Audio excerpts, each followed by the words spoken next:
videos, more confrontations. He even started tagging his posts with Road to Fame, as if this wasn't an actual dispute, but a storyline in a series he was creating, and it was working. To his followers, it was entertainment. To the Durhams, it was harassment. Then, on May 4th, everything came to a head. According to reports, the confrontation began when Catherine, William Sr., and their sons, William and Jonathan, decided to confront Zachary about his behavior. The Durham parents believed that Zachary had purposely swerved his truck towards their sons whilst they were out on their bikes, and after months of tension, they were no longer willing to let it slide. You're 18, come on! Get out of his face! Get out of his face! No! Get out of his face! Get out of his face! Oh, did you hit me? Did you hit me? Now! Get over here.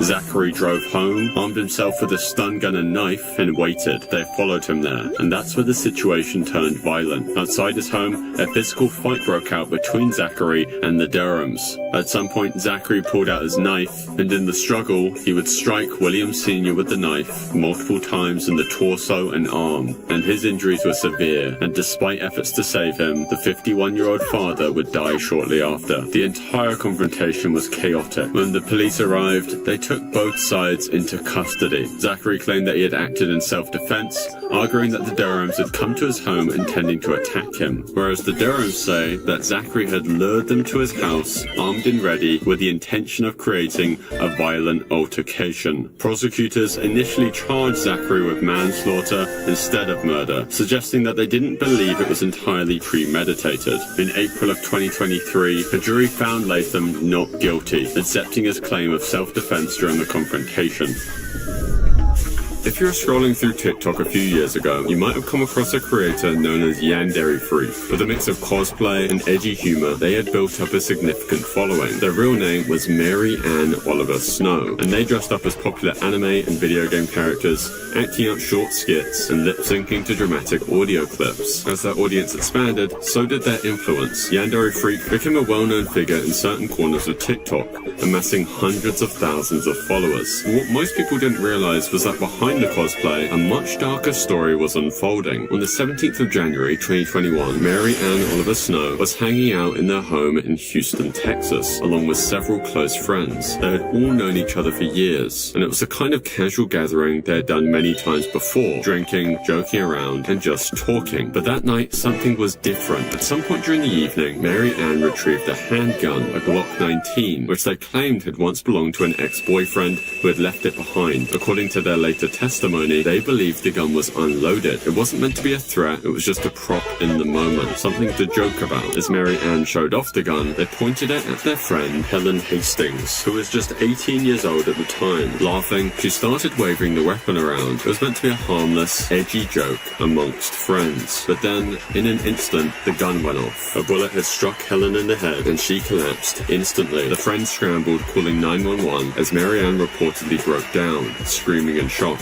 Emergency responders arrived quickly, but there was really nothing they could do. Helen was pronounced dead at the scene. When police arrived, Mary Ann immediately claimed the shooting was an accident. She said she had no idea the gun was loaded and that they had pulled the trigger without meaning to fire. According to their account, they had played with the gun before, dry firing it multiple times in the past, believing it was empty. Not long after the incident, they were arrested and charged with manslaughter, a second-degree felony in Texas. If convicted, they faced up to 20 years in prison. Mary Ann's defense was very simple. They never intended to harm anyone. They claimed to have believed the gun was unloaded and had even dry fired it multiple times in the past without an issue. That night, they thought it was just another harmless joke, but prosecutors weren't quite convinced. Anyone with a brain should know you never point a gun at someone unless you intend to shoot them. If Mary Ann had truly played with the gun before, why hadn't they checked to see if it was loaded that night? And more importantly, how had a bullet ended up in the chamber? Even if they hadn't meant to fire, handling a real firearm so carelessly was an act of gross negligence, one that resulted in the death of an innocent person. Despite the serious charges, Mary Ann was released on bond while awaiting trial. For a while, the case remained relatively unknown outside of Texas. The public had no idea that a popular TikTok creator was facing criminal charges for a fatal shooting. But as court documents surfaced and the details began to spread online, outrage started to erupt. Even after being charged with manslaughter, Mary Ann didn't disappear from the internet entirely. In fact, they continued continued making TikToks as if nothing had happened at all. For most people, it was deeply unsettling to see someone involved in such a tragic event acting as if it was just a minor setback.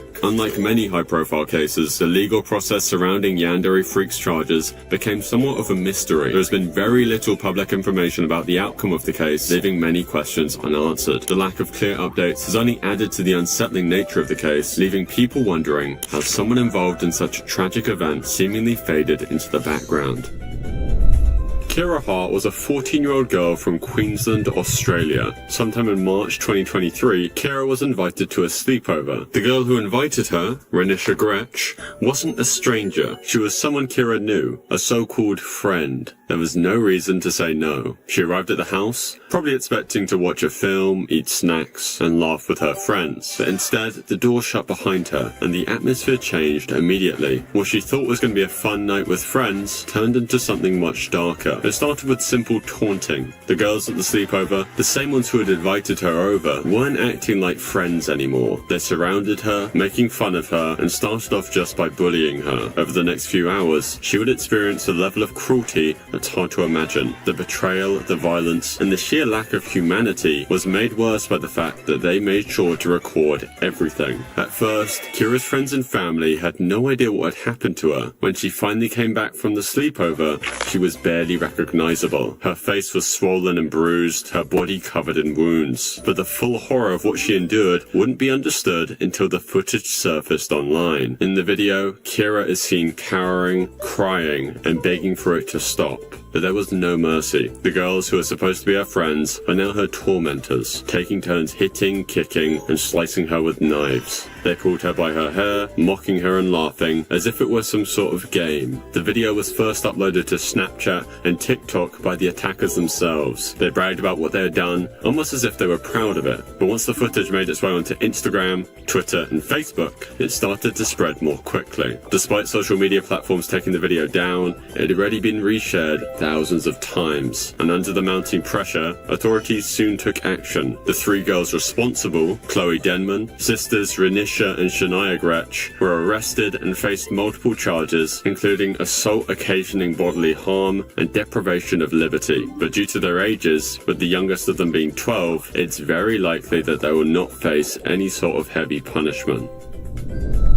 We're now on level 4 of the iceberg. Dino and Zara were one of those couples. Their videos, pranks, challenges, and everyday moments built a loyal audience, with fans calling them relationship goals. But social media often hides reality. On July 4th, 2024, something went terribly wrong. An argument broke out between Dino and Zara, the details of which are still unclear, but it quickly escalated into something far more dangerous than anyone could have expected. In a moment of rage, Dino allegedly pulled out a weapon, aimed it at Zara's face, and fired it. Neighbors and emergency responders rushed to the scene, finding Zara in critical condition. She was immediately transported to the hospital, where doctors worked desperately to save her life. Miraculously, she survived the shooting, but the injuries she suffered were severe. While Zara was in a hospital bed fighting to recover from her injuries, Dino was facing the full force of the law. Authorities arrested him in connection with the shooting, and he was booked into jail. Reports from the Flower Mound Police Department confirmed the details of the incident, and soon, mugshots of the once popular TikToker were circulating on the platform. And even after everything, they're back together. Recent posts show them side by side, acting like nothing ever happened. Dino was only sentenced to 10 years of probation, as his defense argued that it was purely accidental. Though that still doesn't explain the argument why Dino would retrieve a gun and then point it at the woman he's meant to love most. Terion Ishmael Thomas, better known as Mr. Prada, had over 4 million followers on TikTok. Thomas built an audience through comedy skits that often covered very mundane topics like dating, family, and school life, with his expressive delivery making him a favourite for TikTok's For You page. But soon, his name would make headlines for something far darker. On the morning of September 29th, 2024, Louisiana authorities received a call that would set off a shocking investigation. A body had been found dumped on the side of of the road in St. John the Baptist Parish, a quiet area just outside New Orleans. The victim was wrapped in a blue tarp, his body discarded as if someone had wanted to make him disappear. When the police arrived, they uncovered a brutal crime scene. The victim was 69-year-old William Abraham, a therapist and former Catholic priest from the area. He had been beaten to death, suffering from severe head trauma that suggested a violent struggle. There were no signs of a robbery though. His wallet and belongings were still intact. Whoever had done this wasn't after money. At first, the investigators struggled to understand who could have wanted Abraham dead. By all accounts, he was a respected member of the community, known for helping people through their struggles. But as detectives dug deeper, a trail of evidence would lead them to a suspect no one expected: TikTok star Mr. Prada. Surveillance footage from the night before the discovery held a crucial clue. Cameras had captured Abraham walking into an apartment, but he would never come back out. That apartment belonged to Terrion Ishmael Thomas, Mr. Prada himself. More disturbing details quickly emerged. Witnesses reported seeing Thomas dragging a large blue tarp to a car, struggling under the weight of whatever was inside. When police found Abraham's vehicle abandoned later that day, they made another discovery. Mr. Prada had been the one driving it. With the evidence stacking up, one thing was clear. This wasn't just a random attack, but what had really happened inside that apartment? And what connection did a 69-year-old therapist have to a 20-year-old TikTok star? Those answers would only lead to more unsettling questions. Detectives quickly confirmed something unsettling. Thomas had never been a client of Abraham's. This ruled out any standard therapist-patient relationship, leaving authorities searching for another connection. If their meeting wasn't professional, then what had brought them together that night? With mounting evidence, police issued a warrant for Thomas's arrest. But by the time law enforcement was ready to move in, he was already on the run. His escape didn't last long though. On the 1st of October 2024, just 2 days after Abraham's body would be found, authorities tracked him to Dallas, Texas, nearly 500 miles away from the crime scene. Police moved in quickly and Thomas was taken into custody without incident. At the time of his arrest, Thomas refused to explain what had happened that night. He didn't fight back, but he also didn't offer answers. What had led to such a brutal killing, and why had he tried so desperately to cover his tracks? Well, we might not ever find out. As of today, Mr. Prada has remained silent, and the authorities investigating the case have yet to reveal any information. Jinkid's real name is Ali Nassar Abulaban, and he was known for his TikToks that you may have actually seen before, where he pretended to be an NPC from the game Skyrim. You try mercenary work? Might suit you.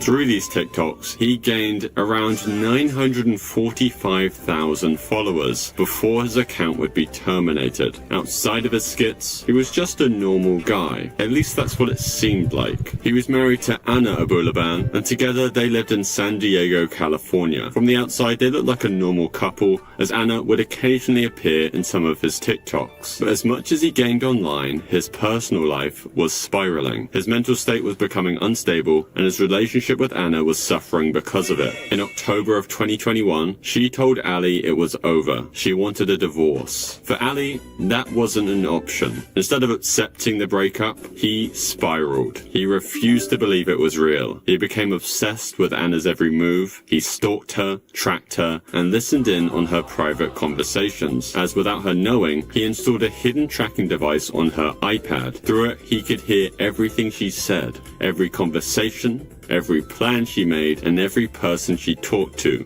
It was all being monitored, and in Ali's mind, he was building a case against her, convincing himself that she was betraying him. As the days passed, his paranoia deepened, that he wasn't just her, he was furious. He felt abandoned, humiliated, and powerless. And that's when his obsession took its darkest turn. On October 21st, 2021, Ali was listening in on Anna once again. This time, what he heard shattered whatever was left of his sanity. Another man was with her in her apartment. In that moment, something inside Ali snapped. He muttered to himself, "I caught her. I finally caught her," several times. He wasn't thinking anymore. He was purely acting. Fueled by his rage and jealousy, he grabbed his gun and made a decision that would destroy everything. And then just hours later, tragedy struck. Ali stormed into the Spire San Diego luxury apartment, riding up the elevator to the 35th floor, where Anna lived. When he reached the door, he didn't hesitate. He forced his way inside. Inside the apartment, Anna was with 29-year-old Rayburn Barron. He wasn't a stranger. He was someone Anna had known for years. But in Ali's mind, he was the enemy, the man who had stolen his wife. Without words, Ali pulled out his gun and opened fire. The first shot hit Rayburn, ending his life instantly. Anna screamed, but there was nowhere she could run. In the next moment, Ali turned the gun on her and ended her life. It was over in mere seconds. He had taken the lives of the woman he once loved and the man he believed had taken her from him. Ali then got in his car and started driving. Then he made a phone call to his mother. In a matter-of-fact tone, he simply told her,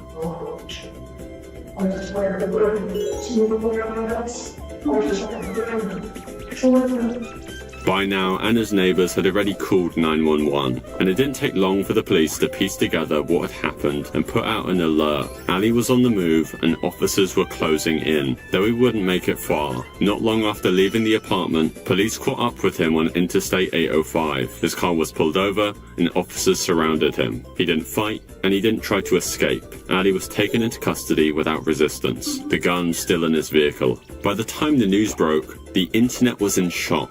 The same man who had once made people laugh with his funny videos had now become the face of a brutal double murder. But the deepest impact was felt by the person who had no way of understanding what had happened. Ali and Anna's 5-year-old daughter. In an instant, her mother was gone. She would grow up not just without Anna, but with the horrifying reality that her father, the man who was supposed to love and protect her, was the one responsible for taking her away. There was no way to explain to a child why her world had been shattered. In the months that followed, Ali Abulaban sat in a courtroom, no longer an internet personality, but a man on trial for a double murder. He pleaded not guilty, insisting that he had acted in a moment of uncontrollable rage. But the evidence obviously told a very different story. In May of 2024, a jury found him guilty of both counts of first-degree murder. Then, in September of 2024, he was sentenced to 2 consecutive life sentences without the possibility of parole.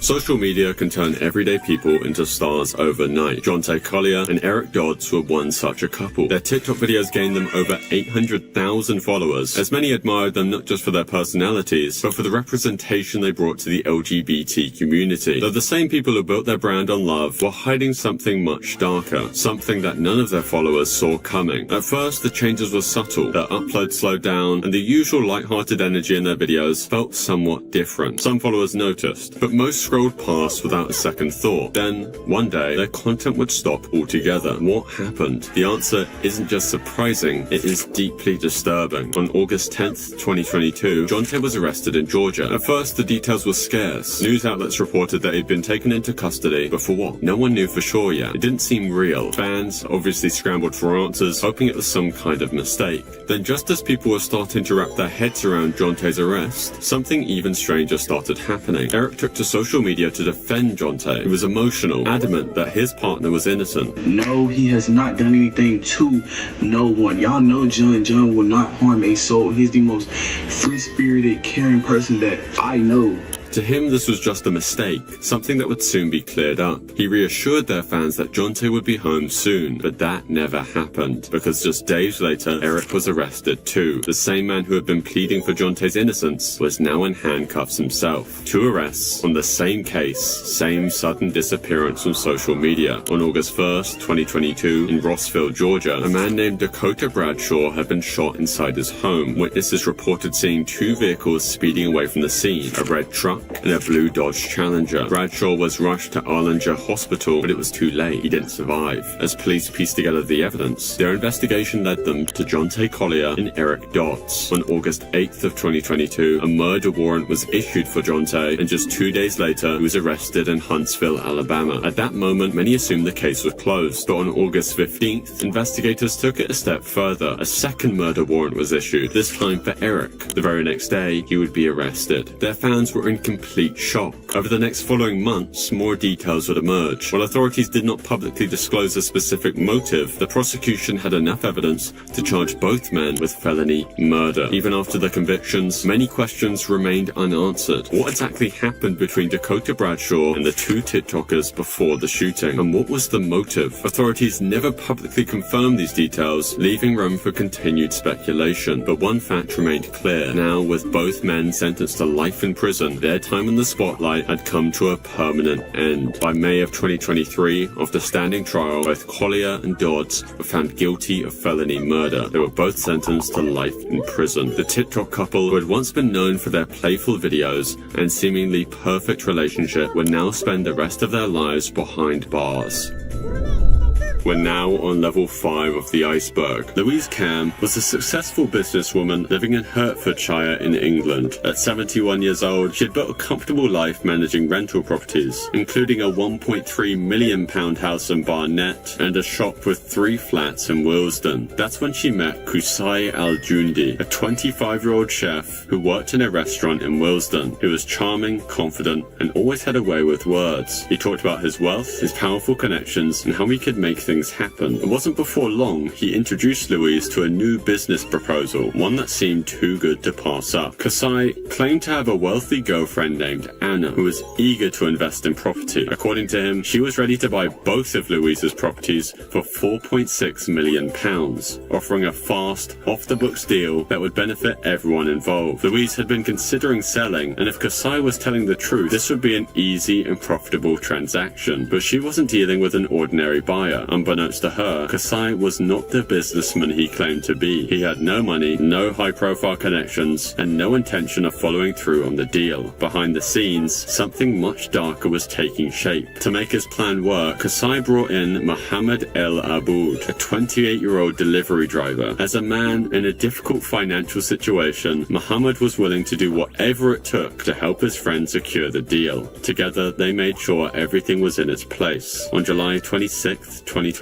Louise was invited to Qusay's home in Barnet, where she expected to finalize the property transfer. She had no reason to suspect anything was wrong, though once she arrived, at some point during the visit, Mohammed launched a violent attack. He strangled Louise with a hairdryer cord in a cold-blooded act. With Louise dead, Qusay and Mohammed now had a major problem. The plan had always been to take her properties, but now they had a body to hide. Their solution was equally as disturbing. They stuffed Louise into a wheelie bin right there at the property. Instead of disposing of it immediately, they left her there, hidden from view, as they put the rest of their scheme into motion. Over the next 48 hours, Qusay attempted to fake Louise's presence. Using her phone, he sent text messages to her friends, family, and business contacts, pretending she was still alive. He told her sons that she had gone away with her friend and wouldn't be available for a while. But deception can only go so far. Louise's family and friends immediately grew suspicious. The messages just didn't sound like her, and the way they were written felt off. They were too vague and too unlike the direct and business-minded woman they knew. Meanwhile, Qusay and Mohammed weren't acting like men trying to cover up a crime. In fact,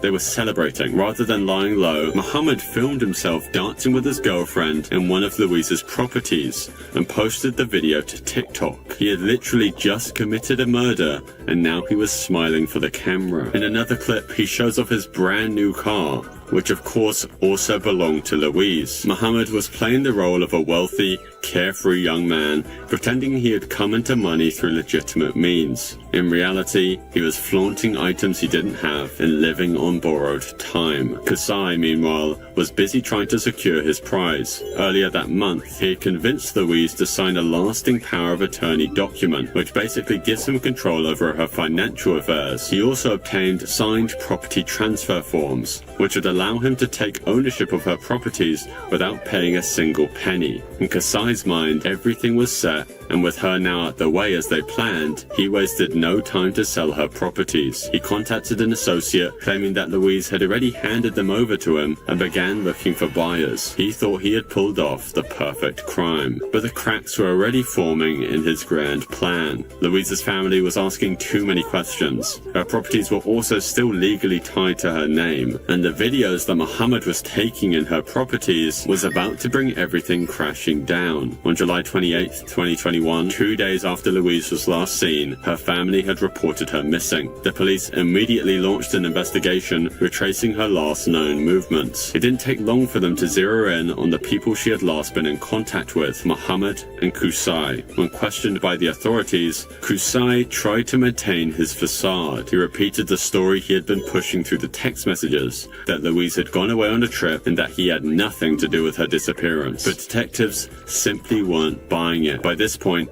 the reckless social media activity, particularly the TikTok videos, had raised suspicions. As the pressure mounted, the truth unraveled. Just days after her disappearance, police discovered Louise Cam's body. She was found stuffed inside that same wheelie bin, though she had been moved to Wood End Road in Harrow, where it was concealed under garden waste. Mohammed El Aboud and Qusay Al Jundi were arrested and charged with Louise's murder. In 2022, the pair were each sentenced to life in prison with a minimum term of 35 years.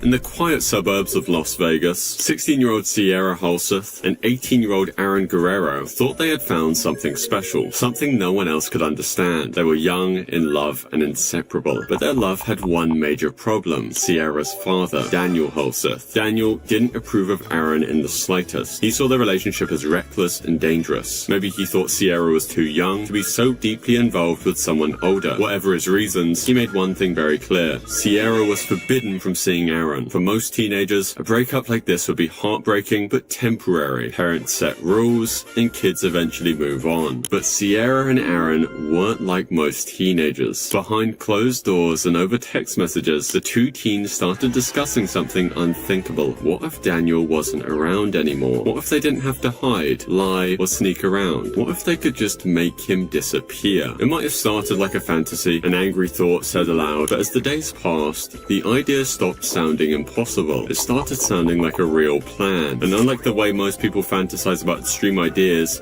but never act on them, Sierra and Aaron took their dark thoughts one step further. They began researching. They talked about what they would need to do. The planning wasn't rushed, it was calculated. This wasn't a crime of passion, a sudden moment of anger turning deadly. This was something different, something colder. Their plan involved not just killing Daniel, but making sure no one would ever know they were responsible. They would cover their tracks, escape together, and start a new life far away. The details of the plan aren't all public, but what we do know is chilling. They discussed ways to get rid of evidence. They planned how they'd clean up afterwards, and most disturbingly, they talked about what life would be like once Daniel was out of the picture, as if his life was just a problem that needed to be solved. At this point, it was no longer just a theory or wild teenage idea. They had made up their minds, and all that was left was to put their plan into motion. On April 9th, 2021, that's exactly what they did. Daniel Halseth had no idea what was coming. He was at home, likely thinking about everyday concerns, work, bills, his daughter's future. But as he went about his evening, Sierra and Aaron were waiting for the right moment to strike. The attack was brutal. Daniel was ambushed with a knife by his own daughter and Aaron. Reports later revealed that he had suffered at least 70 different wounds. The two teens didn't just kill Daniel, they made sure there was no chance he could survive. The attack wasn't clean, quick, or quiet, but even after the murder, their plan wasn't over. They had another problem: the crime scene. Sierra and Aaron took their next step. They tried to set the house on fire to destroy any trace of what they had done. Flames began to spread throughout the house, but despite their efforts, the fire didn't do enough to cover up the crime. Security footage later captured the teens at a nearby store buying bleach, gloves, and other cleaning supplies,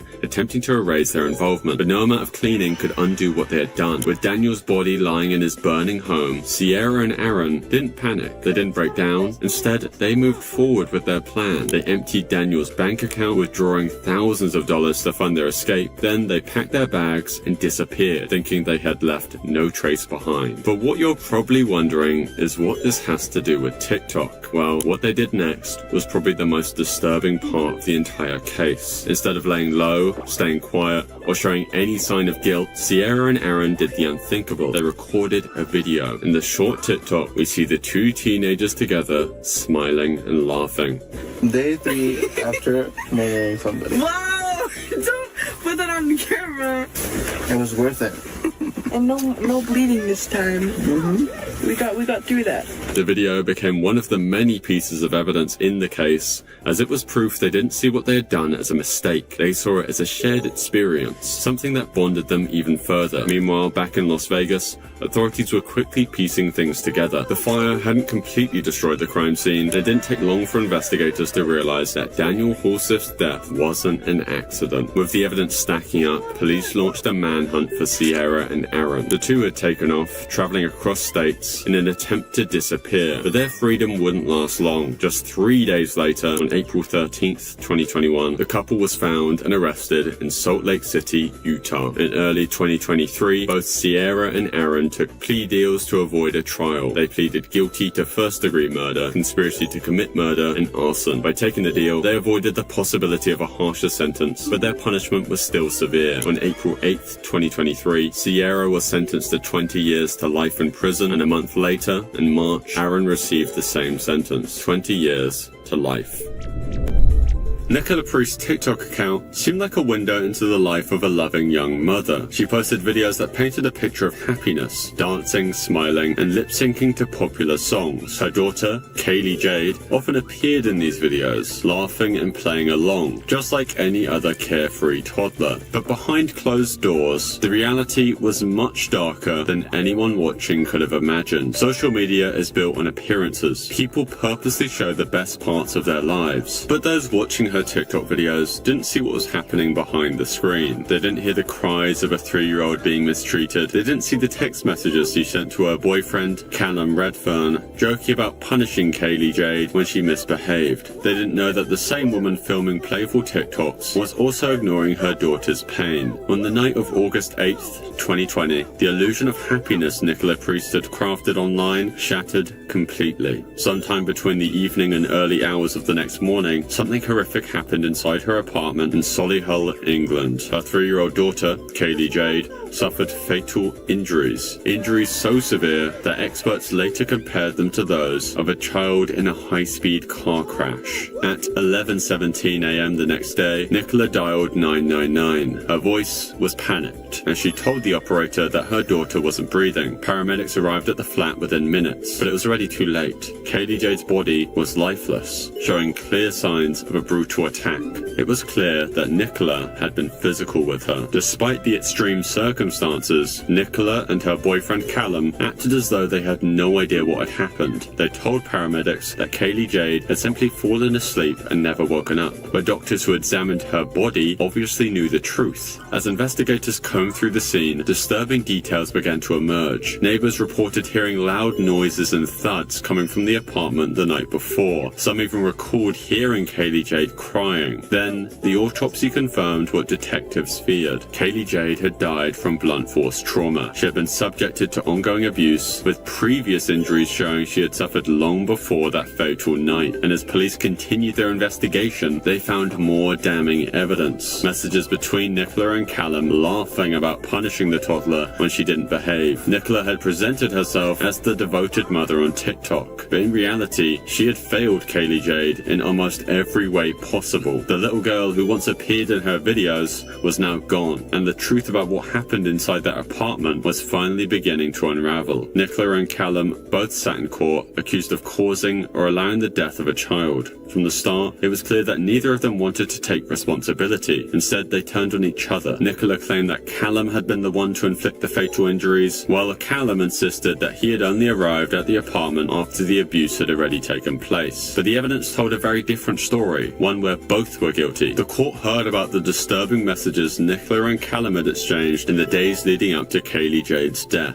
These texts revealed that both of them had been frustrated with the toddler and had joked about punishing her. One message from Callum even suggested that they should, quote, boot Kaylee Jade when she misbehaved. The prosecution argued that these messages showed a pattern of mistreatment and a complete lack of care for the child's well-being. As the trial progressed, the jury saw the stark difference between the image Nicola Priest had created online and the reality of her behavior as a mother. Clips from her TikTok were played in court, showing her smiling and singing, just weeks before her daughter's death. But those videos meant nothing when compared to the brutal evidence of what had really happened. In August 2021, the verdict was finally delivered. Nicola Priest was found guilty of manslaughter and sentenced to 15 years in prison. Callum Redfern was also convicted of manslaughter and sentenced to 14 years. But what makes this case even worse is what Nicola did after her daughter had already died. In the days following Kaylee Jade's death, but before her arrest, Nicola continued posting TikTok videos as if nothing had happened. Instead of mourning, she kept uploading videos of herself dancing to songs and posing for the camera. In one video, she performed a dance routine to the song I Wanna Be Your Lady, with no sign of sadness or remorse. These videos became a key piece of outrage when the case went to trial. Many people couldn't comprehend how a mother who had just lost her child in such a violent way could carry on as if nothing had happened at all.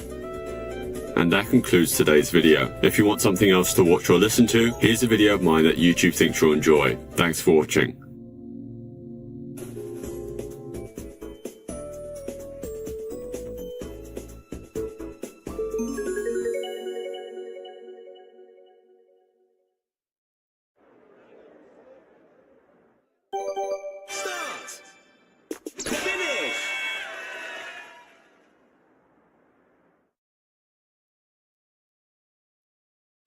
Hey everybody, it's Nikki Blonsky from the movie Hairspray.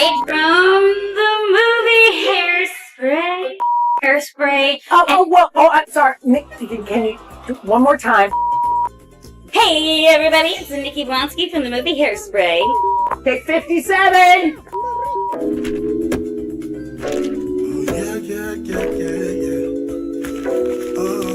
Nikki Blonsky, a person whose name you probably don't remember, but a face that you will definitely recognize. She was the latest plus-size typecast that was TikTok, a place for dances, skits, and some of the most disturbing content ever. Hey, it's Tony Robbins. You know, I've had the privilege of the last 48 years to be obsessed by a question. And that question is, what makes a difference in the quality of people? Get the fuck out of here. You're weird. You're weird. You're weird. Cartel TikTok. To be fair, that dude probably wouldn't have recovered. I think you're probably right. The people that are fine and uncancelable on TikTok are like the dudes that are decent looking. This guy stood no chance.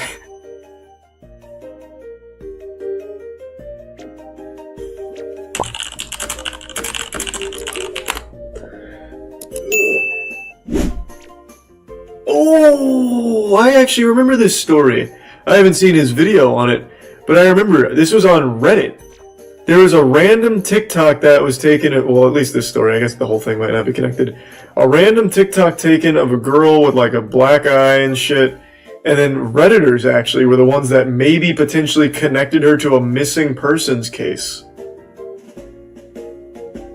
I don't remember the result. I don't know if it actually turned out to be true or not, but yeah, I guess we'll check it out, sure.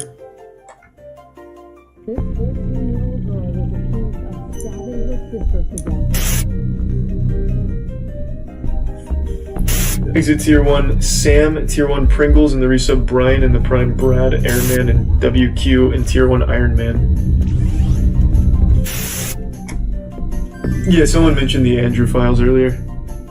Hey guys, welcome back to another video. Today we're going to be talking about the darkest TikTok iceberg. Now this is a sequel to my darkest YouTube iceberg, but this video is a lot more gruesome. Reason being, because in the YouTube iceberg, we talked about just creepy videos on the website. Now for this TikTok iceberg, we're going to talk about real world events. In case you guys don't know how an iceberg works, which you should by now, honestly, it's a list that starts at the tip and ends up going all the way down to the dark abyss. As we go down, we begin covering topics that not the general audience knows about, but we're actually switching it up for this video. We're not doing it from most known to least known. We're doing it from most tame to most gruesome. This video gets really dark, and it sounds so ironic because it's TikTok, but you guys were— No, TikTok's a fucked platform. Also, I made this list. Here is the list. If anyone else wants to make a video on it, just make sure to credit me, and you can add on, remove, I don't care, but I made this list because this didn't really exist before. I hope you guys watched the whole thing. By the way, make sure to follow me on Instagram and subscribe to the channel if you are not already. Actually, don't subscribe yet. I'll earn your subscription by the end of this video. Hey. Without further ado, let's head on to the iceberg. The tip of the iceberg. Botting accounts. Like most social media, TikTok has underwhelming. Users that want followers can easily look Everyone up knows how to buy TikTok's TikTok botted the followers fuck. on Google and be met instantly with millions of results. Most being shady websites. I saw some wild stories on that iceberg though. Not only can you buy followers, but you can buy views, likes, and even comments. I don't know how lame you have to be to do that stuff.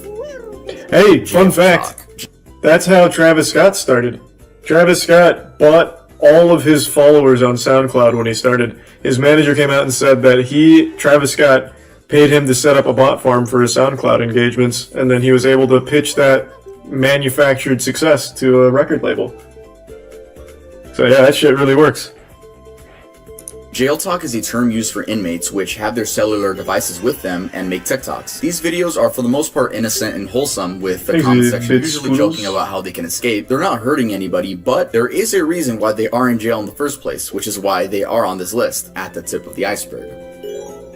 Fetishization of murderers. TikTok is a place for anyone with any interest. That was big on Tumblr. Some people are interested in murderers. I mean, my whole channel is dedicated to morbid topics. But some people, mainly young teens, push the boundary a little when they begin romanticizing these murderers. Take Cameron Herron, for example. Oh, in Jesus, April yeah. of this year, this 21-year-old man was sentenced to a total of 24 years in prison for killing a 24-year-old mom and her baby during an illegal street race. Yet people on TikTok were begging for his freedom because he is quote-unquote cute. With dedicated fan edits, comments like, chances should be given and he deserves it, and he is innocent, please let him go, or justice for him. They still exist. I see them on Twitter all the time. These comments have no real sense of murder and have no idea how this affects the family. Hey Emily, just because you sat through the entirety of True Crime on Netflix doesn't mean you have a special connection with murderers.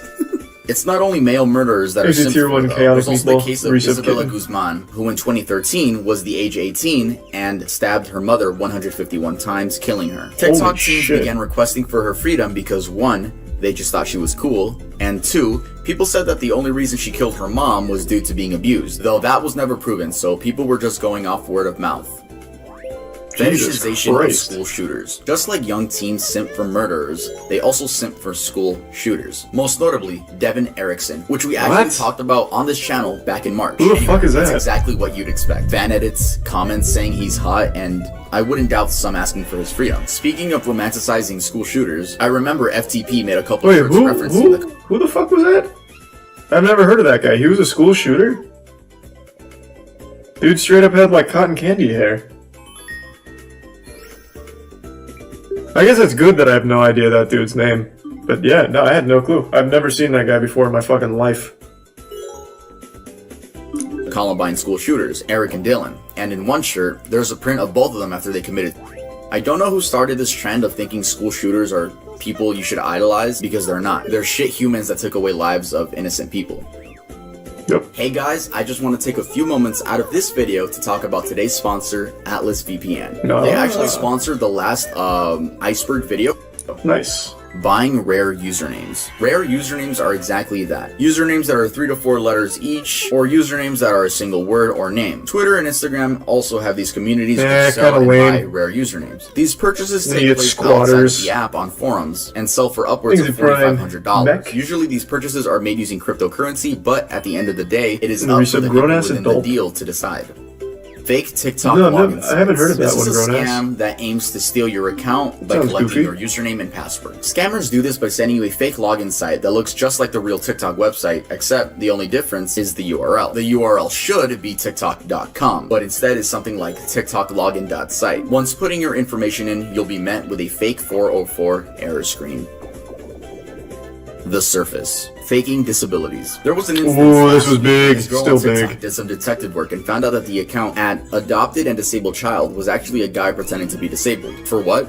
I'm assuming for clout and then collecting donations afterwards. All credit to her because she actually found out that the quote-unquote disabled man in the video is a soccer player for a Norwegian football team. What goes on through your head to say, you know what? I should fake a disability and post it on TikTok. Eventually, your friends and family will find out, and if not, then a random girl on TikTok will. Lopez brothers. Okay, I honestly don't want to waste my breath on these fucking idiots, so I'm gonna make this one really quick. Yes, they are both guilty of soliciting minors. Yes, there is proof. She's 14. And you are how old? Who the fuck are they? I've never heard of them. 23. Yeah. You know what can happen to you? I do.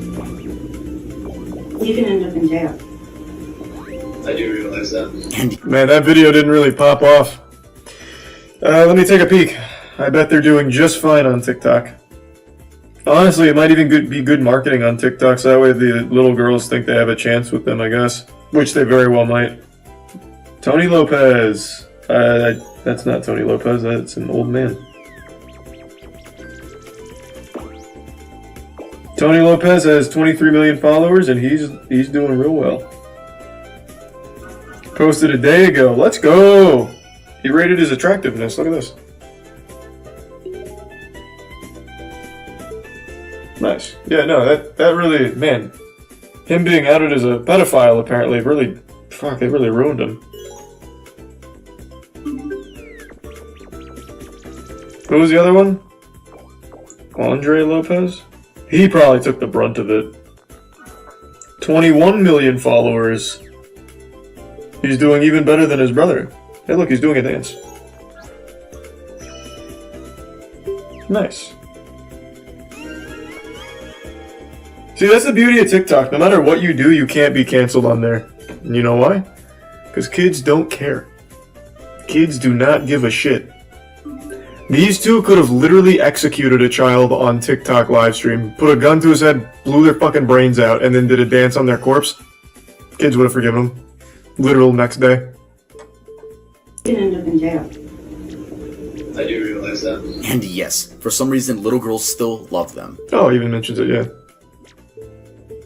Jarob. Jarob was a TikToker with 4 million followers. His There's content some consisted of plasma being and politically Chelsea. correct and yeah, that was it. His TikToks would get millions of views, and I'm sure you've seen them on your For You page at some point. Well, last month, multiple minors came out explaining that Jarob had groomed. I guess Tori. One of them, the one that got the most views, was a boy by the name of DYLG16. This person goes on to explain that Jarob is a disgusting hypocrite and abuses his clout to groom and prey upon underage boys. He goes on to say that Joe asked for his Snapchat during a live stream, and that led to Joe being invited to Zoom calls with his friends. Joe would send him and his minor friends online BDSM tests and would ask to see their scores so he could see what their kinks were. He then personally invited the 16-year-old minor to stay with him at a one-bedroom Airbnb. He even offered to buy him alcohol. And if that wasn't damning enough, Jarob ended up deleting his account shortly after these allegations came out. Bro, if there's one thing I don't like, it's fucking groomers, bro. Get the fuck out of here. You're weird. You're weird. You're weird.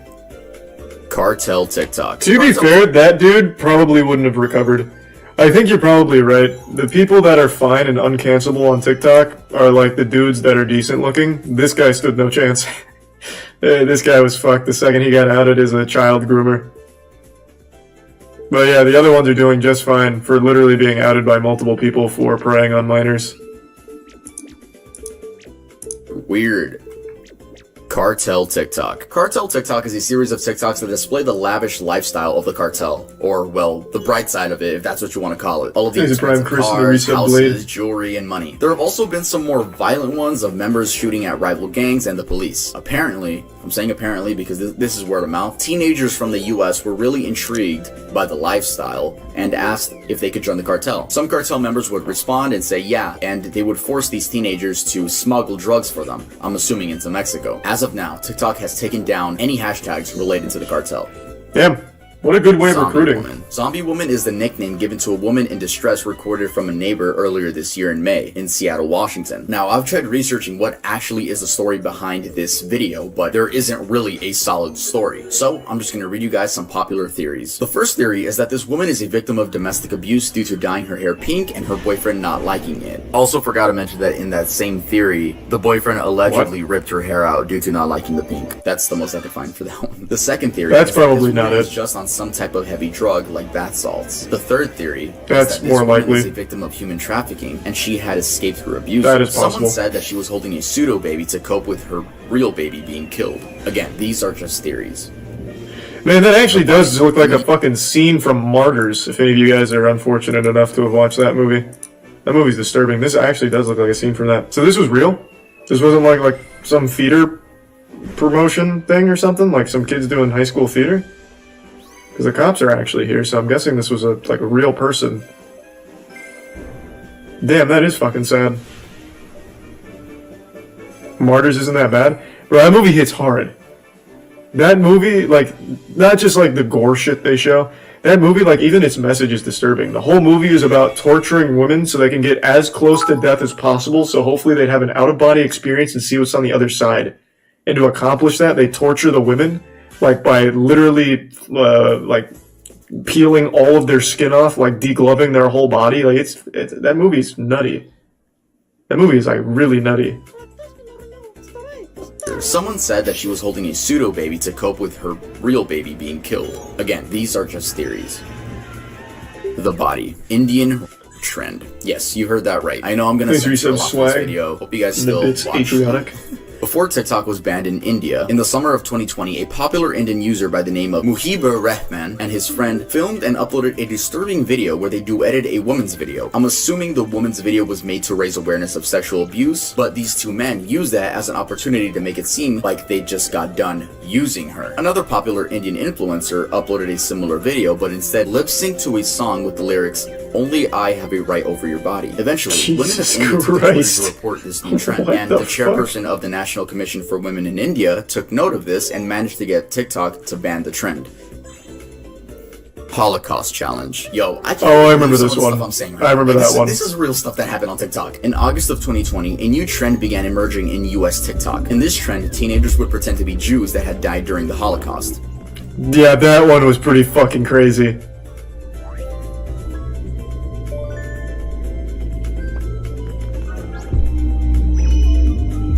Diane Saltzman, the director. One thing I always found pretty interesting about this is, like, what is the thought process here? Like, so they died at Auschwitz and they went to heaven, and yet they're still, like, covered in dirt and, like, hurt and stuff, even while in heaven? Like, that's gotta suck. You go to heaven in the same state you left the world? Like, if you get hit by a fucking train or something, you just go to heaven in pieces? That'd be terrible. What a horrible, like, entrance.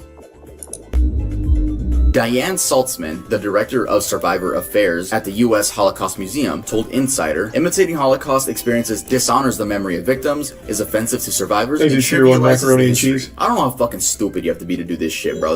That's just weird and disrespectful. Fucking weirdo. I like that I could shit on these people and, like, there's no backlash because they all do stupid shit. Give me more ideas for Iceberg Part 2 for TikTok so I can shit on more people. Ronnie McNutt video. This one, I remember this one too. TikToks would be posted onto the app. Fuck, this one was heavy. Until the TikTok would then cut to a clip of a man shooting himself in the head with a rifle. Well, he actually shoots himself in the face, not like right here. I'm sure you guys have probably seen the video. These TikToks were disguised as your average dancing videos, that was a fucked up trend. Band cams, and everything else, but were meant to traumatize kids on the app. In case you're wondering exactly who started making these videos, there is no lead, but I'm sure we can all assume it was some edgy teen who just wanted to make some kids' days that much worse. The man in the video is Ronnie McNutt, age 33. A friend of his named John Steen, who was a live viewer of the stream, confirmed that the rumor of Ronnie doing this, quote, because his girlfriend broke up with him, is entirely false. He explains that Ronnie did this due to suffering from PTSD and depression.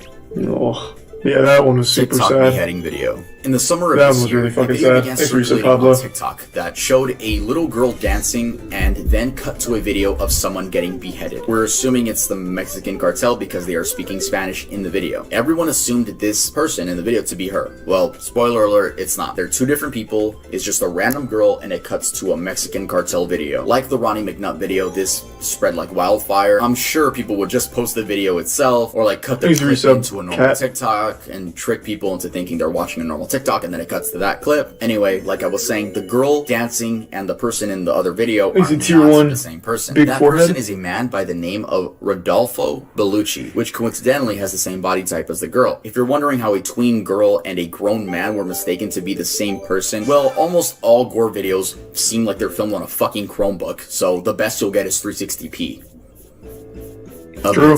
Cassie Compton. In January of 2021, This one I remember from a video Reddit. posted on TikTok went viral due to showing a woman sitting in the backseat of a car with a black man sitting next to her. She had 2 black eyes and was slumped over staring at the camera, almost silently pleading for help. People compared this woman to Cassie Compton, a 15-year-old who disappeared from her home in Stuttgart, Arkansas on September 14th of 2014. Though, these were later found out to be 2 completely different people. Oh, was it right? It was confirmed by family to be Haley Grace Phillips. She had been reported missing by a family member who saw the video. It was but right, though. on her own account had just left home due to a falling out with her father. So, Oh. you know, she didn't think she was missing. She just like left home. She went on to host a few Instagram live streams where in the first one she says, "I don't know who this Cassie bitch is," which already gave her a negative look. And when asked about the black eyes, she explains that she had been jumped and robbed by 2 women when leaving the store. And the men in the car were friends of hers helping her track down the attackers. Many were still skeptical to if she was telling the truth or if her abusers were telling her. So Reddit was almost right, So we kind have no of. idea what the actual truth is because she disabled her account and never gave the public any more details. Austin 13. Austin Morosky was a TikToker with many followers who was accused of raping his 5-year-old sister. Yup, you heard that right. Jesus So basically, Christ. there is no hard evidence that I could find to this case. It's all just word of mouth from people that went to high school with him. So the story goes that he allegedly raped his little sister of 5 years old when he was 9, and then was sent off to a juvenile detention center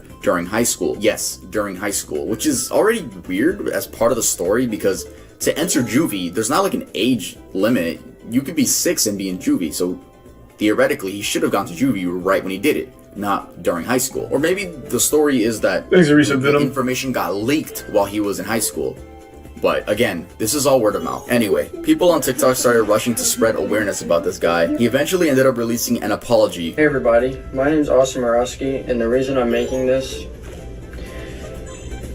TikTok is to educate my followers, friends, and family. Regardless of the lack of knowledge, this He's reading like a concerning my life report. and Book my report. family, I, as a TikToker and a man, will continue to make my fans happy and entertained. I just want my true supporters to know that if you happen to get in the same scenario like myself, don't beat yourself up. Let this be a lesson to my followers and whoever's watching, that words will and can affect someone's life along with the cyberbullying. Which, by the way, is one of the worst apology videos I've seen. What? It's right up there with James Charles and David Dobrik. You'd expect him to be like, "No, I did not rape my sister," or "Yes, guys, I did." Holy but shit. He just dodges the question. He acknowledges nothing. He tells his supporters that words can affect you and to keep your head up during hard times. He victimizes himself. I'm assuming this is why people think he's 100% guilty. Though we'll never really know because those juvenile records aren't available to the public since they're minors. What the Lady fuck? Cat Killer. Wait, what the fuck? That was actually like his response? I imagine he's doing just fine on TikTok. He probably didn't even need to do that for his TikTok followers. They don't give a fuck. What was his name? Austin 13.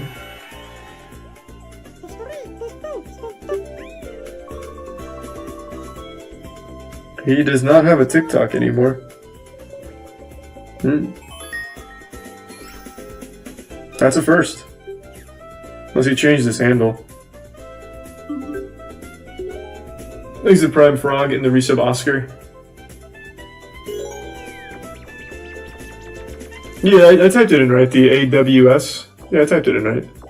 Oh, 316. Oh. Okay, hold on. Let me double check.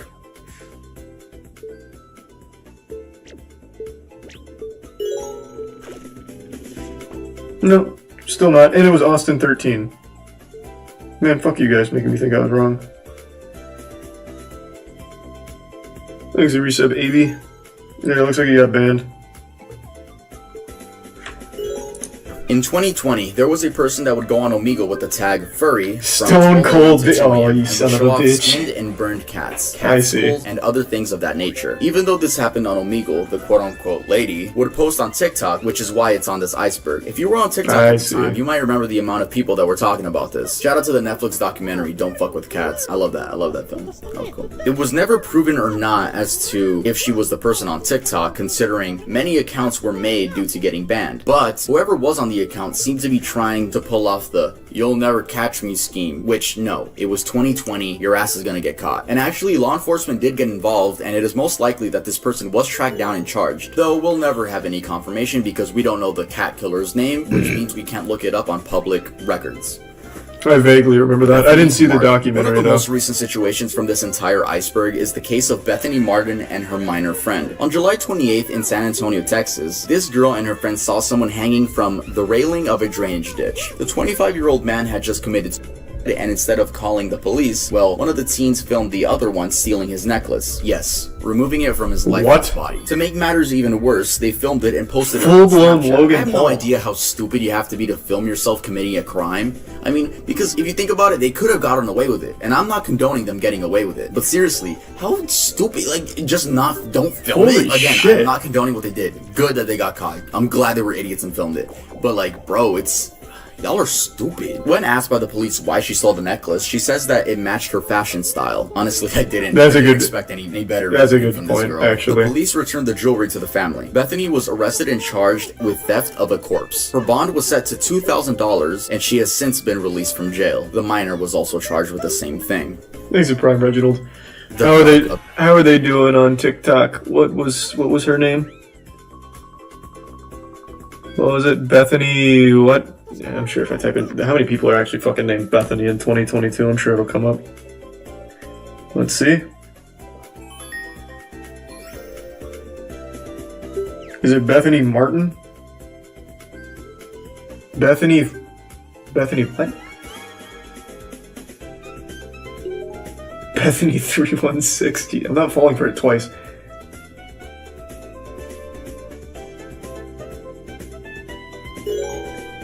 Okay, I guess it's this one then.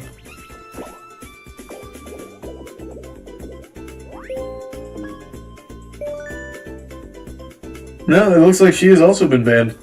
Man, maybe TikTok actually does sometimes take action. Then why not for the other, like, predators?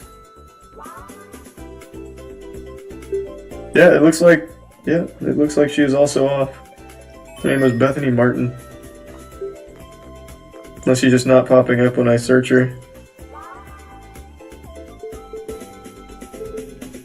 No, she's also gone. Thanks for the 5 gift subs, Jicho. Thank you for that, man. Thanks for the Prime Inzo and the gift sub Sakurai. Abyss. Zachary Lathan. Her account still exists, it's at Often dubbed 50K. The TikToker who killed his neighbor for clout. Thanks for some Zachary Lathan Dalstars. did just that, though whether he did it for clout or not is unknown. Here's a rundown of the story. Zachary had been having problems with his neighbors due to driving recklessly in the neighborhood. At one point, he films a woman that's part of the family and calls her a Karen repeatedly. He then allegedly swerved his car into their son's bike while he's biking. Eventually, the family's son and father confront Zach by going to his house, and meanwhile, Zach's wife is recording everything. Yeah, the dude had a wife at the age of 18. Anyway, Zach ends up going ape mode and stabs William in the armpit, puncturing his lung, killing him. People say this was an attempt to gain TikTok clout since the wife was recording, but I personally think it's just a man with mental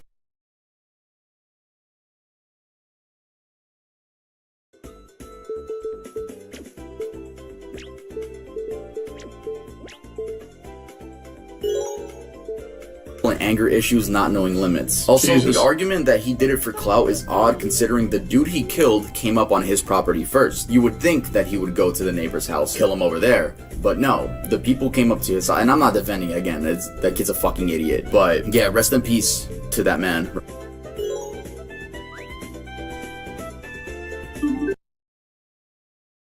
Rest in peace. Joseph Jimenez. I'm assuming that Recent TikTok guy's in list jail is now. this Joseph Jimenez movie theater shooting. This happened last month in California. Anthony Barajas, a 19-year-old TikToker with about 1 million followers, and his friend Riley Goodrich went out to watch The Forever Purge, where they were shot and killed by a 20-year-old man by the name of Joseph Dumbass Jimenez. A reporter actually conducted an interview with this person, so I'll give you guys some takeaways from that. The movie theater was mostly empty. There were only a total of 6 people, 3 of those being Riley, Jimenez, and Anthony.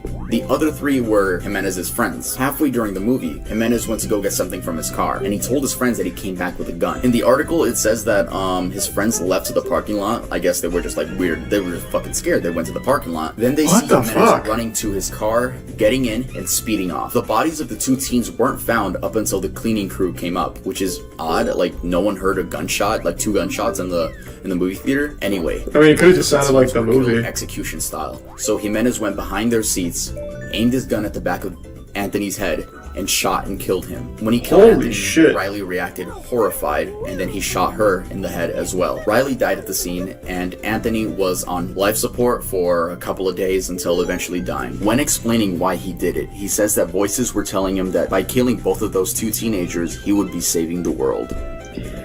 Fuck, maybe, Jesus Christ, maybe that Reddit commenter really was real then. Fuck me, oh my god. What? Jesus Christ. Yeah, going out in public's scary, man. What's the name of that old song from Under Oath? It's dangerous business going out of your front door or something? The shit is super true. And it really feels like more and more people are becoming unhinged. I don't know what it is, but it just really feels like more often now than when I was growing up, people are becoming significantly more on edge and dangerous.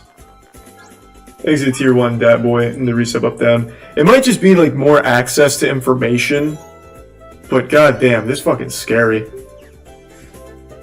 Claire Miller is a 14-year-old girl that murdered her disabled sister, Helen, that had cerebral palsy, a disorder that affects a person's posture, muscles, and balance. We actually covered this topic on the channel when it happened back in February, and I also remember that this was an interesting case because there wasn't really like a reason. You know, there wasn't really a reason, so I'm gonna let my past self explain to you guys that. At 1 in the morning, the police got a phone call from Claire herself saying that she had just murdered her older sister. Her older sister, it was 19 years old and she was wheelchair bound, so she had a disability, but it doesn't really say what disability she had. So it says here that Claire hysterically called 911 and just admitted to murdering her sister, and when the police arrived, they noticed that she had tried washing the blood that was on her hands in the snow on the ground. So I guess there was just bloody snow everywhere. And they had found a knife inside of the older sister's neck. The name of the older sister was Helen Miller. I don't want to just like not mention her name. And since this happened in 1 in the morning, it says here that the parents were asleep. I don't know how you could sleep through a murder. You know, we don't know that many details, and I honestly don't really want to cover an update. They are charging her for murder as an adult. She's not being charged as a minor. She's being charged as a full adult. So that's good news. Consequences, bro. She's probably gonna get like life in prison or 100+ years type stuff. It's obviously that this Claire girl has a mental disability. Like, no one just murders out of nowhere. Even in her mugshot, like, she looks like she's not fully there. Okay, cool. Let's head on to the next topic. God damn. Nicola Priest. This is by I think far as TikTok continues to grow, pretty much every criminal ever is going to be able to be traced back to a TikTok account. So literally every criminal from this point forward, I imagine, will be able to watch TikTok videos of them doing the Doja Cat dance or some shit at some point. Because it's just everyone has one now. So literally every single murderer is also going to be a TikToker by extension. That's a pretty wild future. one of the worst things I'm gonna talk about on the channel. So this woman from the UK named Nicola Priest would post TikToks mourning her dead daughter. Her daughter seemed to be like about 2, and I'm sure when people saw this on their For You page, they would, you know, leave loving comments like, "Oh no, you're strong, you're gonna be strong." Come to find out, this woman actually murdered her own kid and then went on TikTok post mourning her own daughter. People found this out because you can actually search her up on public records, and it says there that she murdered her kid. She only got 15 years in prison, which is so fucking weird. Why? So yeah, when that information came out, it flipped the story on its head. Now people see this woman as a demon because that's what she is. And if you go back and watch some of the videos, her account is still up, by the way. If you go back and watch some of the videos, it's so fucking creepy seeing, like, just no. Why is her account still up? Acting like she didn't fucking kill her own daughter. What? What was her name?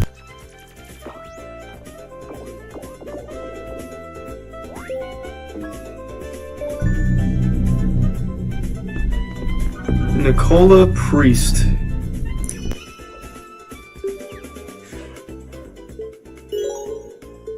Let's see. How is she doing? No, it's down now.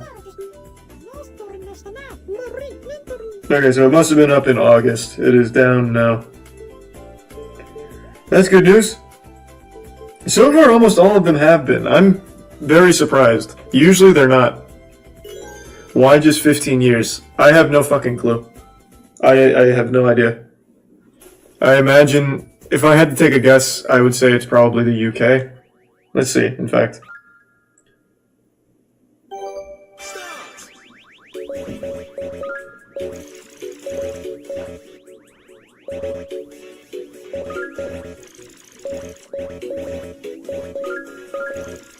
Mom who killed 3-year-old for interrupting her having sex posts what? Posts apology to her parents. And yes, she was from Solihull, England. She made a fucking YouTube apology video for killing her 3-year-old daughter. She was having sex with her boyfriend and got interrupted. And so she killed her daughter. What was the thought process? It's not like she was going to go back to getting laid after committing a murder in front of the boyfriend.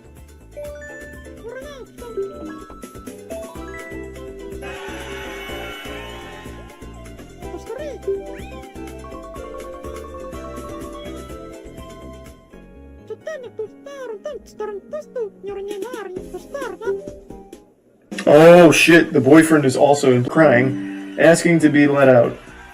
They interrupted the two of you when you wanted to have sex. You lost your temper and you were joint participants in the assault.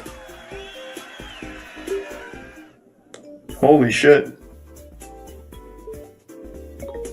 And they got 15 years. It's a fucking joke, man. That's a fucking joke. Thanks for resub, Justinian.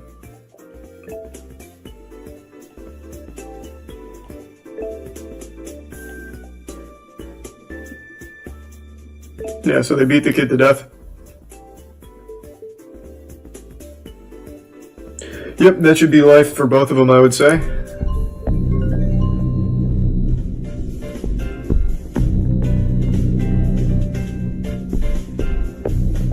And what's even wilder, she used it for clout on TikTok. On TikTok, whether it be creeps paying little girls to message them, or little girls going out of their way to show off their queefing skills. I'm not lying. Can't fucking believe I'm serious. There are so many grown, disgusting ass. There's a queef trend on TikTok? TikTok, just looking for children. So the most I could say for this is just protect your children. All right, yeah, that was the iceberg. That was a lot of shit. Let me know if you guys want a part 2. If you guys want a part 2, you guys are gonna have to let me know a lot more information. Let me know what I missed. Maybe there's some crazy topics that I missed, but let me know what you guys want to see. There's a shark trend as well. Now that just sounds like good fun. No one's...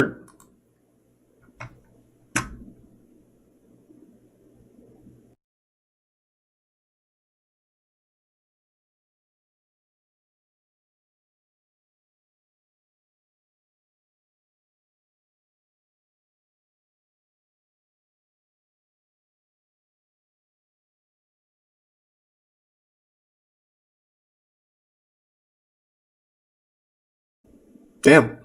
Yeah, that was a lot of shit I'd never even heard of. Thanks to the Prime Chicken Lay. Watch part 2. Maybe a different day. Let's save it. And there's a part 3. Jesus Christ. We'll save them.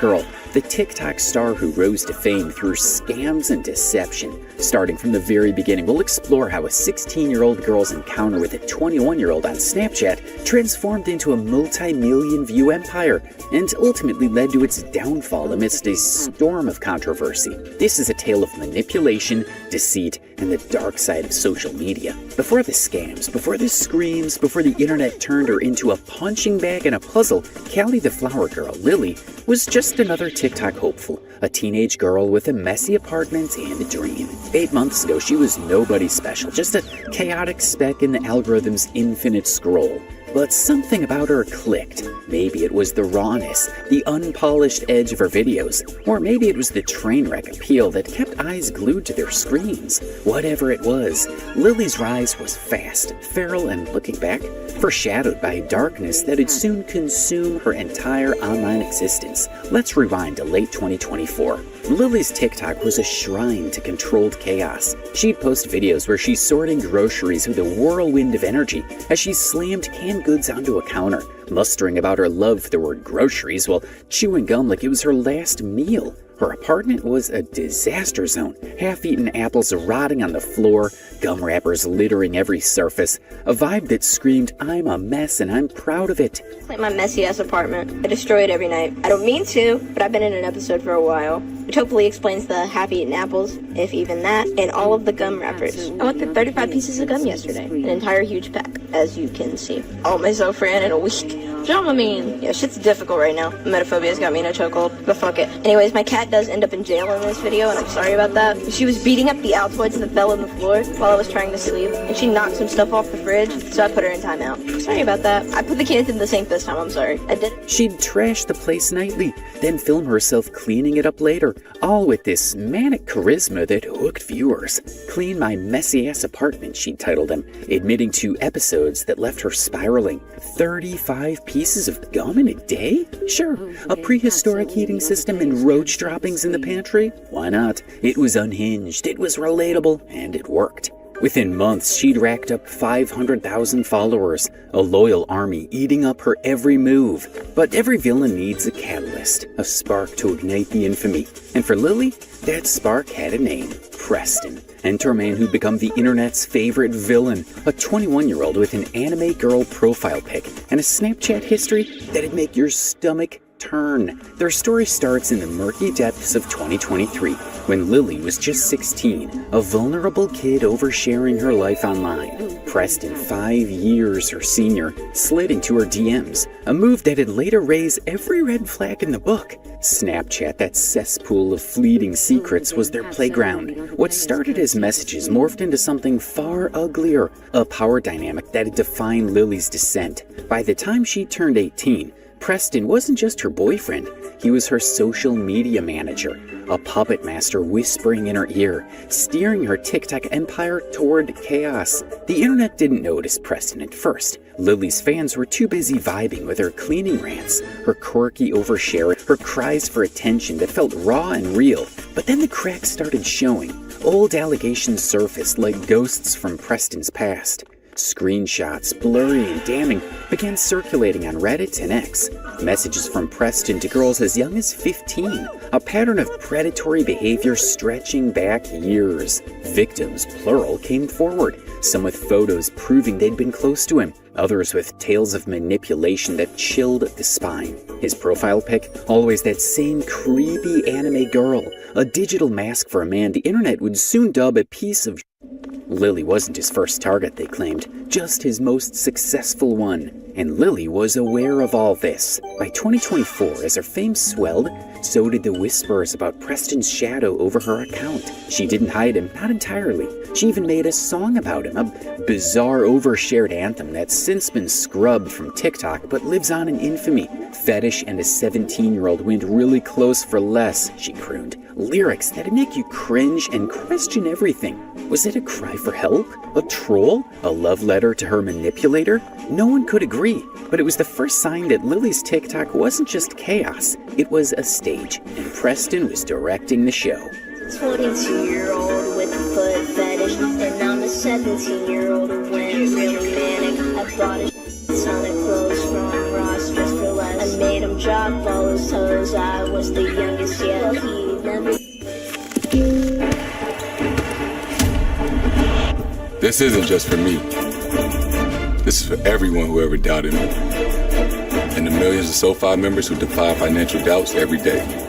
Because when you earn more money, save more money, and have a game plan for your finances, there's no stopping your generational ambition. Celebrate financial independence with the official bank of the NBA. SoFi, get your money right.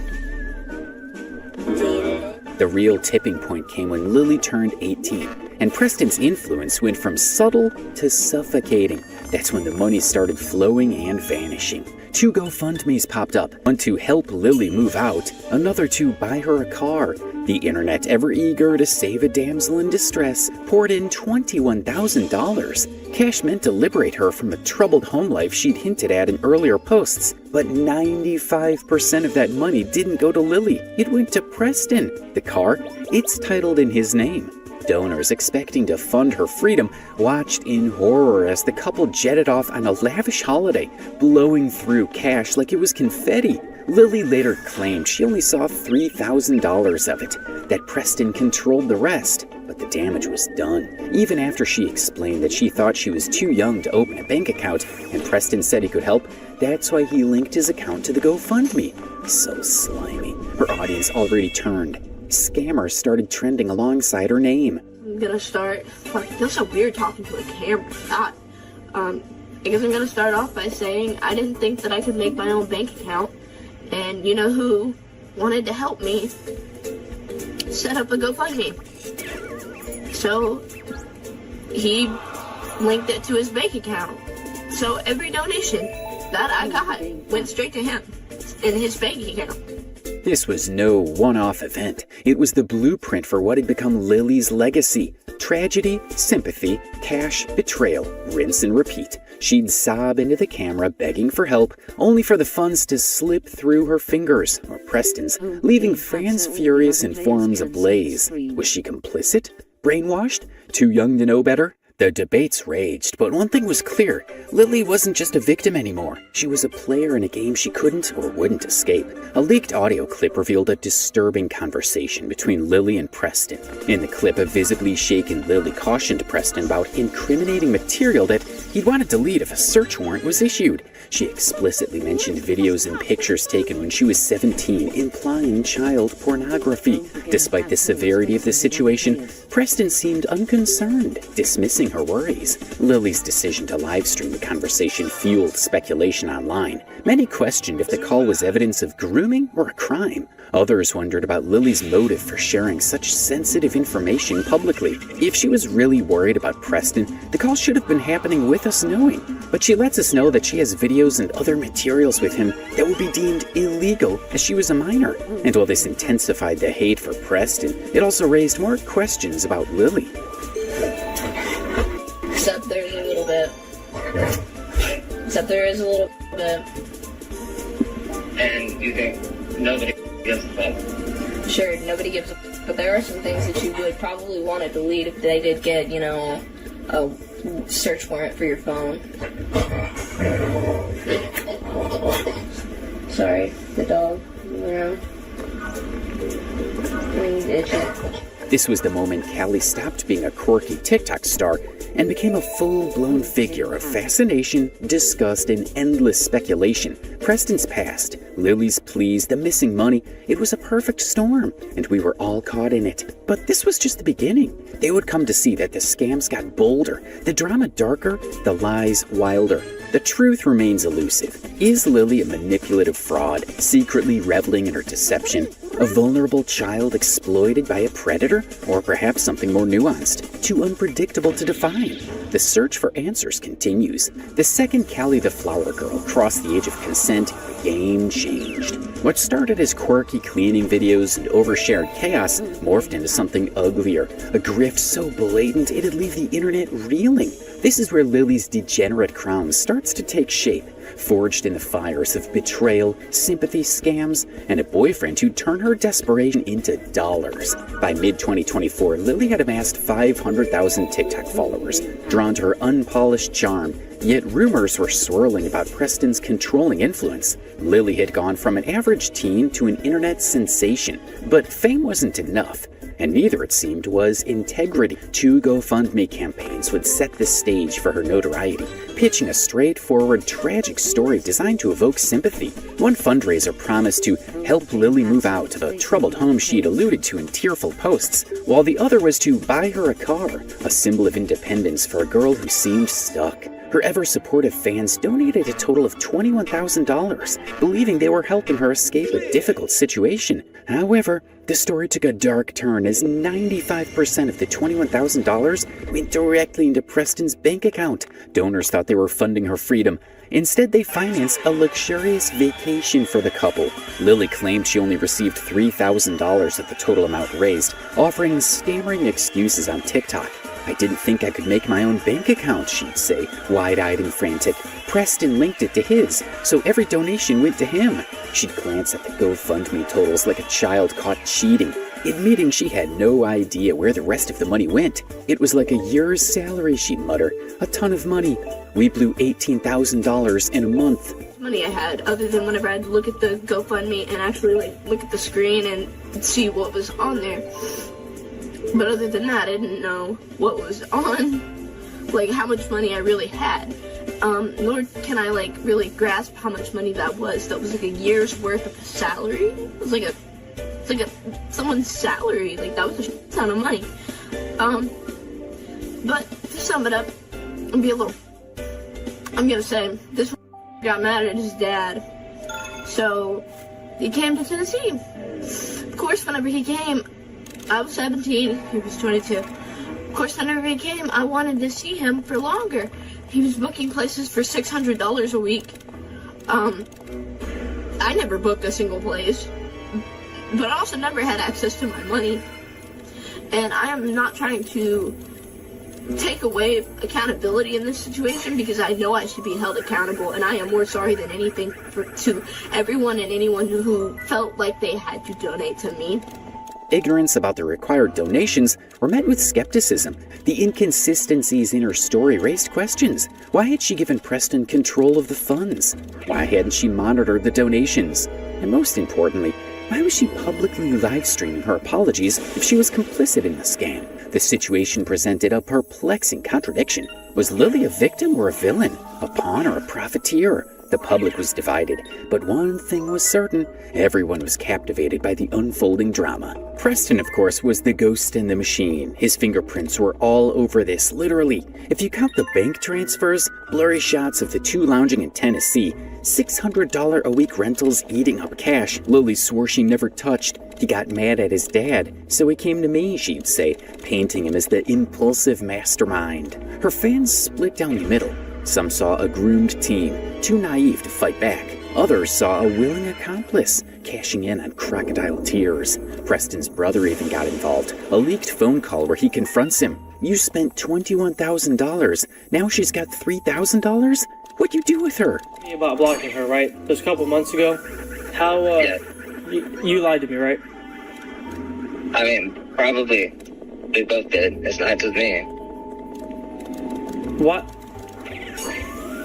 I just don't understand, like, why you feel the need to have to talk to a 17-year-old girl, Preston. I read the whole Reddit thread.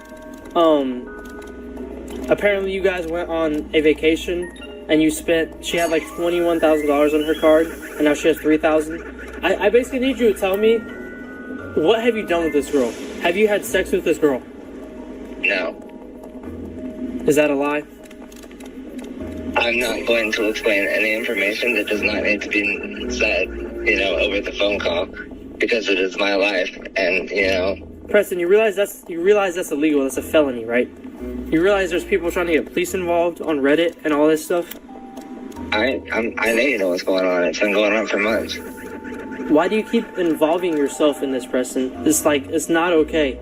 You're grooming this girl that is in a poor situation. The authenticity of the phone call, which ended with a defiant "It's my life" from Preston, was uncertain. It was unclear if the caller was truly his brother, but their familiarity during the heated conversation suggested a rather close relationship. This lack of accountability was a recurring pattern for Preston. In response, Lily intensified her content creation, subtly incorporating requests for financial assistance into her cleaning videos. Preston's demands for her to blast the GoFundMe were often captured in the background noise. "If I didn't, he'd get mad," Lily would later confess, her voice trembling with fear and exhaustion. "He'd say I wasn't doing enough." The internet lapped it up, a twisted spectacle that garnered a mix of pity and mockery. Her TikToks became a bizarre form of performance art, a cycle of chaos, sympathy, and cash. A bunch of people think that I manipulated others out of money.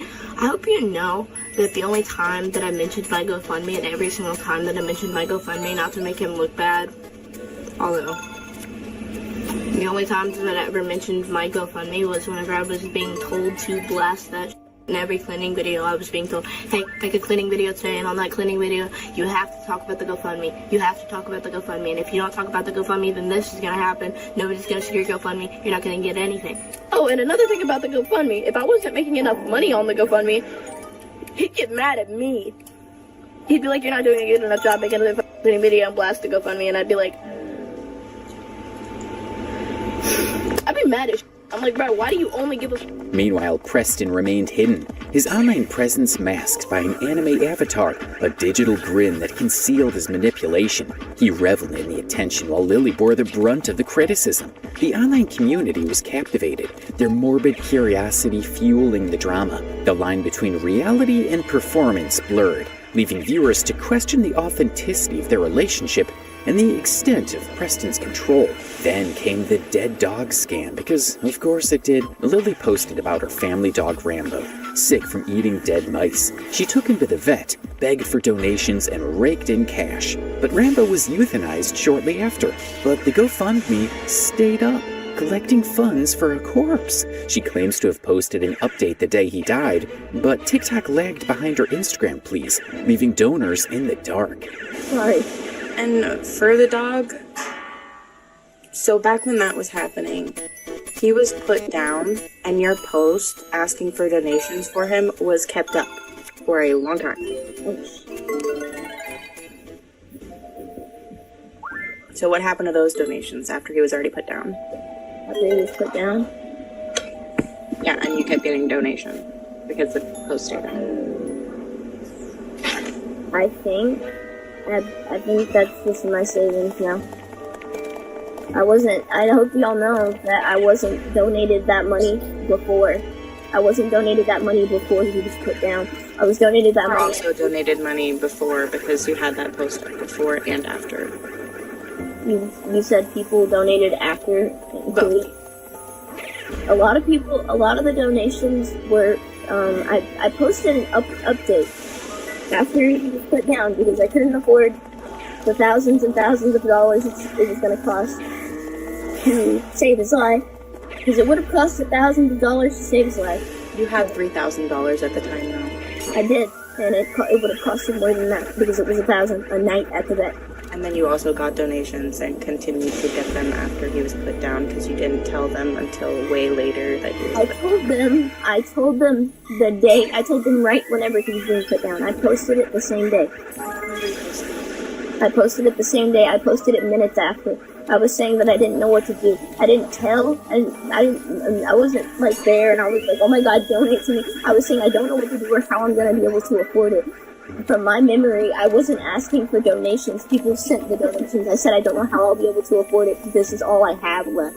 In the video, Lily says that the donations she had at the time of reaching the vet was not enough to cover all the costs required to keep the dog alive, and that after it was put down, she made a post on Instagram, totally confused, saying that she didn't know what to do. The argument raised by her fans calling her out is that she left the donation post up even after the dog was already dead, raking in even more donations, the money that she says is now in her savings. Lily also apologized later in the video to everyone that donated after the dog was already put down. The truth became even more elusive when her mom's leaked text surfaced, saying that Lily seemed much better during the burial and that it felt more like a party than it did a funeral for the beloved dog Rambo, also claiming to have gotten more than enough money for a surgery that never took place. She also adds that the doctors said it was very unlikely that the dog survived the surgery due to its emaciated state. Was it true? Was it a lie? Is this woman really her mom? We don't know for sure. The lines blurred even further, making it impossible to determine if she was a scammer or simply a grieving child, because everyone grieves differently. Although it was later confirmed by Lily herself that the woman was, in fact, her mom. The confirmation came from the lyrics to one of her unpopular songs, where she said that she confided in her mother and she blasted it all online. Callie, you're a scammer after my house burned down. They said Callie's doing drugs when I was homeless and manic as hell. Fuck you. I would the internet if my diddle didn't burn in a fire. And now I would tell my story to the world if everybody didn't call me a liar. And when I went live, everything was true. I just can't tell you now. Because when I met a stripper, they put a little spur on my mouth. And then my Uber driver told me to calm the down. And when I went to work, they recorded my ass. So I just quit my job. And when I texted my mama, she posted the screenshot. So I never text her back. The betrayal cut deeper with every dollar. Fans who'd once adored her quirky rants now saw a con artist, or a puppet too broken to resist. Preston's absence from this scam only fueled theories. Was he lurking, directing from afar, or had Lily learned the grift herself? But we quickly come to find out that this was just the warm-up. The GoFundMes were a spark. What came next was an inferno, literally and figuratively. A house fire, a family divided, a fake pregnancy, each scam bolder, each betrayal sharper. Lily's world was unraveling, and Preston's grip was tightening. If you thought the GoFundMe grift and the dead dog scam were peak Kelly the Flower Girl chaos, brace yourself, because this is where the crown gets forged in fire. Late 2024, it brought a tragedy so raw, it could have been Lily's redemption. But her family home burned to the ground, an electrical fire reducing her past to ash. But this is Lily we're talking about, a girl who turns tears into cash and trust into betrayal. The ensuing chaos wasn't a rebirth, it was a $60,000 scam-fueled disaster that ignited family conflict and severed parental ties. Oh my god! It's not funny. I'm not supposed to do this, but I still want to go to my bedroom. I got off work and I went home. Beautiful. Dystopian, dude. Why do I have packages here? It's the Pillanders that held up the roof. Wait, that was my tablet. Sometime in January this year, Lily shared a heartbreaking video of her childhood home after it was destroyed in an electrical fire.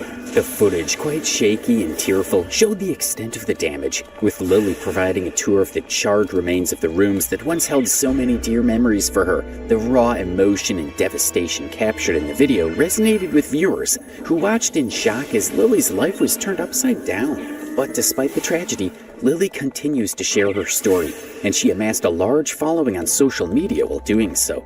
Quickly, a GoFundMe was established, and Lily claimed that all proceeds would go to her father, the homeowner who was left with nothing but smoke and debt. The plea for help to help my family rebuild after this nightmare was met with tens of thousands of dollars in donations, as high as $60,000, although the exact amount is unknown due to the many deleted pages and unclear screenshots.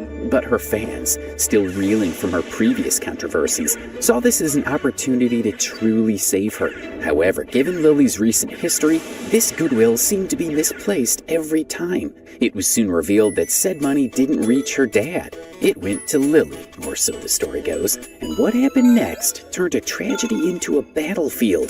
The first red flag? Her parents' response. Lily's dad and his girlfriend didn't just sit quietly. They started their own GoFundMe, a separate cry for help, signaling a bombshell narrative that Kai was not trusted with the funds. Withdrawals, they claimed, were inconsistent, trickling in sporadically or not at all. Lily's own flesh and blood called her out, painting her as a thief in the ashes of their home. And in a flash, TikTok imploded, with more people turning against Lily, some going as far as calling her out to be reported to the authorities. Lily fought back in the way that she could by posting cryptic defenses. The money's going to my dad, I'm just holding it, she insisted. She adds that everybody that requested refunds have been refunded anyway, but the refund claim was a lie, or at best a half-truth. Some donors claimed they never got a dime, despite Lily's assurances. She admits in one of her now deleted videos that her father still doesn't know he's not getting a home, but the internet didn't care. Her credibility was ash already, just like the house. You're probably wondering where Preston was the whole time. Well, he's still lurking, as always. Lily hinted at his presence on a live stream that she was still technically with him, while dodging questions about his role in her life. Worries swirled among the public, especially those that donated. They wondered if he siphoned the funds, like he did with the car scam. Was he whispering in her ear again, turning tragedy into profit? No hard proof pinned him here, but his shadow loomed large. Fans pointed to her previous cleaning videos, where his off-screen demands echoed, asking her to blast the GoFundMe, and she'd obey. The house fire cash could have been his latest heist, or maybe Lily had graduated from pawn to player. But once again, we cannot exactly tell what happened with both of them. The family fallout cut deeper than the flames. Lily's mom, a figure as unhinged as her daughter, leaked text to Reddit, spilling private grief for the world to gawk at. She wrote that Lily sang sing songs on her new guitar while the dog was buried, adding that Lily shrugged off Rambo's death with cash in hand. True or exaggerated? Who knows? But the oversharing was generational, a twisted legacy of airing dirty laundry. After the house burnt down, her mom kept up with posting spats with Lily to a subreddit dedicated to her downfall. In an effort to paint her as callous, rebellious, and untrustworthy amid the tussle of GoFundMe accounts, the audience lapped it up, some saying if her own mom hates her, maybe she was the problem. But no one asked why a parent would blast this kind of negative info about their child to hundreds of thousands of strangers on the internet. Lily's TikToks from this era felt like a fever dream. Half of the time she was apologizing. The other half, she's in defiance. She said that she didn't trust Preston, yet she stayed. She claims to be stranded with no vehicles, no family, and no shelter, begging for cash for Airbnb while admitting to having savings from past GoFundMe scams that were currently inaccessible to her. But then her fans and audience are skeptical about trusting her this time, and there is a cloud of doubt around them. Some say that she has money already, she just wants more, while others saw a broken girl that was too lost to escape. The house fire wasn't a scam, it was a fracture.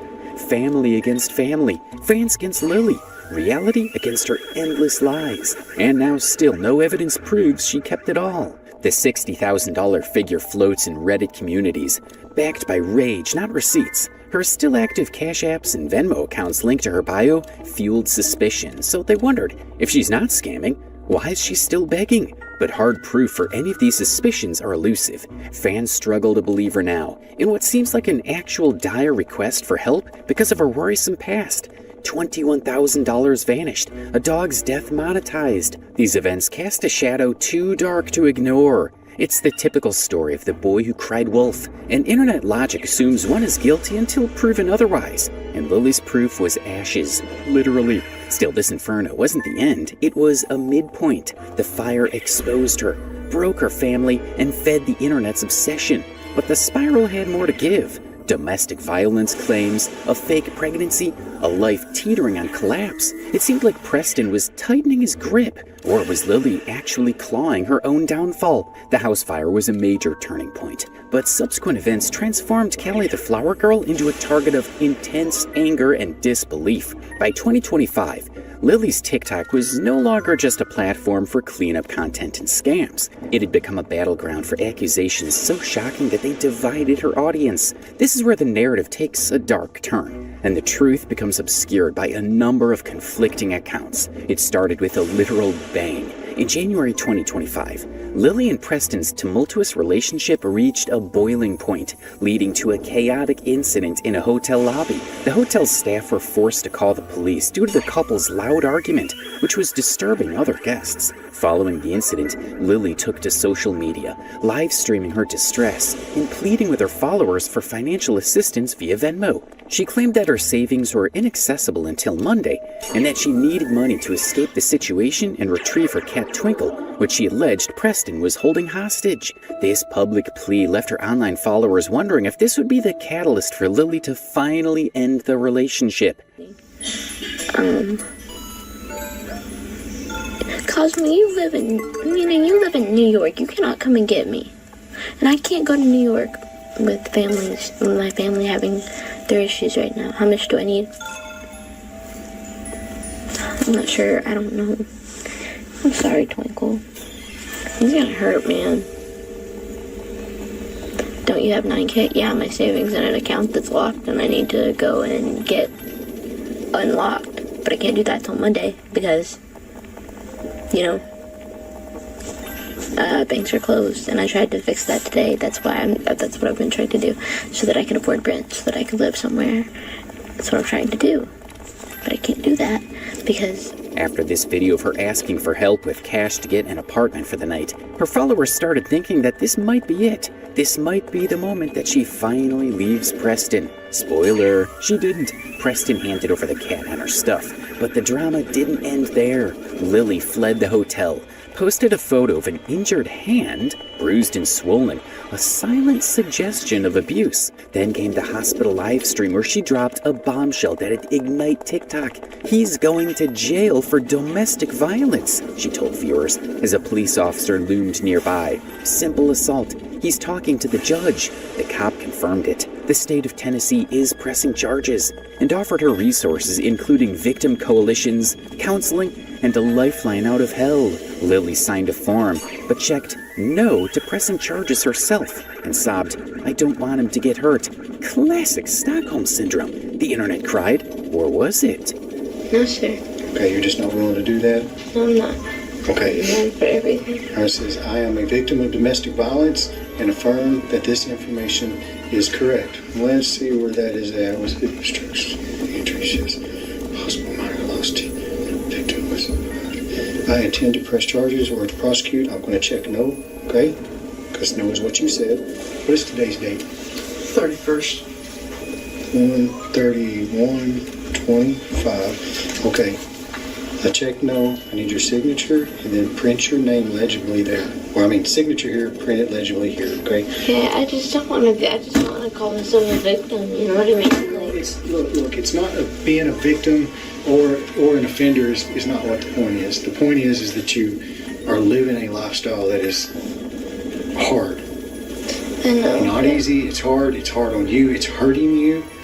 Okay? And sometimes people get in this rut with other people in their life that they care about and they can't hardly get out of it. Okay? And you need to be able to get out of it. Okay? So that doesn't make you a victim.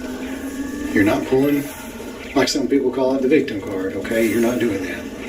Alright? When I walked in here, did you start telling me, oh, he twisted my hand, he hurt me, he done this? You didn't say none of that, did you? Mm-hmm. No, I seen that. Okay? And the rest of the world can see whenever you're struggling and being hurt as well. Okay? You're just going to have to step back and realize that we can see it. We just want you to be able to do something to get help for yourself, okay? The plot twisted fast. Preston ended up not going to jail. None of the charges stuck. And some days later, Lily spilled the tea as to why it unfolded so, saying, "The crime happened in Arkansas, not Tennessee. They wanted me to report it there." Nobody bailed him out. He never got arrested because the crime didn't happen in Tennessee, where the hospital was. The crime happened in Arkansas. And they wanted me to make a report in Arkansas.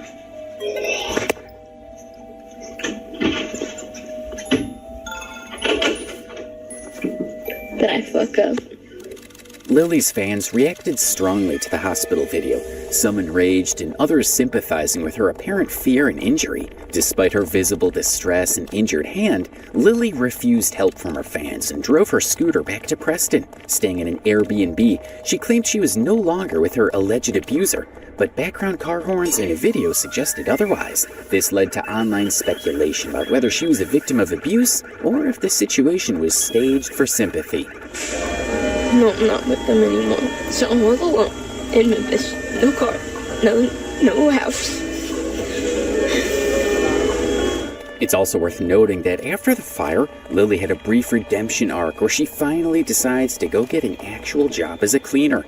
The arrangement was allegedly put together by some of her followers, and the job included a provision for a place for her to stay, but the terms was that Preston would be left out of all of this. Her boss allegedly dropped a bombshell comment on her live saying, "I offered her an apartment, furnished it, everything. She Ubered to me, then left with him." Now, is this true? Maybe. There's no definitive proof it's really her boss. For all we know, it could be a TikTok rando with a grudge. But it fit the pattern of her past behaviors. Lily running, then returning, cash flowing in between, all too familiar. And there is evidence, thanks to the TikTok detectives, of Preston being around her at the apartment provided by her boss. In the previous clip, if you listen carefully, you would hear a car chime in the background, and that matched the car that Preston had.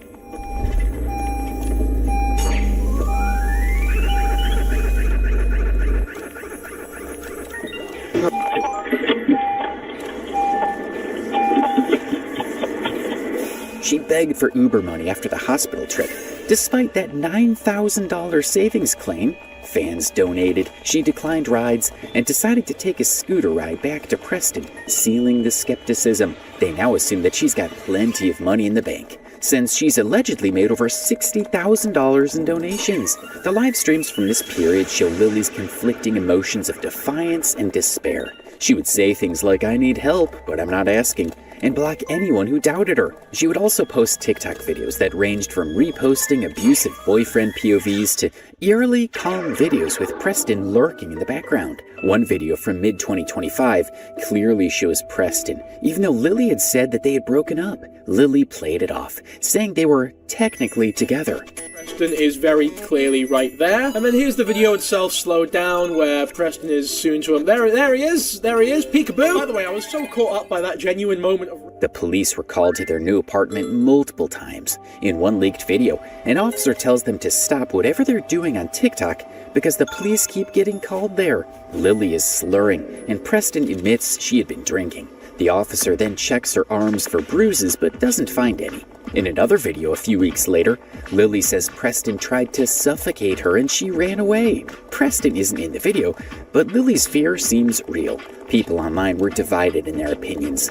Some pointed to videos where Lily mocks Preston and said she wasn't really scared. Others focused on the age gap and power imbalance between them. There was no arrest after Lily's suffocation claim. Because of Lily's history of lying, people didn't believe her. She had lied about being pregnant and getting refunds. Some people accused her of romanticizing the situation, and she laughed off a rash she said was from stress. Preston's role remains unclear. Was he the abuser who hurt Lily in the hotel? Was he the mastermind behind the whole situation? Or simply a creepy bystander? Lily's plea to not hurt him raises questions about whether it was motivated by loyalty or fear. His past comments add to this suspicion, but the violence in this instance seemed personal and unscripted. Until it didn't. The scooter ride back, the boss rant, and the casual return to chaos all seemed staged, a desperate attempt for attention. Now it is a confusing mix of truth and lies. The police found enough evidence to file a report, but nothing came of it. Lily's tears and bruises seemed real, but her actions suggested a scam. Her fan base was divided. Some believed she was lying, others believed she was trapped. No one knew for sure. Her fans decreased, her haters increased, and the pressure intensified. By March 2025, Callie the Flower Girl's TikTok was in ruins due to scams, controversies, and accusations of violence. Lily, however, wasn't finished yet. She had one last trick up her sleeve, and it began with a shocking revelation. Lily broadcast a live stream, clutching a pregnancy test as if it were a sacred object. 2 lines, she murmured, her voice quivering from shock, fear, or superb acting. I'm pregnant. The chat erupted. All 500,000 followers. Some devoted, some doubtful, all captivated. She had been with Preston intermittently, she insisted. Despite the hotel turmoil, the police involvement, the I'm done tirade, now this? A baby connected to a man the internet loathed. A creep with a history of accusations longer than a CVS receipt. She says that he doesn't know about it yet, and then proceeds to solicit for funds to support her and her incoming newborn child. Fans bought it for a second anyway, and donations almost already started pouring in, as if she did not quickly debunk the pregnancy claims, saying that it was obviously a prank that she was playing on her followers, as she explains in another video. And used it in the clip for, like 1 second? And the line was literally so scribbly you could tell it was fake. Like, that's the only reason why I just think that it's a little weird that people are upset. Somebody sent me baby clothes. Sorry. I'm not mad I got caught. I would not have carried that out. I wouldn't have been like, yeah, I'm pregnant. I'm pregger. No. But one thing I will say is that I don't think that y'all need to go this insane over it. I'm not pregnant. I'm on birth control. I'm sorry that you're offended. And I'm sorry that I did that because I know I should not have done that. I know I should not have done that. I just thought that it was funny. Because, I'm a normal person who's lived... No, I'm not a normal person. But I've lived a life too. And it's probably been very different from yours. And... we have different humors, and if I thought that it was funny to say, yeah, I'm pregnant, like all the girls did in my school, then I just don't get, I mean, see, I can say that I'm sorry and whatever, but there's nobody, I'm sorry to say this, there's nobody who can make me understand why it was wrong, other than the fact that some women can't get pregnant. I understand that I shouldn't make people think I'm pregnant, but people do pregnancy pranks all the time, and it was kind of like shock content. I didn't expect anyone to really see the 2 lines. I just thought it was like, you know, it was just a little funny thing to put in my video and have people be like, oh my god, she just so casually showed that she had 2 lines on her pregnancy test, and that's what I thought that it was gonna be. In the unraveling video a week later, Lily dropped the mask, admitting in a live stream that they all freaked out over nothing. The test was fake. She had just scribbled a second line on the test strip, she claims, but the damage was done. Donors who'd shelled out funds for her again were pissed. She lied again, while Reddit threads ballooned with receipts, claiming that her whole life was an act aimed as a cash grab. Preston's role in all this? A ghost as always. No proof that he orchestrated this. Lily took the fall solo, even though many suggested otherwise. She had sworn they'd split. I'm not with him, she claimed, yet TikTok caught them together post-prank, with his alleged voice faint in the background saying to tell him to chill. Was he the brains? Or had Lily learned the grift too well? The internet turned feral against Lily. She is a compulsive liar, X declared, memes of her test flooding feeds. Her subreddit hit thousands, in a mix of gawkers and vigilantes demanding justice. Donors begged GoFundMe for refunds. Some got them, most didn't. The manual process was a maze she'd exploited before. Lily's response was a half-baked apology, saying sorry that they thought she was pregnant. The backlash from fans who believed her fake tears was immense. She tried to use mental health as an excuse, but it was a weak defense against the angry mob. Her TikToks after the incident were chaotic and erratic. She would rant about haters, daring them to block her, and then immediately ask for money for an Airbnb, claiming she was stranded. This was despite the hints she had previously dropped about having $9,000 in savings and possibly even $60,000. Preston was always present, sometimes on screen, sometimes lurking in the background, while she alternated between defiance and desperation. She insisted she wasn't a scammer, but admitted she had made mistakes. The pregnancy prank was the final straw, turning fans against her and doubters into active opponents. The phrase morbid echo that tied Lily's scams together was a chilling reminder of the darkness that seemed to follow her. The fallout with her family had been severe, and her mother's accusations on Reddit only fueled the fire. Whether true or not, the claims painted Lily as a heartless grifter who was unfazed by the pain she caused. The image of her laughing while her family suffered was a powerful one, and it cemented the narrative of Lily as a villain. The fact that her father remained silent about the accusations only added to the mystery.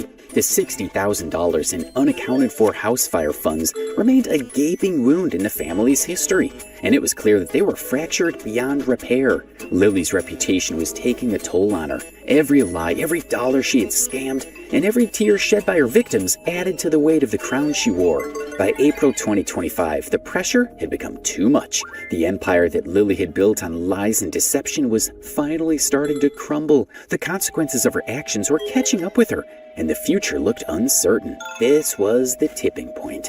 By April 2025, Lily's empire was crumbling. Followers dropped, haters soared, her TikTok a graveyard of deleted lies and defiant rants. Preston lingered. She's still technically with him, a bond the internet couldn't crack. Was she trapped? Complicit? Broken? The pregnancy prank didn't help, as her fans were now skeptical of every move, taking them with a pinch of salt. It exposed her, stripped her bare, left her for the ages. April 1st, 2025. Approximately 8 months after Callie the Flower Girl burst onto TikTok, Lily's empire is a smoldering wreck.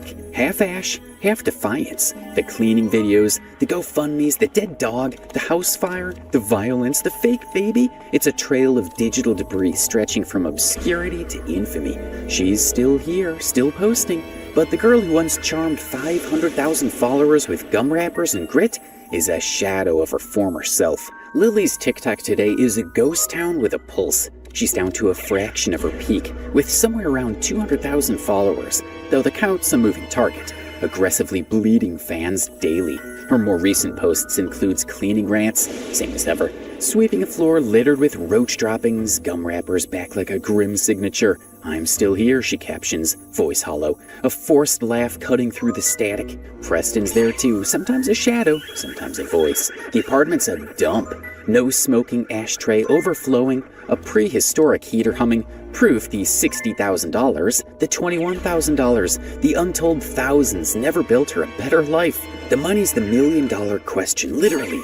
Reddit pegs her haul at over $100,000 across scams. $21,000 for the car, $60,000 from the fire, and an alleged $20,000 for the baby. Plus Rambo's vet fund and endless Venmo drips. Hard proof of these claims are scarce. Deleted GoFundMes, murky Cash App logs, her own I blew it confessions, only to come back and say she's got savings. She also teased $9,000 was locked in her bank account after she switched banks, she claimed. Yet she's begging for Airbnb cash, Uber rides, cat food.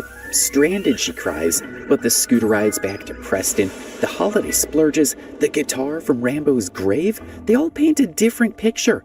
Did she squander it? Did Preston pocket it? Or is it stashed as her nest egg for a rainy day? The internet's got no receipts, just rage and theories. Her fans, or what's left, cling to scraps. Some still defend her because she's a victim that was groomed at 16 and trapped by him. The age gap, Preston's creepy past, those leaked Snapchat screenshots. Girls as young as 15 keep that narrative alive. She's mentally ill, others, they argued, pointing to her episodes, her spiral from quirky to unhinged. The rest? They're done. Alleged that she was a compulsive liar, as X brands her. Memes of her fake test and refund lies flooding feeds. Her subreddit is a war zone with pity and scorn in equal measure. Preston's the wild card. He's still around.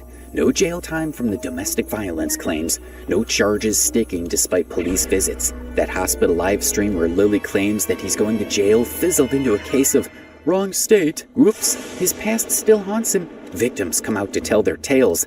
But he's untouchable, a ghost in Lily's story. Is he the mastermind? Siphoning cash, scripting scams, or just a leech riding her chaos? Her family's a faded echo. Dad's silent, $60,000 unaccounted for. His home is still ash. Mom's Reddit rants have cooled, but the rift's permanent. Most recently, when a YouTube creator who goes by Danky Jabo posted his video about Lily a few days ago, a YouTube account that the internet has now come to know as Lily's mother responded to some questions that have remained unanswered. Firstly, in the case of her outing her daughter. Lily's alone now. No family, very few friends. Just Preston and a cat named Twinkle, the one constant in her storm. The legacy? Callie the Flower Girl's a cautionary tale. A TikTok Icarus who flew too close to the scam sun. She's the girl who turned oversharing into an art, then a weapon, then a noose. Cleaning videos birthed a grift empire resulting in $100,000 plus worth of loot. If the whispers hold, only to collapse under its own weight. Rambo's death, the house fire, the fake baby, each a brick in her monument, a testament to chaos monetized. Yet there's pathos here. Was she a kid ensnared at 16, molded by a predator into this mess? Her early TikToks, gum-chewing, messy charm, hint at innocence lost. Episodes, she'd confess, a mental health thread the internet half believes. Or was she always this? A grifter born, not made, laughing behind the tears. The haze blurs it all. Victim, villain, or a tragic mix, too broken to name. She's made mistakes, yes, but the scale? Tens of thousands of dollars. A family shattered by greed. It almost defies forgiveness. As of today, she's not gone. She's still posting, still begging, still spiraling. But the algorithm's cruel. Views dwindle, haters drown her out. The internet watches, less to save her, more to gawk. She's a relic now. A name whispered in scam lore. A warning to influencers and fans alike. Overshare at your peril, grift at your doom. So what's next? Will she fade? A TikTok ghost haunting dead links? Will Preston drag her deeper? Or will she finally run? Callie the Flower Girl saga ends not with a bang, but as a story too wild to forget.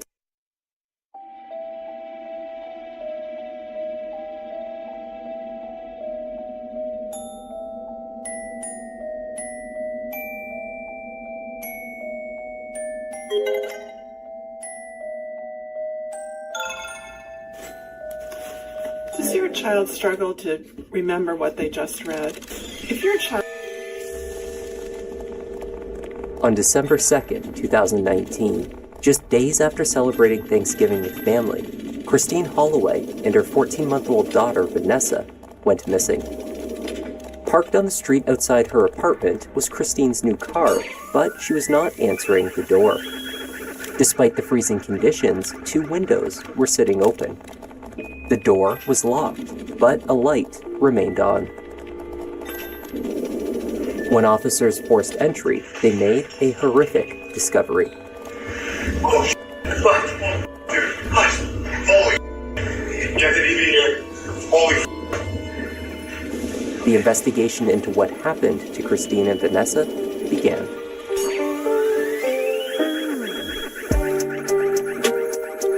Hi there, I'm Kevin and welcome to Just Thought Lounge. Today's case has garnered national headlines for years.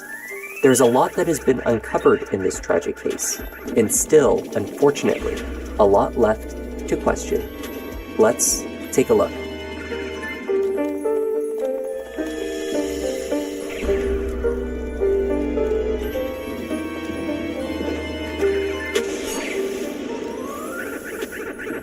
Growing concern. The head teacher in charge of her infant room, 43-year-old Christine Holloway, had not yet arrived. It was not typical of the good-natured teacher they knew as consistent Christine to be late for work. Co-workers attempted to reach her without success. By 1 p.m. that afternoon, after calling around to family members, Rosie requested a welfare check at her apartment at 6.5 Myrtle Avenue. The apartment was on the second floor of a 3-car garage. Towards the back of the building, the officer observed that one of the bay windows sat open. Similarly, the skylight to the unit's bathroom was ajar. These observations were particularly unsettling given the freezing temperatures outside. There was no answer at the door and no movement inside. Nothing further was amiss, though it seems Christine was not at home.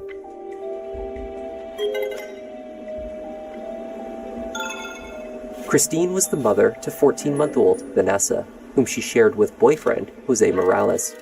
Jose had informed Christine's brother and sister-in-law that he saw Christine that morning around 7 a.m. as she left for work with Vanessa. Her work at the daycare meant that Vanessa could stay with her every day. She would not have made other arrangements for her care. Christine had met Jose on an online dating app. He had 2 children, Isaac and Isabella, from a previous relationship, who lived with him throughout the week in his mother's basement in Fairhaven. On the weekends, Jose stayed with Christine in Ansonia. Armed with these pieces of information, Officer Smith and Sergeant Guerrera of the Ansonia PD gave Jose a call. A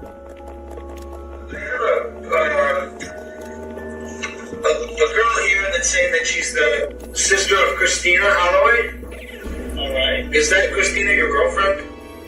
Yeah. Okay. She's saying that she couldn't contact her all day today. She said that she talked to you today, and that you said you saw her leave this morning. I saw her leave early in the morning to go to work. That's about it. Who was she with when she left? 24, 23. Is that your baby as well? Yes. Jose had told Stephen and Jody that he last saw Christine that morning at around 7 a.m. as she left for work with Vanessa. To Smith and Guerrera, Jose altered this assertion, stating that he only spoke with her on the phone at that time.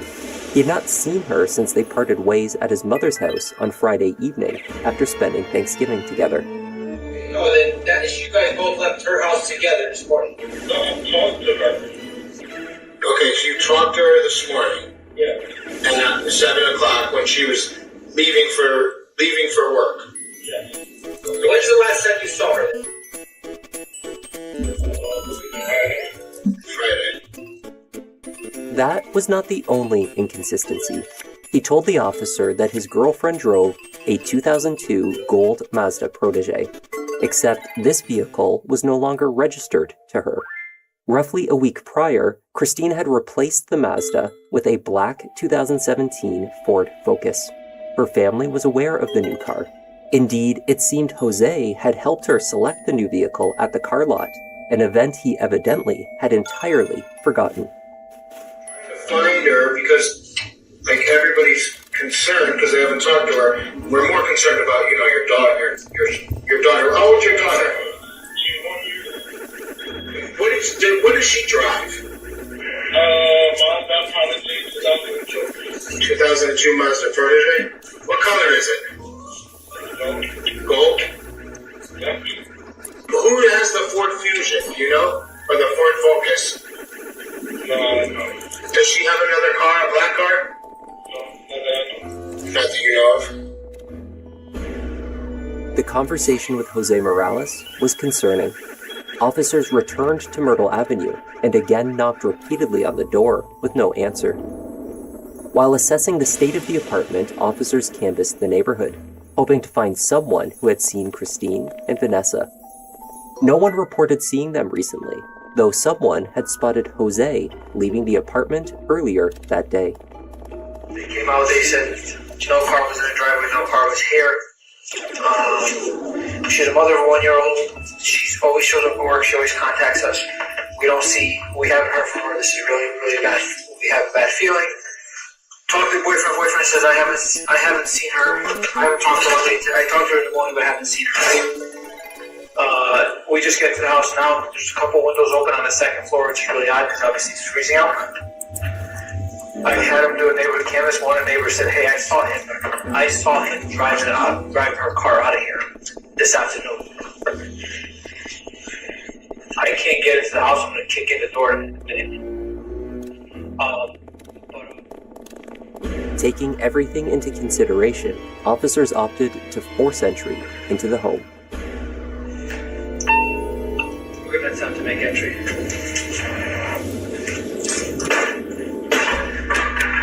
Did you get the insurance warrant complete on the token? Police department? Sure. I'll take it.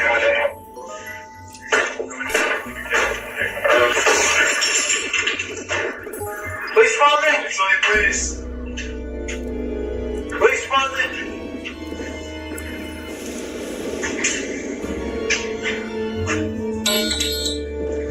Oh shit! Fuck, dude. Holy shit! Get the DV here. Holy fuck. Okay. Trying to back out. No, clear the room. Clear the house.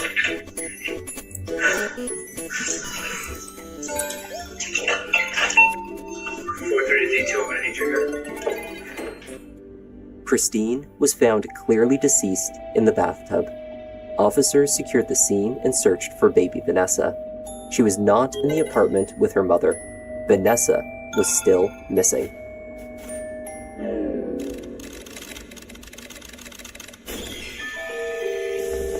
Today, the identity of the female victim found inside 6.5 Myrtle Avenue on Monday, December 2nd, 2019, was positively identified as Christine Marie Holloway, age 43, the mother of Vanessa Morales, our missing 1-year-old baby. Vanessa Morales is still missing, and we, along with the FBI, Derby Police, Connecticut State Police, are still following leads to locate Vanessa to return her home safely. Christine Marie Holloway had been 43 years old. She was the eldest of 5 children. As such, she developed a nurturing personality and a desire to care for others. One of her greatest wishes in life had been to become a mother, a wish fulfilled when she welcomed her beautiful daughter, Vanessa, into the world. As a daycare educator, she loved working with children, especially with babies. According to family, friends, and coworkers, she had the patience of a saint. Christine's faith was also very important to her. She was a member of the Columbiettes, a collection of Catholic women who share in a sisterhood, service, and faith while actively helping in the community. I miss her laugh.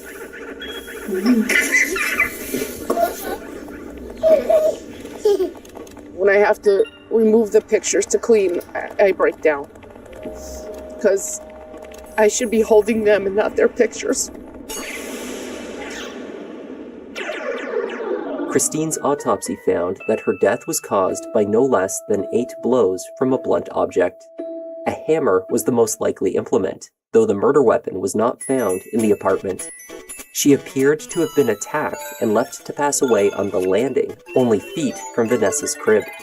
Later, someone had undressed Christine and moved her into the bathtub where officers would discover her. By that time, she was visibly deceased. A lieutenant on scene described seeing an internal organ removed from her body and lying near to the tub. The mother's time of death was estimated to be between late Saturday and early Sunday morning.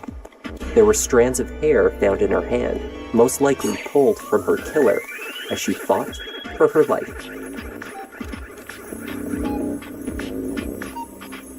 Inside the apartment, investigators noted, with the exception of the bathroom, that it was clean and neat. Scented candles had been lit. But when forensic teams from the Connecticut State Police began processing the scene, they found indications of blood on the walls, on the rugs, and many items centered around the area where Vanessa's crib was kept. The rocking chair, stuffed animals, and containers full of children's toys likewise tested positive for blood. A single infant-sized pink crock was found amongst these items. The matching shoe was missing. There were obvious signs of a cleanup. Discolored wet rags were located in a bucket under the kitchen sink. When the drain to the sink itself was taken apart, forensic teams identified very fine bone fragments which were matched to Christine's DNA. Also curious was the overflowing recycling bin, full of empty cans sitting on the porch, while inside, another full bin was emptied onto the floor. It contained over 12 cans of beer, amongst another dozen water bottles. There was no alcohol found to be in Christine's system upon her death. The teacher and mother was not a drinker. As the swabs from these stained items were tested, a definitive DNA match could not be obtained, though logic dictated that Christine was at least one of the contributors to the samples taken. There were no matches to little Vanessa. The family would like to thank all the law enforcement agencies involved with searching for my baby niece, Vanessa Morales. My name is Anna. I'm Vanessa's aunt. We, the family, would like to ask for everyone in our communities and beyond us to help bring baby Vanessa home safely.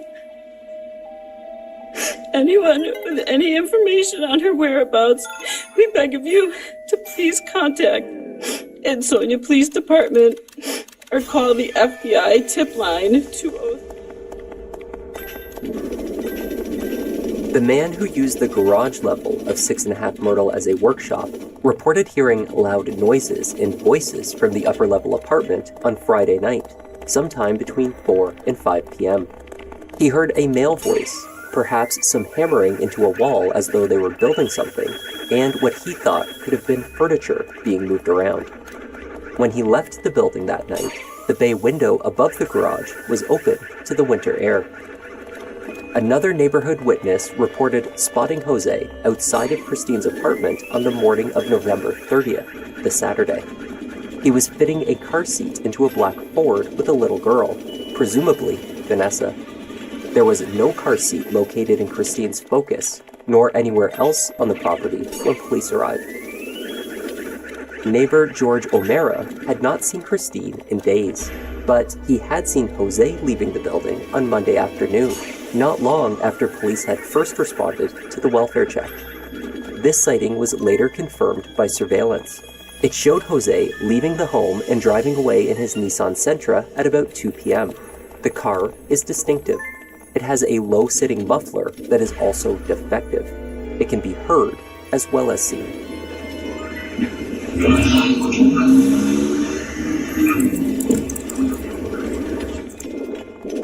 Investigators began compiling surveillance from homes on Myrtle Avenue, West Street, Mott Street, as well as across the way at Cottage Road, where a camera gave a clear view to vehicles traveling to and from Christine's apartment off of West Street. It would take days to piece together. In the meantime, they had a witness who placed Jose Morales exiting the apartment after they knew Christine to have been dead inside. He had already provided inaccurate, if not overtly deceptive answers to officers over the phone, and he showed a suspicious lack of concern for his missing girlfriend and baby daughter. Jose was located at the home of his mother, Lydia De Jesus, and stepfather, Marcos Garcia. He was brought into the station for questioning. At that time, Jose was told only that Christine and Vanessa were still missing. During the 38-minute ride to the station, the 43-year-old spoke about how nice the police car was. He commented on how he lived a sober life, how he did not do drugs and rarely drank. He did not ask about his daughter. When the interview commenced, Jose downplayed his relationship with Christine. They were not very serious, he said, and only in regular contact because they shared Vanessa. We're not that close. It's like we have a baby, but it's not like she my girlfriend. If I help her out a little bit, so leave her alone so we didn't know the baby. Some parent come over and stay over our house and holiday and things like that for the baby. So you do all that for Vanessa? Yeah, it's for It's not for Christine. It's not for Christine. It's for Vanessa. It's not. So your family likes it. He stated that he last saw Christine and Vanessa on Friday night when they left his mother's house after staying there for a few days over Thanksgiving. From there, he went to the home of a friend named Hector and they traveled to Bridgeport. Initially, at least, Jose was unable to provide Hector's last name or his address. Over and over again, Jose insisted that he had no idea what had become of Christine or their daughter. He became indignant, questioning why Christine's family was not also at the police station, undergoing questioning. I mean, someone came to my house and said, Vanessa's missing and it's not his 20-year-old daughter.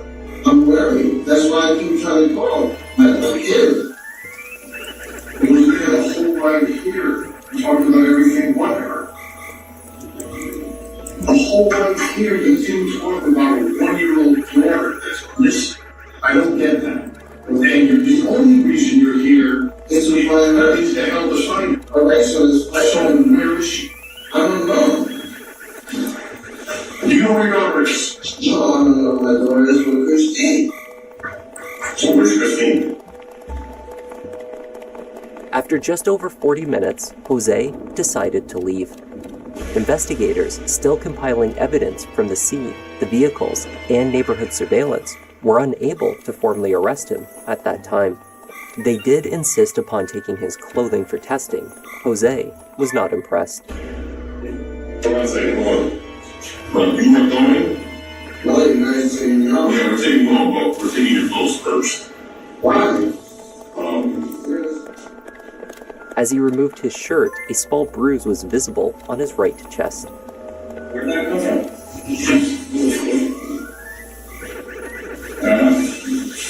How about that for this?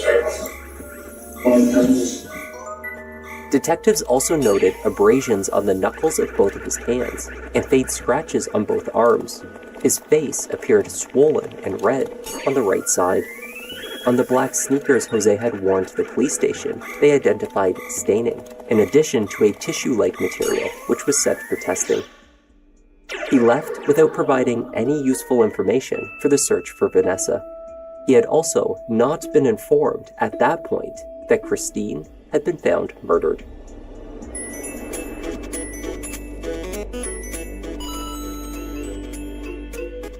After returning Jose to his mother's home in Fairhaven, police remained on scene to secure the property while a search warrant was obtained.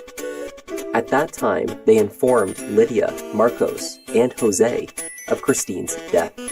Jose sat to the right in the living room, observing his mother's reaction to the devastating news. We know where Christine is. You know what Christine is? Yes. Oh, you never found her? Yes. Well, what about the baby? Christine's dead. No.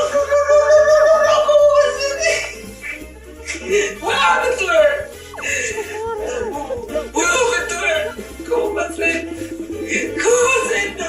We're looking for your son to shine a light on our situation. So to let you know this, it's a homicide.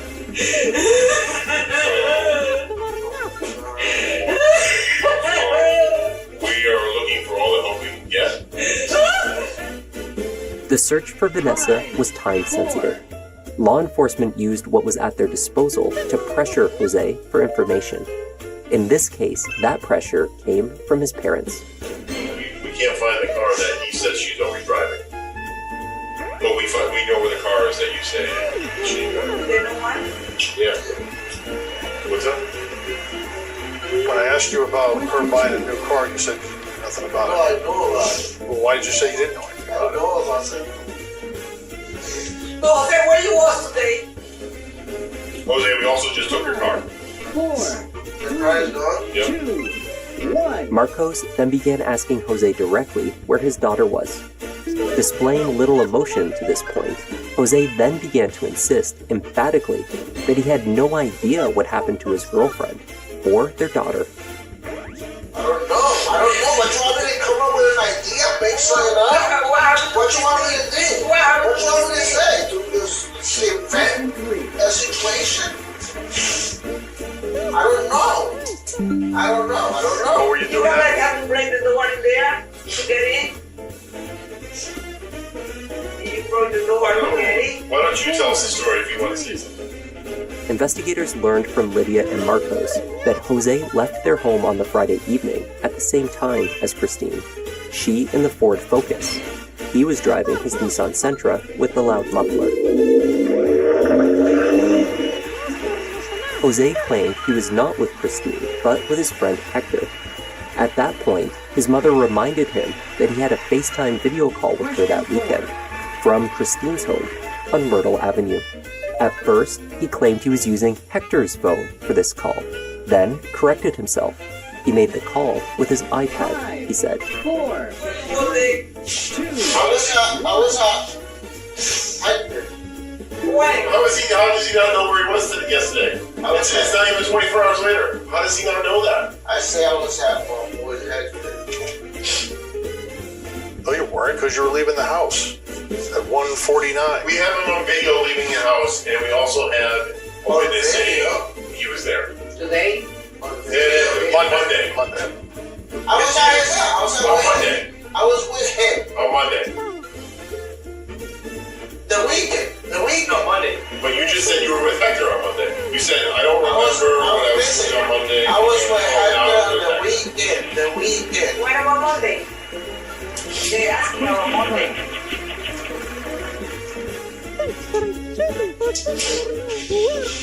Listen, you don't have to answer. You can do whatever you want. You can leave.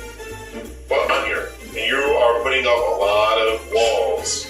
It's not a lot of walls. Yeah, maybe my brain is messed up. Maybe I'm not a clear-minded person.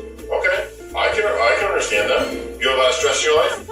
Yeah, I have no job. Okay, so I'm broke. You I live with my parents. And you got 3 kids, and you're trying to support the 3 kids.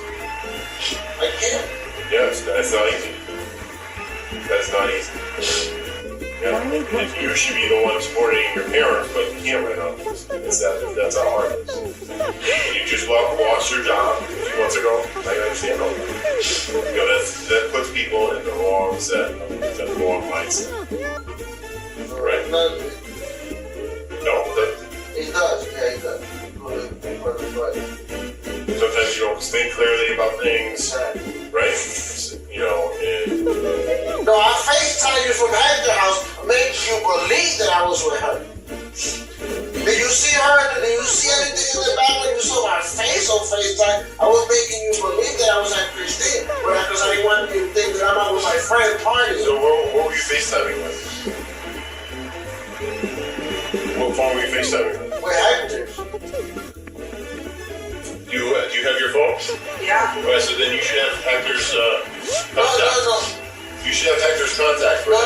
I was FaceTiming with The iPad that Jose shared with his son Isaac was eventually seized with the search warrant. The FaceTime call with his mother had been placed from it, using the Wi-Fi connection at Myrtle Avenue. As the investigation continued, detectives became aware of a 911 call that was received by Ansonia police on Saturday, December 1st at about 2 a.m. The call was traced back to Jose Morales' cell phone, and it connected through a tower 1 street over from Christine's apartment. It lasted 1 minute and 14 seconds. On the call, a male voice, slurring, stated the street name Myrtle Avenue. Much of the speech was muffled and incoherent, but a female voice was also heard, coming in and out in the background of the call. Once enhanced, that voice was heard stating, "Stop, hang up, who are you calling?" The line disconnected and the operator was unable to reconnect after multiple attempts. Officers were sent to Myrtle Avenue to check, if anything was obviously amiss, though they did not have a street number and found nothing of concern when driving by.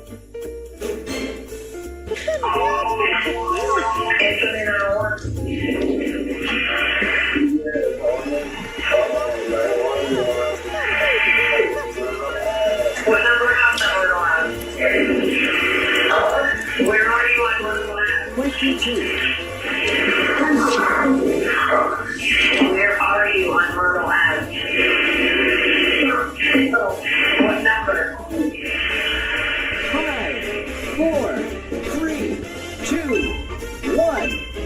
The physical evidence linking Jose Morales to the murder, or at the very least the cleanup of the scene, was growing. In his shower, they recovered washcloths and towels stained with what they suspected was blood. In his Nissan, a large black contractor's trash bag was located in the trunk with a reddish stain. Testing confirmed this was Christine's DNA. Swabs from the gas and brake pedals, as well as the interior and exterior door handles, likewise returned matches to Christine. Then, there was his cell phone data.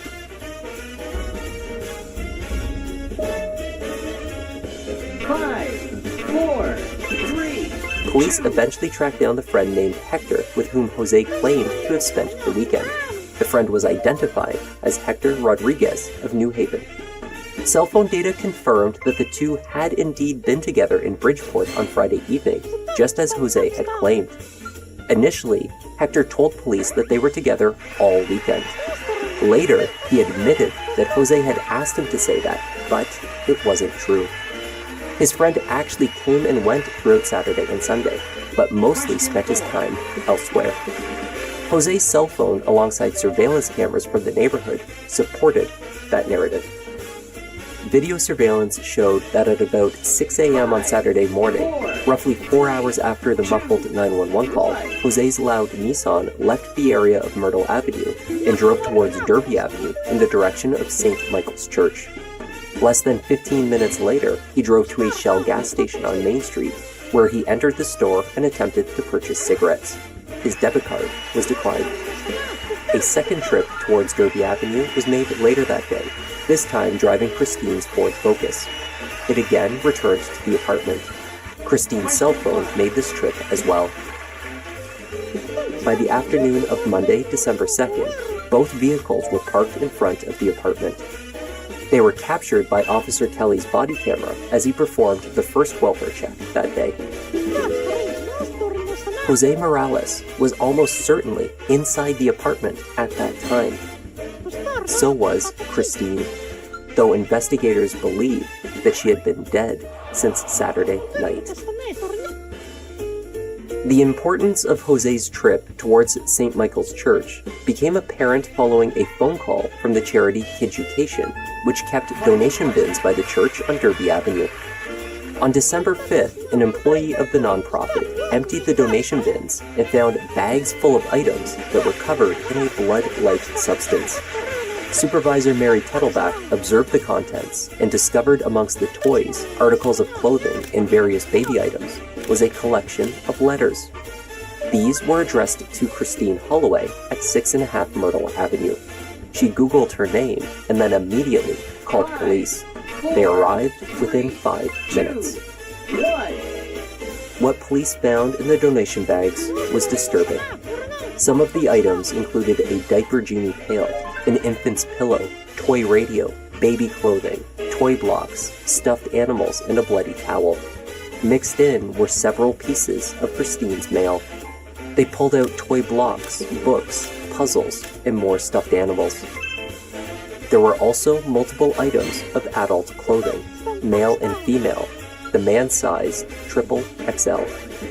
They found a single infant-sized pink frock. It was for the left foot, a match to the right one found on Myrtle Avenue. Christine's DNA was found on multiple items in these donation bins to a high level of certainty. In some cases, the samples were less defined, but it was clear that these had originated in her apartment. Vanessa's DNA was not identified on these items. The search for the 1-year-old continued. None of the items that Christine was known to have used regularly for her care, a polka dot comforter, a gray diaper backpack, and a Greco car seat, were located amongst the items retrieved in the donation bins. They were not in the apartment either, nor found in Christine's car. Ansonia police announced the arrest of Jose Morales for Christine's murder. They also made a plea to the public for help determining Vanessa's whereabouts. The FBI offered a reward of $10,000 in exchange for information leading to her location. These items may be with Vanessa, or they may have been discarded at some point. If any of the items are located, they should not be touched, and a phone call should be made to the Ansonia Police Department. Hopefully these pictures on this side can help us jog someone's memory. They may have seen something they didn't realize it was important. Jose was not assisting in the efforts to find his daughter, claiming that he had no information to offer, at least not at first. After several interviews with investigators, Jose's account of what had transpired that weekend changed. He now claimed that when meeting with Hector on Friday night, he smoked PCP, or angel dust. PCP can cause hallucinations, distorted perceptions of sounds, and psychotic behavior. Jose told police that he took the drug on more than one occasion that weekend, and as a result, he had little recollection of that period of time.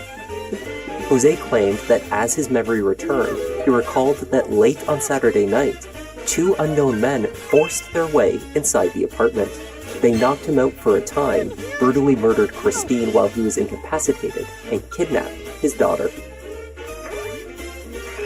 He pleaded not guilty to Christine's murder. He was also charged with tampering with evidence for the cleanup of the scene. There were no charges at that time in relation to Vanessa, though he remained the primary suspect in her disappearance. An agonizing 4 years went by, and Vanessa was not found. Jose Morales' PCP story remained intact during that time. The murder trial commenced in spring 2025. He's going to tell you that the defendant didn't do this. Mr. Morales testified that home invaders killed Christine Holloway, left the only eyewitness to a brutal killing alive for some inexplicable reason, and then kidnapped Vanessa Morales. That this was a PCP-induced delusion, and that 5.5 years later, he still believes that there were home invaders that were responsible for this brutal crime. He is going to say to you, who calls 911 before killing somebody? He is going to point you to the 911 call and suggest to you that the tape supports the inference that his client was high on PCP. The prosecution argued that Jose Morales was a controlling, jealous, and emotionally abusive partner to Christine. They dismissed his claims of drug use and instead suggested that it was more likely that he was simply drunk. They pointed to the collection of beer cans in the recycling bin. This form of intoxication would also explain how Jose had been capable of an extensive cleanup at the scene, driving to and from the apartment, and the disposal of items in the kidutation bins, actions that are not likely undertaken while incapacitated by a drug like PCP. Before he finishes the tasks in the house, before 6 a.m., when the cameras catch him making his run to the kidutation bins. How is he cognitively doing all of this a few short moments after smoking PCP, a drug with an average half-life of 8 hours, a drug that causes cognitive impairment? You know, the cognitive processes that help us plan, prioritize, and sustain efforts towards a goal. The defense conceded to the second charge, tampering with evidence. Jose was under the influence of drugs and not thinking clearly. He was in fear of the intruders who had taken his daughter. Given this concession, they argued there was no forensic evidence linking him to the murder itself, only the subsequent cleanup. Investigators had seized and tested 3 hammers, but had failed to identify a murder weapon. DNA was found under Christine's fingernails, which was thought to be skin, but it was not a match to Jose Morales. The hair in her hand, however, was consistent with originating from both Jose and Christine. 3, 2, bride of 40 years watches these crime shows over and over, and she tells me it always comes down to forensic evidence. What's the forensic evidence that was offered to you for your consideration here? Number one, there's no evidence of Jose Morales' DNA under Christine Holloway's fingertip. Jose took the stand to tell the jury about the intruders who killed Christine and took Vanessa. The story he told, on its surface, seemed to account for everything. The PCP caused his memory to come back slowly, in fragments, which explained why he had misremembered facts when speaking to police. As his memory returned, he cooperated fully, he said. He claimed that the 911 call was placed when he first saw the attackers approaching the home. His speech on that call was slurred due to the drugs. Christine, he said, had not seen the men approaching and questioned why he was placing the call. Then, the line disconnected right before one of the men knocked him out, so he could not call back. Jose used a diagram of the apartment as an aid as he explained to the jury how he saw the men approaching the house while he was in the bathroom. I tried to work my way out the bathroom to close the front door, but because I was so intoxicated, I couldn't really move. So I made it to where the bureau is at, around that area, in the little kitchen area, right in between. I made it to like right here, right in between Let me just, we have to put this on the record, Mr. Morales. Yes. Because I was so intoxicated that I couldn't do what I really wanted to do. I went in my pocket, I grabbed my phone, and I dialed 911. Okay, let's just stop there. So I called 911. I don't know how much time went by. Seconds. I felt hit. I got hit on the right side of my face. I lost my balance. I already had no balance to begin with. I lost my balance. I fell. I tried to lean on the little kitchen island. I couldn't get to it because I was not that close to it. So I fell. I got on my floor, on my knees and my hands, and I got hit right around my chest area. I stood there, laid out on the floor, high. Despite his intoxicated state at the time of the murder, Jose was able to recall events moment by moment.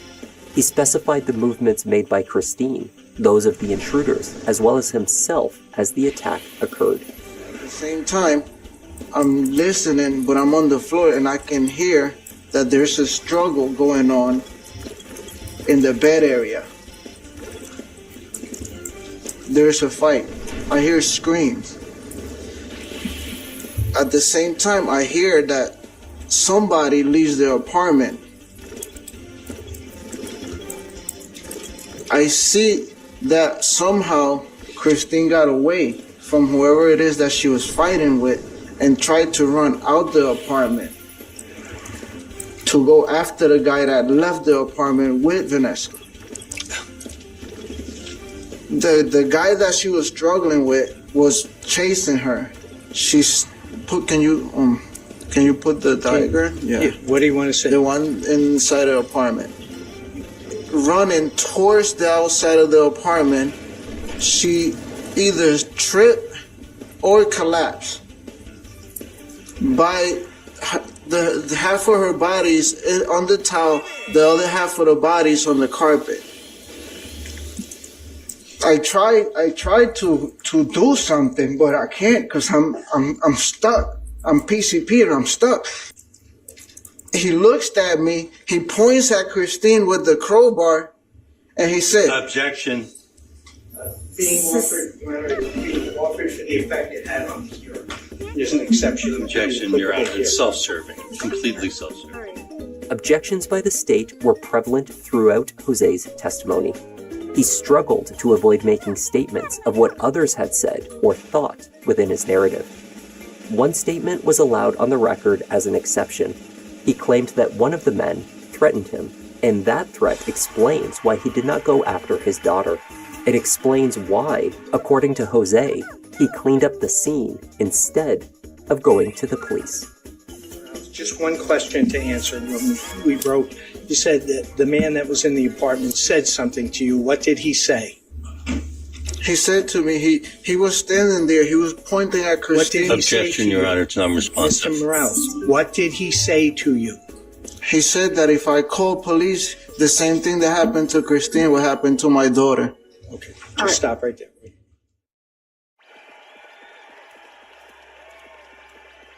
The jury deliberated for about an hour and a half over 2 days before returning their verdict. Find the defendant as to the crime of murder. Guilty. In docket number AANCRT. Jose Morales' sentencing date was set for July 8, 2025. He faces up to 65 years in prison. As of the publication of this video, he has made no further statements about the whereabouts of Vanessa. You would assume under those circumstances that he's going to get a very high sentence. Then, because there's a dead body, but there's most likely two bodies. And one of those we don't, tragically, obviously, we don't know where that body is. It is in the state's interest to know that information. So one would assume that if he got a very high sentence, like the full maximum, that he may be given an offer from the state's attorney's office to commute some of that sentence, post-judgment, of course, if he provides some information about the whereabouts of the 1-year-old.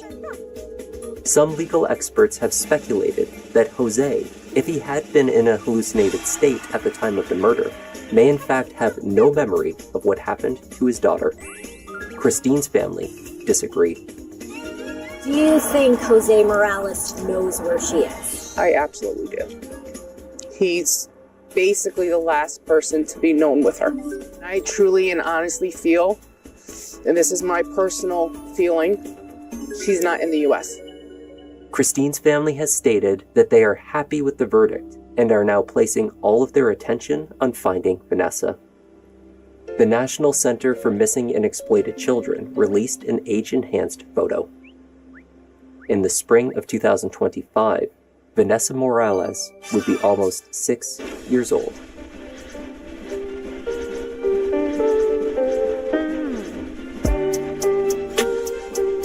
Thanks for joining me, and my thanks once again to CyberGhost VPN for sponsoring this video. Don't forget to click on the link in the description to get the special discount CyberGhost is offering JTL viewers. It will protect your data while you browse and give you full access to all blocked content. In August 2017, police in Farmington Hills, Michigan responded to an emergency call in a wealthy neighborhood. They were told that a mother of 3 had been the victim of a horrific accident. Except, when they arrived, it did not appear to be an accident at all. As investigators began to look around and ask questions, a devious plot emerged, one that suggested that the crime had not only been staged, but also caught on camera.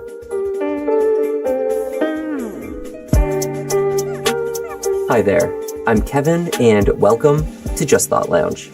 Today's case takes some unexpected turns. It is the story of an investigation that quickly picked up on subtle but significant clues. Yet, one crucial mistake threatened to destroy any hope of justice. Let's take a look.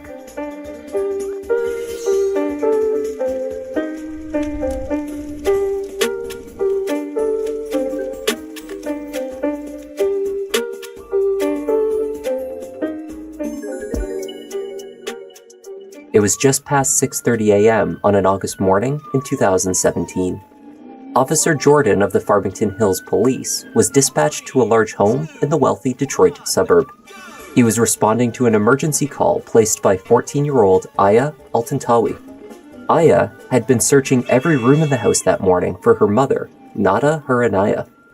Nada was eventually discovered outside. She was on the patio to the side of the house, sprawled out on the ground and unresponsive. It appeared that she had fallen from the second-floor window above, which sat open. We need an ambulance. What's going on there? I don't know. We were late for school, so I was trying my mom. And I looked out the window because it was open. It's never open. And she fell. Your mom fell? 2 stories, yeah. She fell 2 stories? How old is your mom? 33, I think, and she fell on concrete. Okay, and you said, all right, is she breathing? How much is she breathing? Her knuckles is better. I'm thinking, like, I don't know. Is she breathing? I'm gonna check if she's breathing. Okay, and you said she fell over 2 stories? Yeah, more or less. Okay, this was an accidental fall? Yeah, I'm pretty sure. Partway through the call, Aya handed off the phone to her older brother, 16-year-old Mohammed. He began CPR on their mother, who remained motionless on the patio ground. 9, 10, 11, 1, 2, 3, 4, 1, 2, 3, 4. You have to pick up the pace. Okay, 2, 3, 4, 1, 2, 3. So what happened to your mom there? Looks like she fell off the building. How did she fall? I didn't go to the room. I just scared and she just screamed. I couldn't look. Okay, do you know how she fell or what she was doing? Yeah, she was on the top floor. She was washing or cleaning the windows. She was cleaning the windows? Yeah. Officer Jordan was waved onto the property and led to the side patio by Aya. When he approached, he found Mohammed attempting to perform CPR. The officer took over. Unfortunately, after paramedics arrived, it was confirmed that she had no pulse. The Oakland County Medical Examiner's Office took custody of Nada. She was declared dead at the scene of yet unknown causes.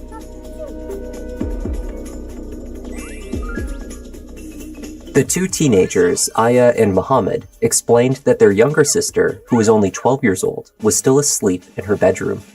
They were the only individuals in the house, and to their knowledge, no one else had entered in the night or in the morning before police arrived.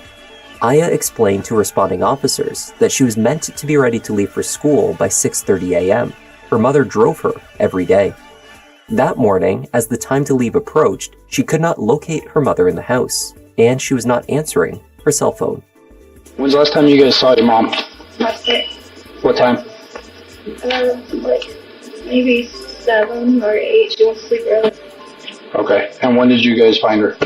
This morning, I called her twice at 6 on both her phones. She didn't answer, so I called her again at 6:30 because we're supposed to be at school by 6:40. Eventually, Aya checked the guest bedroom and bathroom on the second floor, which they referred to as the makeup room. It is where Nada often got ready in the mornings. In the room, next to an open window, was a ladder, a bucket of water, and container of Tilex cleaner. But her mother was not there.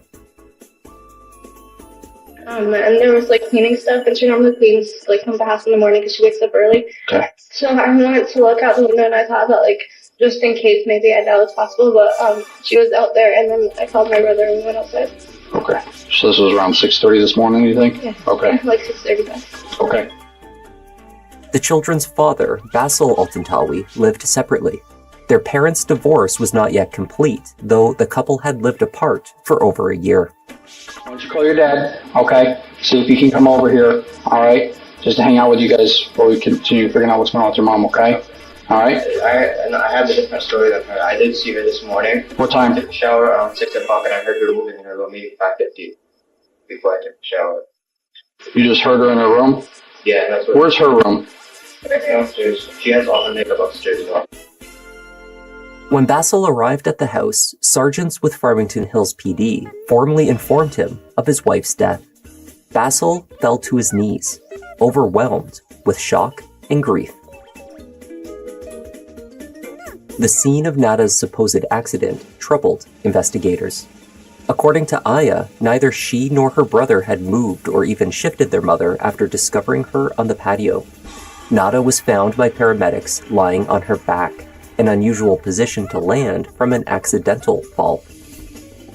Responding Officer Jordan was also confused by the lack of blood, another unsettling indication that the impact had not been the cause of her death. Then there was the state of the guest bedroom. A bucket at the base of the wall below the open window was undisturbed. So too was the ladder on which Nada had apparently been standing when she fell. The bottle of cleaner on the top step also remained in place. A Band-Aid was stuck to the bottom window ledge that appeared to have been torn off when the fall took place. What was described as opaque dried spray was observed on the outside of the closed window to the left. Investigators deduced that the Tilex cleaner had been sprayed onto it, leaving streaks from the top to the bottom. Tilex, of course, is not a window cleaner. A printed towel was next to Nada on the patio. It had a chemical scent similar to a cleaner, or perhaps something much stronger. The towel was taken as evidence for forensic testing. There were no signs of forced entry into the house. Investigators did find that cameras were set up around the exterior of the property. Basil informed detectives that he did not believe the DVR system even worked, and that he was uncertain how to access it. Nonetheless, he gave them permission to take a look.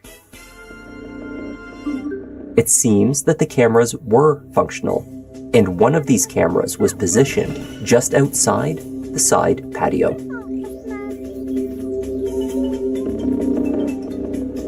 The guest bedroom window was not within frame of the security camera. However, it did record shadows cast on the opposite wall.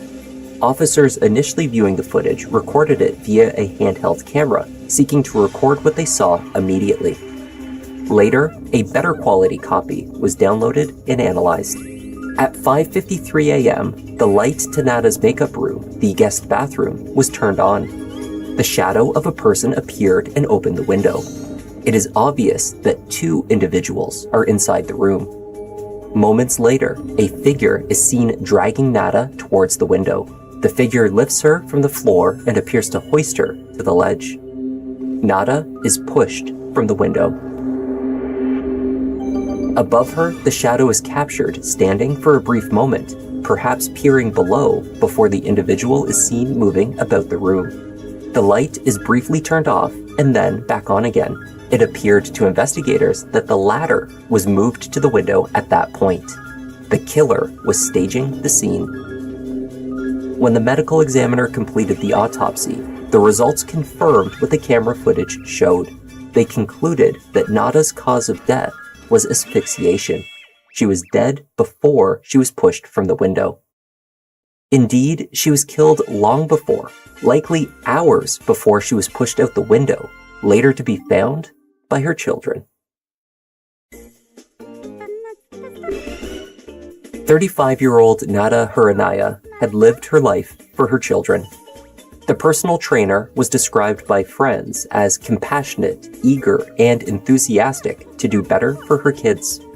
She was a very active person, often spotted by neighbors out jogging. They said that Nada had been a ceaselessly happy person. Regardless of what was going on in her life, she always had a smile on her face. And there hadn't always been a reason to smile. Conflict had been brewing in her personal life. Nada died 2 days before a scheduled hearing for her pending divorce. Her marriage to Basil Altantawi had lasted nearly 20 years. They had wed in Syria in 1999.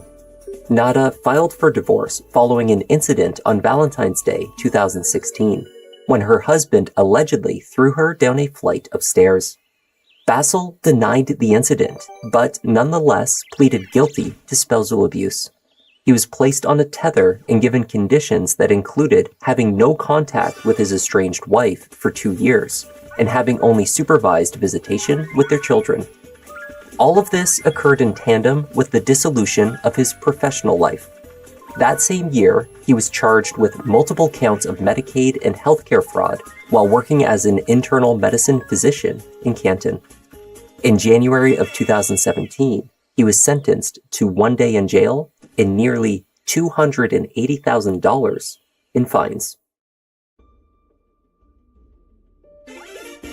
According to divorce filings, the doctor, who once had an annual income in excess of $350,000, found himself unable to work as a physician or meet previous court-ordered support payments for his family. He said he was no longer able to support them in what he called their lavish lifestyle in Farmington Hills. The doctor complained of Nada going on shopping trips and racking up thousands of dollars in credit card charges at upscale clothing stores. The father also expressed concerns that his children were being Americanized by his wife, in contrast to their Syrian and Islamic roots. It was not surprising that Basil was scrutinized carefully by investigators in the wake of his wife's murder. However, no camera at the property recorded anyone entering or leaving throughout the night. Only Nada and her 3 children were at home, and the conditions of Basil's bond restricted him from visiting the Farmington Hills house. His movements were tracked by an ankle monitor. This data verified that he did in fact violate this condition and enter the property, but only after Nada had been found dead and police insisted he come to the house to be with his children. Basil was not anywhere near the house when the murder took place.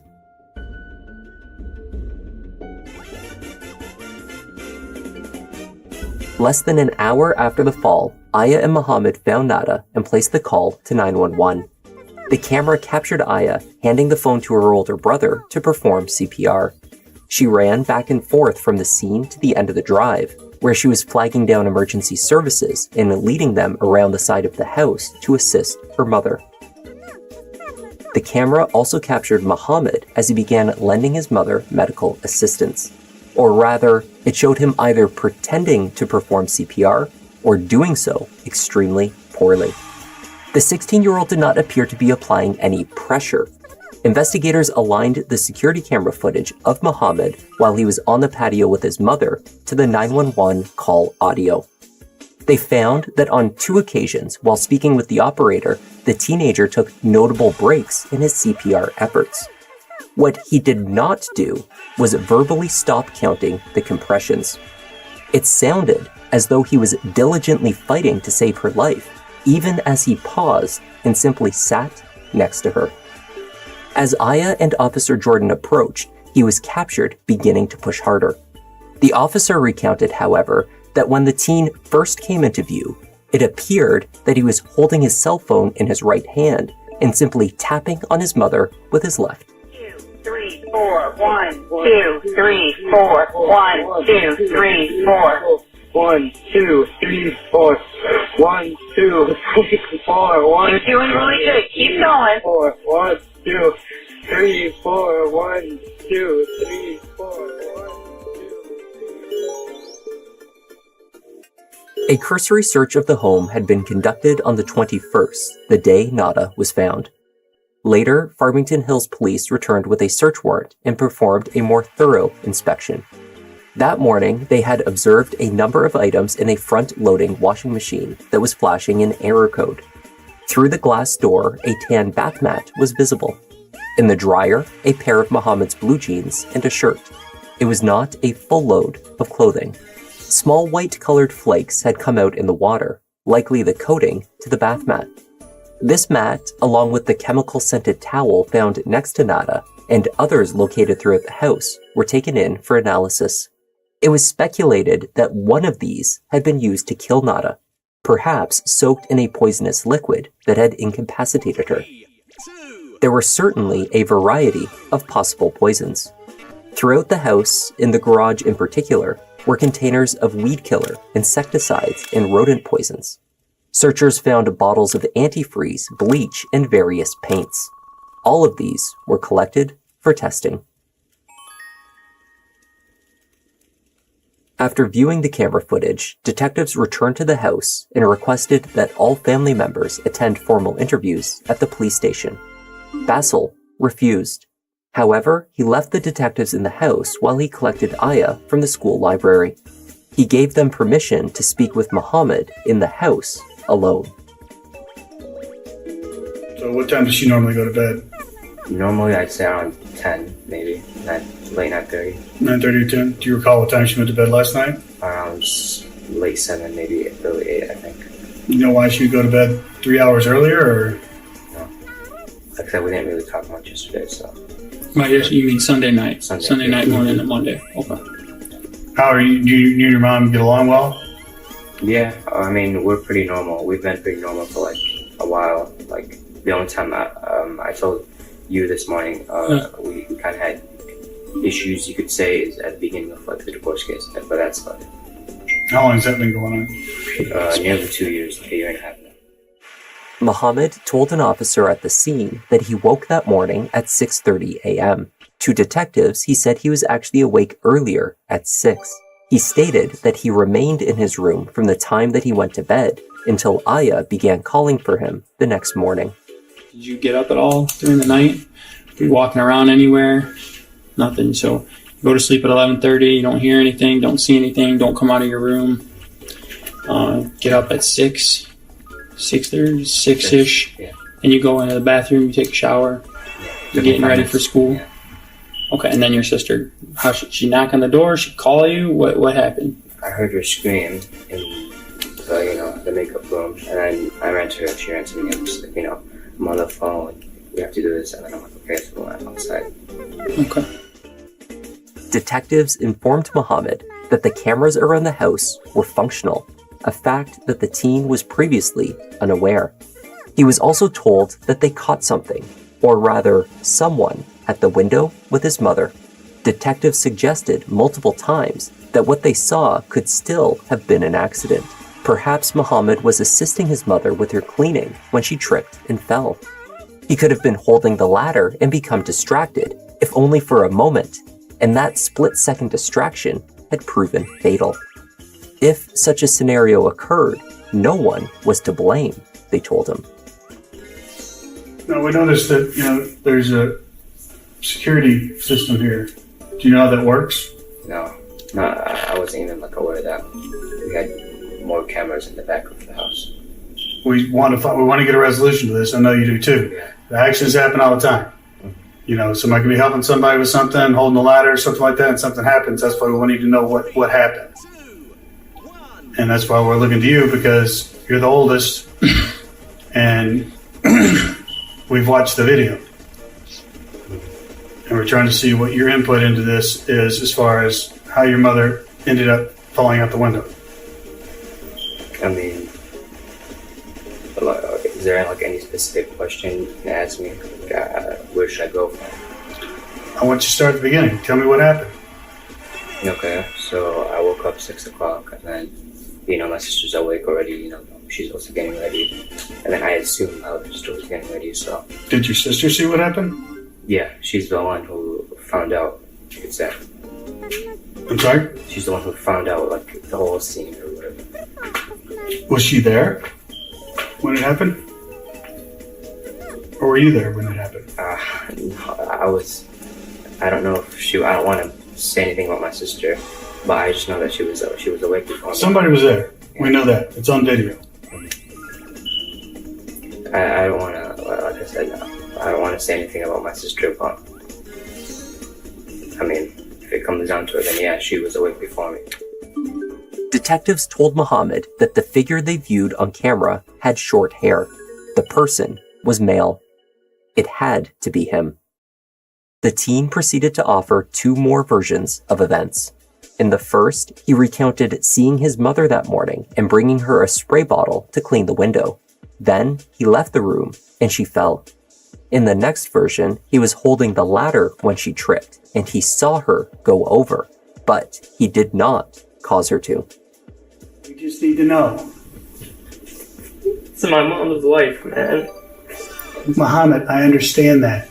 I understand that wholeheartedly. We just need to know why, so we don't look into this further, okay?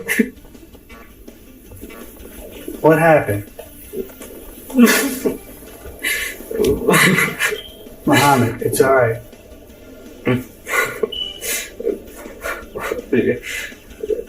Okay, so when I woke up, like I told you, she was going upstairs to clean the window and stuff like that. I didn't really overlook it. I was going downstairs to drink water first, so I thought she was going to do her makeup. And then I went back upstairs, and then she was cleaning the window, and then she's like, bring me something to clean the window with. So I brought her the spray bottle, and then she already had a ladder in there, or the stool or whatever it's called. She was taking the window thing off, screen off, and then before I left the room, she was, getting up on the window. She told me to, just be there so I could help her with the ladder, hold on it, because it was shaking a little bit, so I came over. She tried to, I don't know. Just tell us. You've gone this far, bud.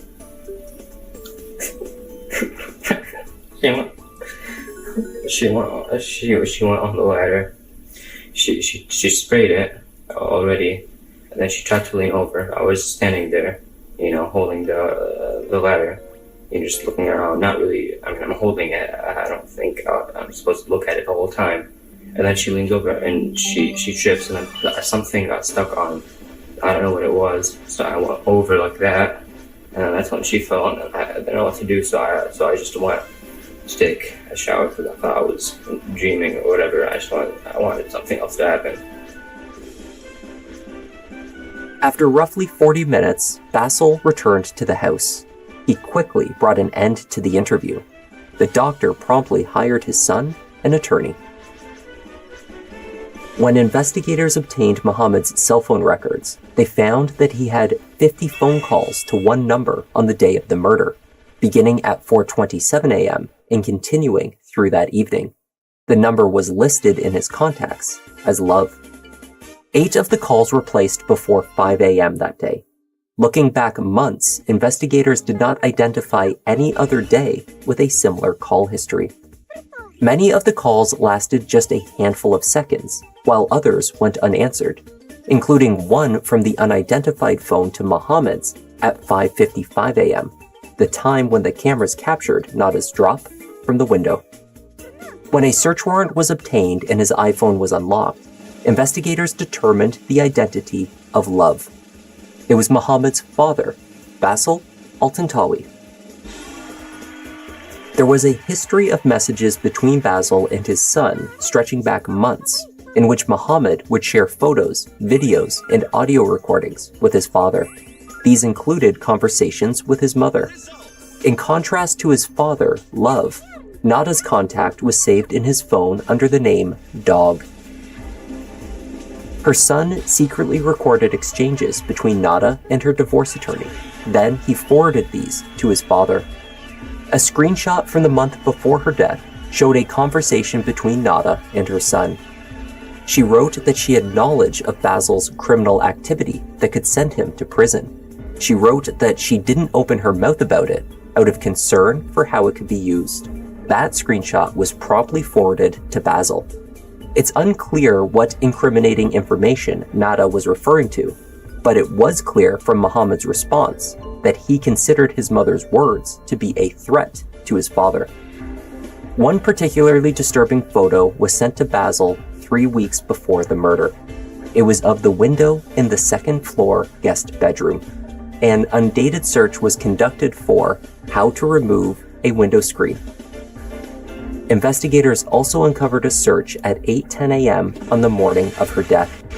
While responders worked to secure the scene, Mohammed searched how to erase a computer.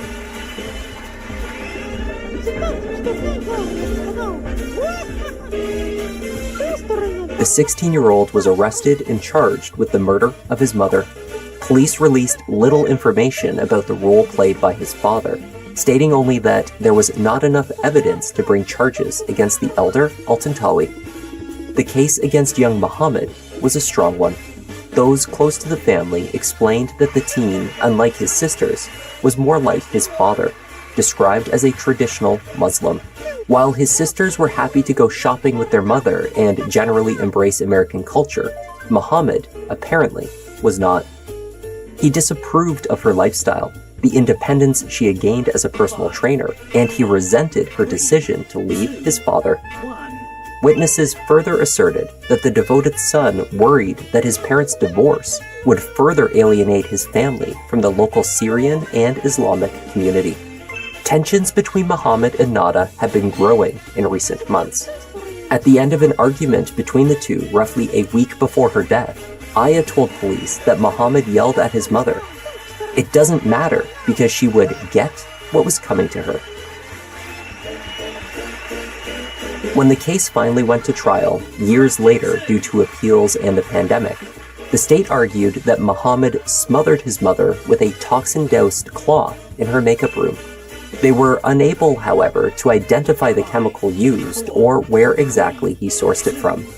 This theory accounted for how the athletic 35-year-old had no defensive wounds, and her accused killer, likewise, did not show injuries consistent with a struggle. The room where the attack allegedly took place also failed to show signs of the murder. The assertion that Nada was approached while in the bathroom of the guest suite was based on the cameras capturing the lights from this room illuminating minutes before she was dragged from that direction towards the window. Defense attorneys criticized police for not betting other men who could have killed Nada. They pointed out that a fellow fitness instructor whom she had been seeing had successfully snuck into the house on previous occasions without the children's knowledge. If this friend could, so too could her killer, they argued. Then there was the issue of Muhammad's changing story. The teenager had not been read his rights before the audio-recorded interview, the one in which he placed himself in the room with his mother. Legally, this custodial interrogation was meant to occur only after he had been made aware of his right to remain silent, had consulted with an attorney, and had one present during questioning. Muhammad's legal team argued that the teen had parroted the story to detectives that they had fed him. He placed himself in the room because they told him that is what had happened.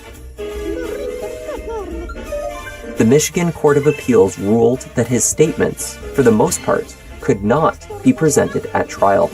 Regardless, after just over a week of testimony, it took an Oakland County jury just 2 hours before returning with their verdict. Guilty of first-degree murder.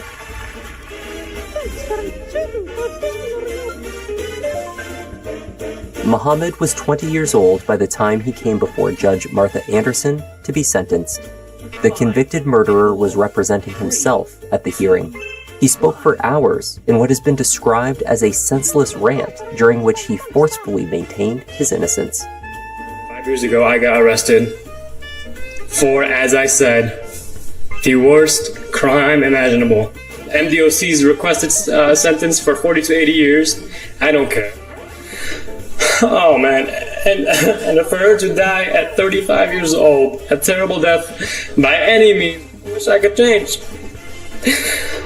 Oh man. His mother wasn't taken away, she wasn't killed. He murdered her. He murdered her. When Basil Altantawi stood to make his victim impact statement, Judge Anderson lost her patience. Instead of speaking about his wife and the loss of the mother of his children, the disgraced doctor chose to speak in support of his son, who he characterized as another victim. He's been convicted, wrongfully convicted, also that impacted me and his sister. That's not what the victim impact statement is about. He was a loving, and he's still a loving, caring, supportive human being.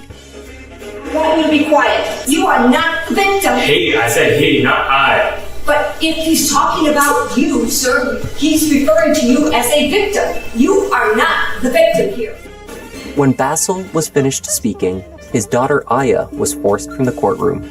She was yelling at her father in a rage. Aya had grown estranged from both her father and brother. She believed they were both guilty of murder, but only one of them was paying for it.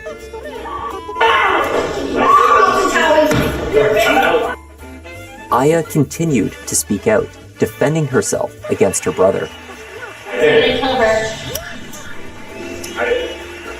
Eventually, the sentence was handed down, 35 to 60 years in prison. So it is the sentence of this court with respect to the one count of homicide, murder in the first degree, premeditated, that you be sentenced to 35 years to 60 years with the Michigan Department of Corrections and have 1,858 days of jail credit. Outside of the court, Aya told reporters that she had tried to empathize with her brother, but that the previous 5 years had been extremely difficult, and he showed no signs of remorse. He can die today and I would not go to his funeral. I would throw a party instead. Like, I don't care about him. Those who knew Nada Huranaya said that she would have been very proud of her daughter, who grew into a strong and outspoken woman. The youngest of the 3 children is in the custody of her father. Thank you.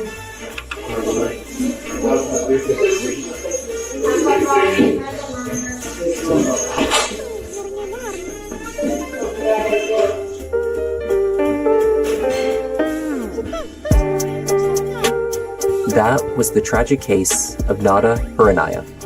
Thank you for joining me, and a special thanks to John Baum and Paul Hudson for joining our Members Lounge. Your extra support is really appreciated. I'm Kevin, this is Just Thought Lounge, and I'll see you in the next one.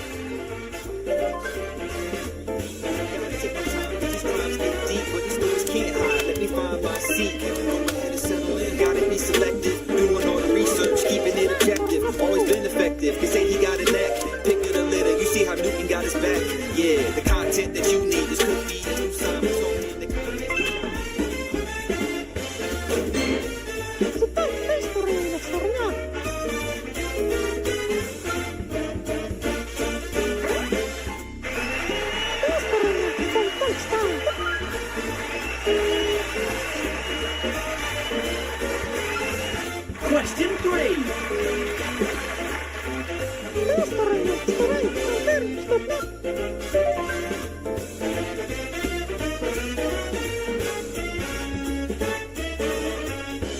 Five, 4, 3, 2, 1.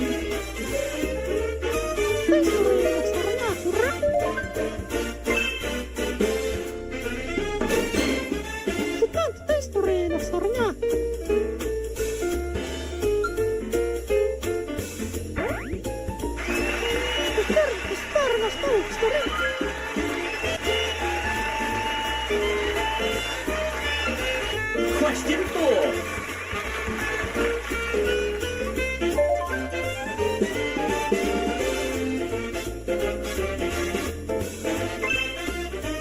Five, 4, 3, 2, 1.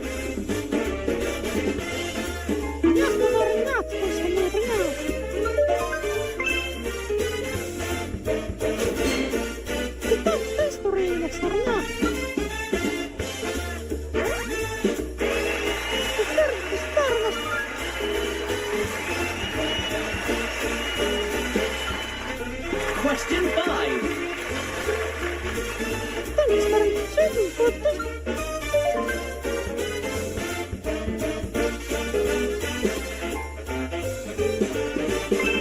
Five, 4, 3, 2, 1.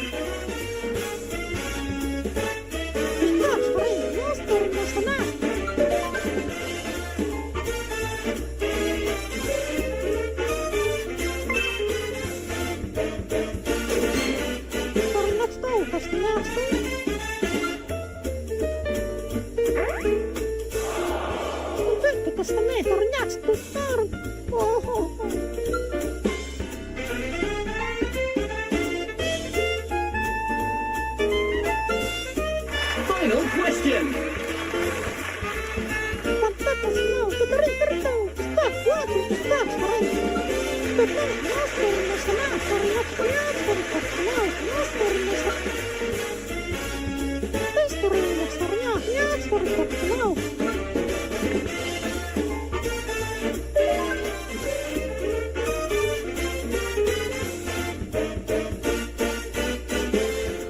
Five, 4, 3, 2. It was late, just past 10:45 p.m. The streets of Denver were quiet, but not empty. A Honda sat at a red light on Colfax, right where it meets Interstate 25. Then a Range Rover rolled up behind it, and just as it was coming to a stop, it rear-ended the Honda. A minor tap, barely a crash. Then a dark-hooded figure stepped out of the Honda, gun in hand. No hesitation. He fired 15, maybe 20 shots, straight into the Range Rover. Then, as if making sure the job was done, he climbed back into the Honda, aimed out the window, and fired 2 more shots at the Range Rover before speeding off into the night. Jayden was on her way home that night, just another routine drive through Denver. She didn't think much of the red light at Colfax until the gunfire started. Pop, pop, pop, pop, pop. At first, it didn't register what was happening until the cars in the 2 lanes next to me started going. Sharp pops cut through the air, one after another. Cars in the lanes next to her started rolling forward. That's when she knew something was happening. And then I realized, I said, oh shit, something's happening, and I ducked down, and several more happened. More shots rang out. When she finally lifted her head, he caught a glimpse of the scene. And I pulled next to the car, barely got a glance. It looked as though the window was either rolled down or shot out, but I believe that the window was out. I didn't look at the windshield or see inside the vehicle. She couldn't see inside, couldn't tell who had fired the shots. And then the car that was in front of them sped off. I went behind them, but pretty far back because they went pretty quickly, and got off on Federal. Jayden didn't follow. She took her own turn, distancing herself from whatever had just unfolded. At that moment, she didn't know exactly what she had witnessed, but she knew it wasn't good. Got off on Federal, and I didn't obviously see what occurred because the car was obstructing my view, so I didn't know at the time if the shots came from the car in front or inside the vehicle, but that's what I saw. Jayden hadn't counted the shots in the moment, but she guessed there were 5 to 7 at first. I'm gonna call it 5 to 7, perhaps. Then a pause, just a second or two, before a few more rang out. Okay, and then you said you ducked down and heard several more pops. How many more do you think you heard? Perhaps 3. Okay. Jayden was preoccupied. She was driving home from an appointment. And you never saw anybody get in or out of any vehicles? No. Okay. I, in my mind, thought it was fireworks or something. Sure. And just wasn't paying attention. At first, it crossed her mind that maybe they were fireworks, but as the noise echoed through the street, she realized this was different. This was real. She ducked her body, reacting before her mind fully caught up. The sound was sharp, unmistakable. Gunfire. She felt exposed, vulnerable. She ducked lower, hoping she wouldn't feel the sudden, searing pain of a straight bullet.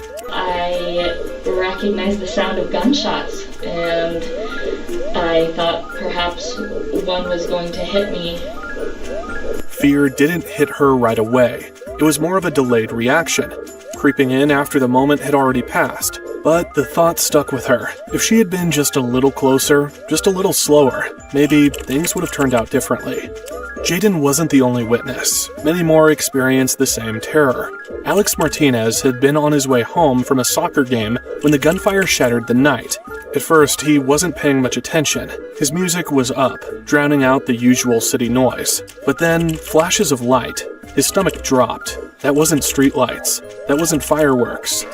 Cesar Millan, turn your dog into a super agent. Let's go, Sophia. Good girl. Hey, Cesar Millan, I'm a big fan. Can I ask you a question real quick? Yes, of course. So I've got an older dog who's been slowing down lately. Any advice on what I should do? Well, there's a lot of things you can do to keep your dog happy and healthy, but in my experience, the best thing you can do is so simple and so easy that most people don't believe it.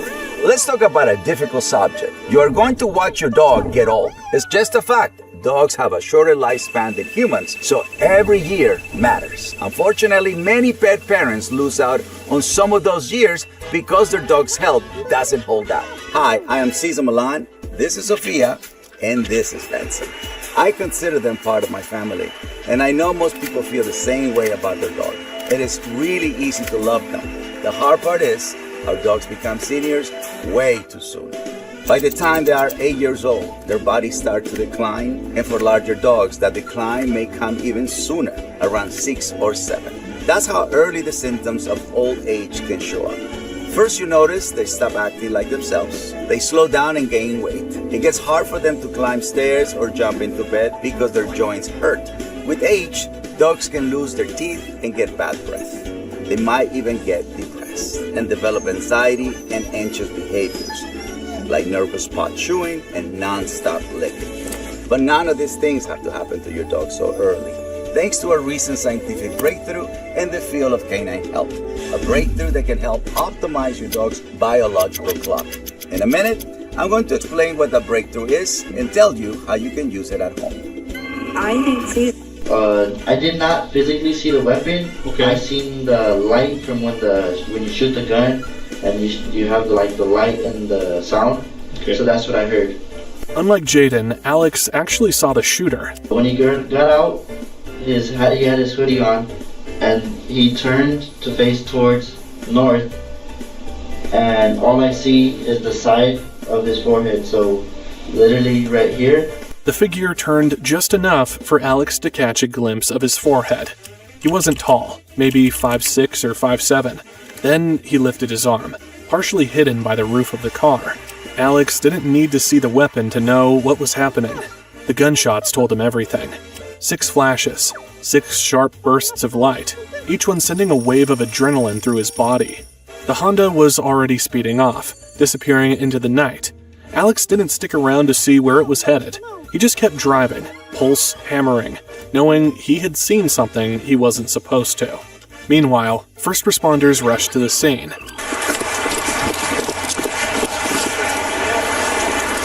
Officers and paramedics moved fast, closing in on the Range Rover where a woman sat slumped over, bleeding. Ma'am, I'm gonna cut your seatbelt, okay? I'm Officer Mepper with the Denver Police Department, okay?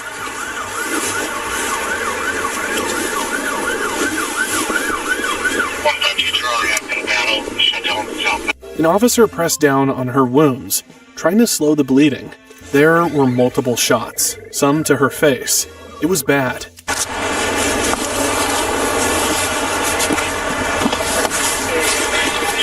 just gonna keep some pressure on it, okay? Okay, she took quite a few. Is she the only victim? She's the only victim.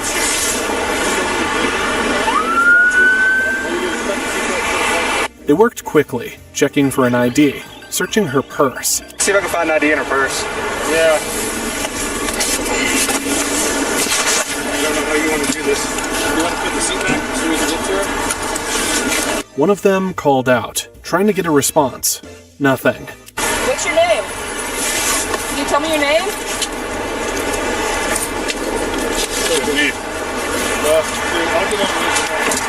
She was the only one in the car. No passengers, no witnesses inside. Just her, barely hanging on. They tried adjusting the seat to reach her better, fumbling with the controls. Every second counted. Hey, Scott, hold that seat. Is there anything behind the seat? No. Call electric. Hang on, I got it. But the truth was already sinking in. This wasn't just another traffic stop gone wrong. This was a hit, and whoever pulled the trigger was long gone. An officer stepped around to the back of the SUV. Glass crunched under his boots, the rear window was blown out. The front of the car was no different. Bullet holes tore through the glass. He counted them, one by one. I counted 8 shots. 8?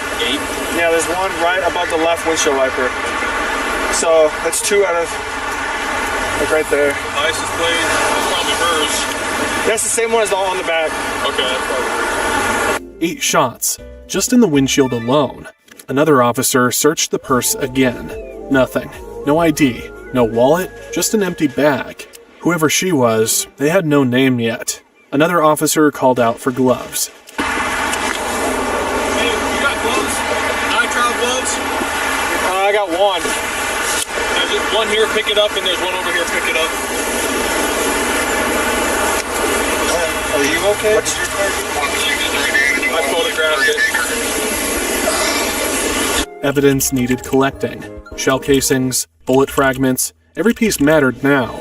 Finally, an officer found something in the car with her name on it. Might be a Pamela. Is that her birth? Yeah, I'm trying to find an ID. Is there more than anybody else? No, it's just one person. Can you hold that open while I look through it, please? The ability to pass a gigantic amount of really rich context with the phone call is a huge benefit that comes along with WebRTC. And so I think it sort of, DTMF starts to pale in comparison. For example,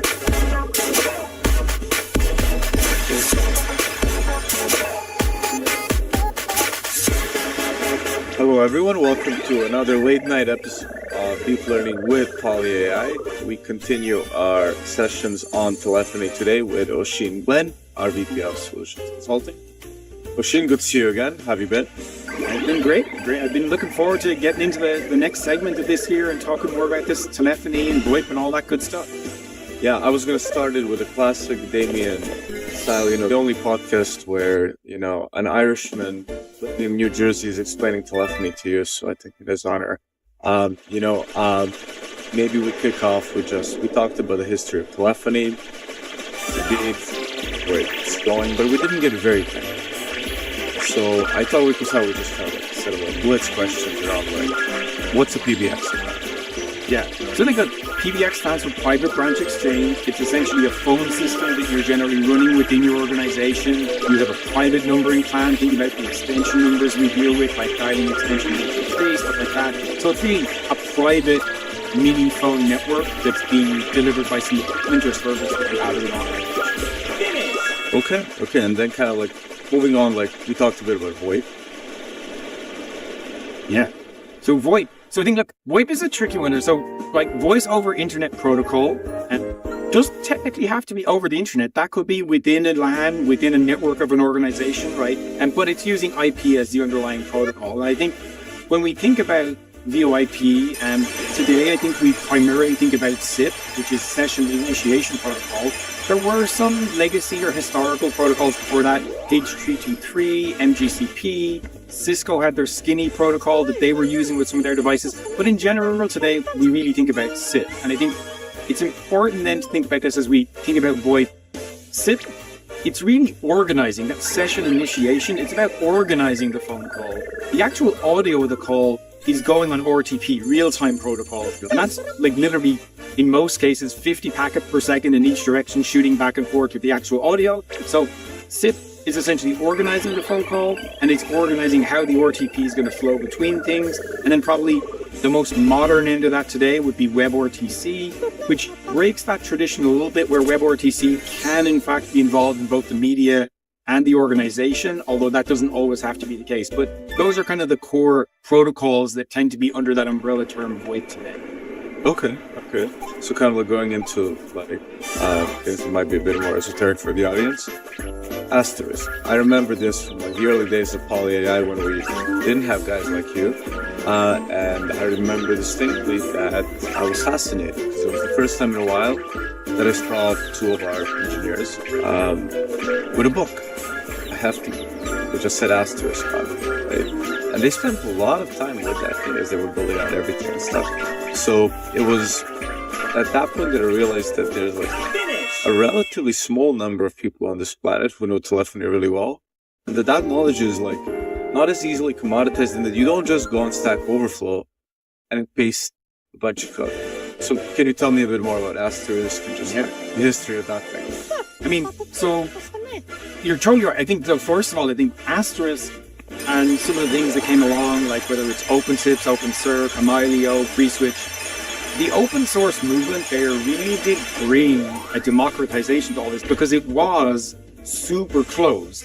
Before that, when you were in the TDM world with PRIs or T1s, Q93 would, you literally had to be at this deep protocol level, and it wasn't running over a more open network like an IP network. So Asterisk started, I think I looked it up and made sure to check the date because I felt like I might have given an erroneous date last week.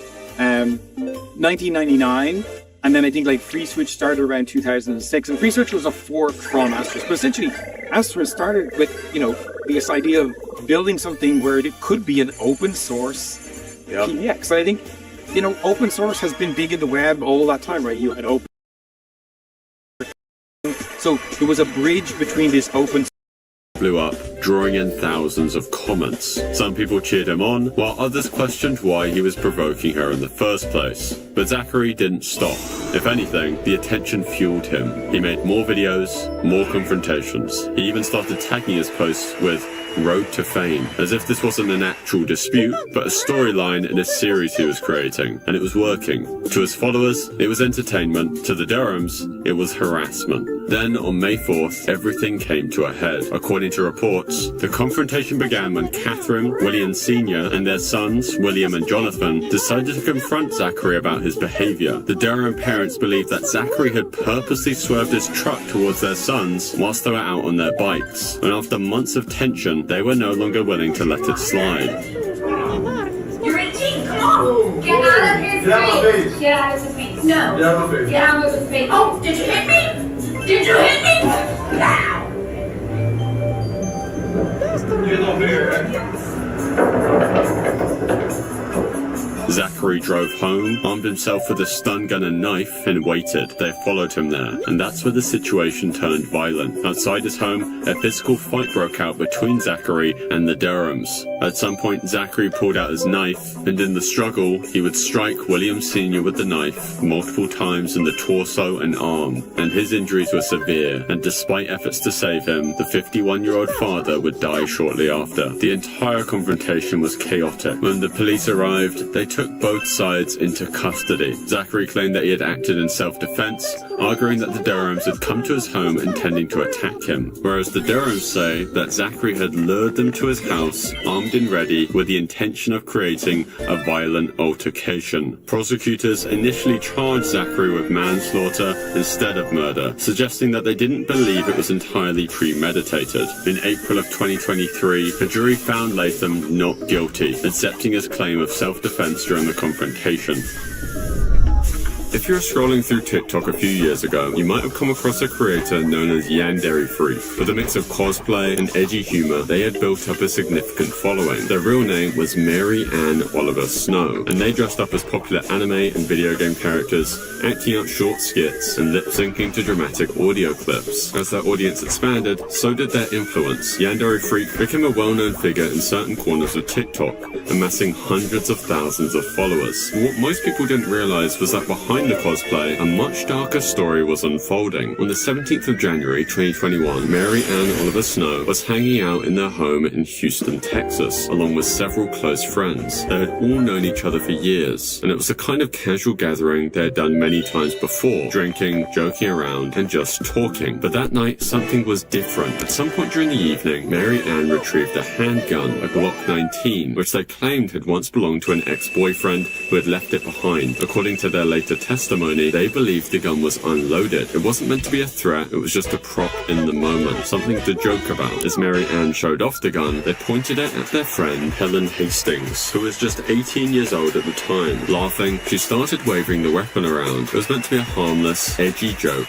amongst friends. But then, in an instant, the gun went off. A bullet had struck Helen in the head, and she collapsed instantly. The friends scrambled, calling 911, as Mary Ann reportedly broke down, screaming in shock. Emergency responders arrived quickly, but there was really nothing they could do. Helen was pronounced dead at the scene. When police arrived, Mary Ann immediately claimed the shooting was an accident. She said she had no idea the gun was loaded and that they had pulled the trigger without meaning to fire. According to their account, they had played with the gun before, dry firing it multiple times in the past, believing it was empty. Not long after the incident, they were arrested and charged with manslaughter, a second-degree felony in Texas. If convicted, they faced up to 20 years in prison. Mary Ann's defense was very simple. They never intended to harm anyone. They claimed to have believed the gun was unloaded and had even dry fired it multiple times in the past without an issue. That night, they thought it was just another harmless joke, but prosecutors weren't quite convinced. Anyone with a brain should know you never point a gun at someone unless you intend to shoot them. If Mary Ann had truly played with the gun before, why hadn't they checked to see if it was loaded that night? And more importantly, how had a bullet ended up in the chamber? Even if they hadn't meant to fire, handling a real firearm so carelessly was an act of gross negligence, one that resulted in the death of an innocent person. Despite the serious charges, Mary Ann was released on bond while awaiting trial. For a while, the case remained relatively unknown outside of Texas. The public had no idea that a popular TikTok creator was facing criminal charges for a fatal shooting. But as court documents surfaced and the details began to spread online, outrage started to erupt. Even after being charged with manslaughter, Mary Ann didn't disappear from the internet entirely. In fact,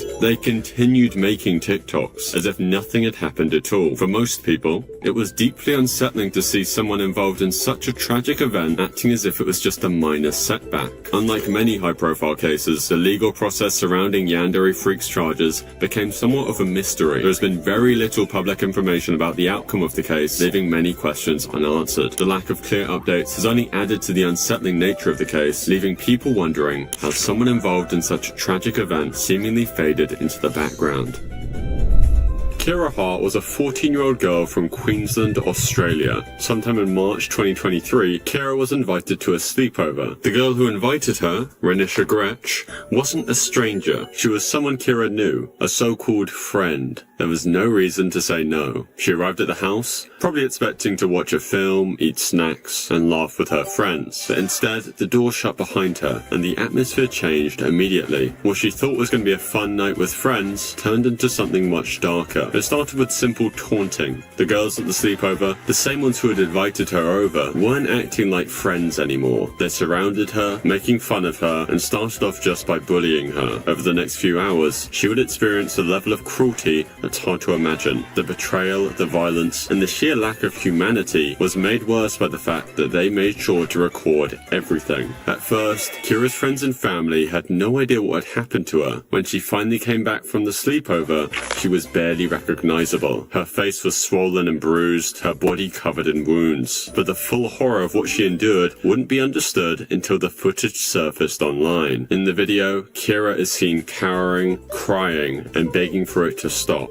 But there was no mercy. The girls who are supposed to be her friends are now her tormentors, taking turns hitting, kicking, and slicing her with knives. They pulled her by her hair, mocking her and laughing, as if it were some sort of game. The video was first uploaded to Snapchat and TikTok by the attackers themselves. They bragged about what they had done, almost as if they were proud of it. But once the footage made its way onto Instagram, Twitter, and Facebook, it started to spread more quickly. Despite social media platforms taking the video down, it had already been reshared thousands of times, and under the mounting pressure, authorities soon took action. The three girls responsible, Chloe Denman, sisters Renisha and Shania Gretsch, were arrested and faced multiple charges, including assault occasioning bodily harm and deprivation of liberty. But due to their ages, with the youngest of them being 12, it's very likely that they will not face any sort of heavy punishment.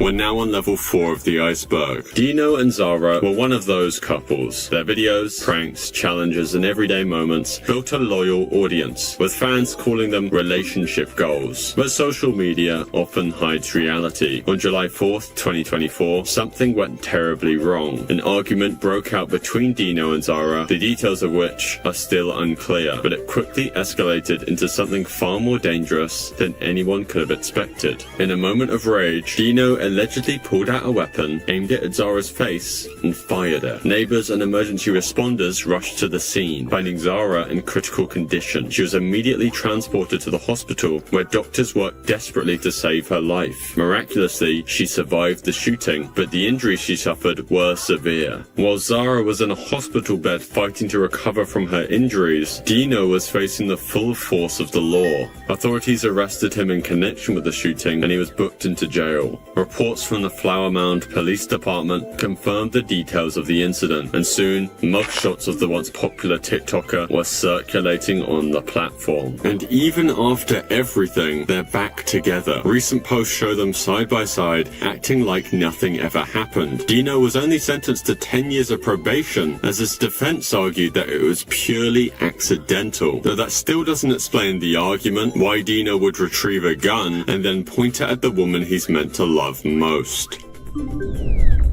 Terion Ishmael Thomas, better known as Mr. Prada, had over 4 million followers on TikTok. Thomas built an audience through comedy skits that often covered very mundane topics like dating, family, and school life, with his expressive delivery making him a favorite for TikTok's For You page. But soon, his name would make headlines for something far darker. On the morning of September 29th, 2024, Louisiana authorities received a call that would set off a shocking investigation. A body had been found dumped on the side of the road in St. John the Baptist Parish, a quiet area just outside New Orleans. The victim was wrapped in a blue tarp, his body discarded as if someone had wanted to make him disappear. When the police arrived, they uncovered a brutal crime scene. The victim was 69-year-old William Abraham, a therapist and former Catholic priest from the area. He had been beaten to death, suffering from severe head trauma that suggested a violent struggle. There were no signs of a robbery though. His wallet and belongings were still intact. Whoever had done this wasn't after money. At first, the investigators struggled to understand who could have wanted Abraham dead. By all accounts, he was a respected member of the community, known for helping people through their struggles. But as detectives dug deeper, a trail of evidence would lead them to a suspect no one expected: TikTok star Mr. Prada. Surveillance footage from the night before the discovery held a crucial clue. Cameras had captured Abraham walking into an apartment, but he would never come back out. That apartment belonged to Terion Ishmael Thomas, Mr. Prada himself. More disturbing details quickly emerged. Witnesses reported seeing Thomas dragging a large blue tarp to a car, struggling under the weight of whatever was inside. When police found Abraham's vehicle abandoned later that day, they made another discovery. Mr. Prada had been the one driving it. With the evidence stacking up, one thing was clear. This wasn't just a random attack, but what had really happened inside that apartment? And what connection did a 69-year-old therapist have to a 20-year-old TikTok star? Those answers would only lead to more unsettling questions. Detectives quickly confirmed something unsettling. Thomas had never been a client of Abraham's. This ruled out any standard therapist-patient relationship, leaving authorities searching for another connection. If their meeting wasn't professional, then what had brought them together that night? With mounting evidence, police issued a warrant for Thomas's arrest, but by the time law enforcement was ready to move in, he was already on the run. His escape didn't last long though. On the 1st of October 2024, just 2 days after Abraham's body would be found, authorities tracked him to Dallas, Texas, nearly 500 miles away from the crime scene. Police moved in quickly and Thomas was taken into custody without incident. At the time of his arrest, Thomas refused to explain what had happened that night. He didn't fight back, but he also didn't offer answers. What had led to such a brutal killing, and why had he tried so desperately to cover his tracks? Well, we might not ever find out. As of today, Mr. Prada has remained silent, and the authorities investigating the case have yet to reveal any information. Jin Kid's real name is Ali Nassar Abulaban, and he was known for his TikToks that you may have actually seen before, where he pretended to be an NPC from the game Skyrim. You try mercenary work? Might suit you. Through these TikToks, he gained around 945,000 followers before his account would be terminated. Outside of his skits, he was just a normal guy. At least that's what it seemed like. He was married to Anna Abulaban, and together they lived in San Diego, California. From the outside, they looked like a normal couple, as Anna would occasionally appear in some of his TikToks. But as much as he gained online, his personal life was spiraling. His mental state was becoming unstable, and his relationship with Anna was suffering because of it. In October of 2021, she told Ali it was over. She wanted a divorce. For Ali, that wasn't an option. Instead of accepting the breakup, he spiraled. He refused to believe it was real. He became obsessed with Anna's every move. He stalked her, tracked her, and listened in on her private conversations, as without her knowing, he installed a hidden tracking device on her iPad. Through it, he could hear everything she said, every conversation, every plan she made, and every person she talked to. It was all being monitored, and in Ali's mind, he was building a case against her, convincing himself that she was betraying him. As the days passed, his paranoia deepened, that he wasn't just her, he was furious. He felt abandoned, humiliated, and powerless. And that's when his obsession took its darkest turn. On October 21st, 2021, Ali was listening in on Anna once again. This time, what he heard shattered whatever was left of his sanity. Another man was with her in her apartment. In that moment, something inside Ali snapped. He muttered to himself, "I caught her. I finally caught her several times. He wasn't thinking anymore. He was purely acting. Fueled by his rage and jealousy, he grabbed his gun and made a decision that would destroy everything. And then just hours later, tragedy struck. Ali stormed into the Spire San Diego luxury apartment, riding up the elevator to the 35th floor, where Anna lived. When he reached the door, he didn't hesitate. He forced his way inside. Inside the apartment, Anna was with 29-year-old Rayburn Barron. He wasn't a stranger. He was someone Anna had known for years. But in Ali's mind, he was the enemy, the man who had stolen his wife. Without words, Ali pulled out his gun and opened fire. The first shot hit Rayburn, ending his life instantly. Anna screamed, but there was nowhere she could run. In the next moment, Ali turned the gun on her and ended her life. It was over in mere seconds. He had taken the lives of the woman he once loved and the man he believed had taken her from him. Ali then got in his car and started driving. Then he made a phone call to his mother. In a matter-of-fact tone, he simply told her,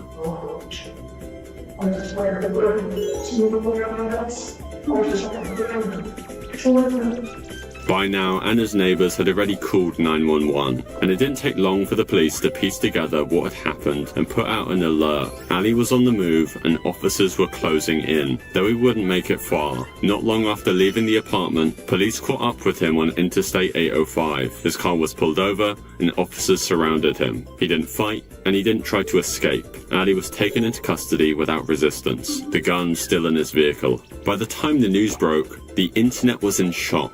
The same man who had once made people laugh with his funny videos had now become the face of a brutal double murder. But the deepest impact was felt by the person who had no way of understanding what had happened. Ali and Anna's 5-year-old daughter. In an instant, her mother was gone. She would grow up not just without Anna, but with the horrifying reality that her father, the man who was supposed to love and protect her, was the one responsible for taking her away. There was no way to explain to a child why her world had been shattered. In the months that followed, Ali Abulaban sat in a courtroom, no longer an internet personality, but a man on trial for a double murder. He pleaded not guilty, insisting that he had acted in a moment of uncontrollable rage. But the evidence obviously told a very different story. In May of 2024, a jury found him guilty of both counts of first-degree murder. Then, in September of 2024, he was sentenced to 2 consecutive life sentences without the possibility of parole.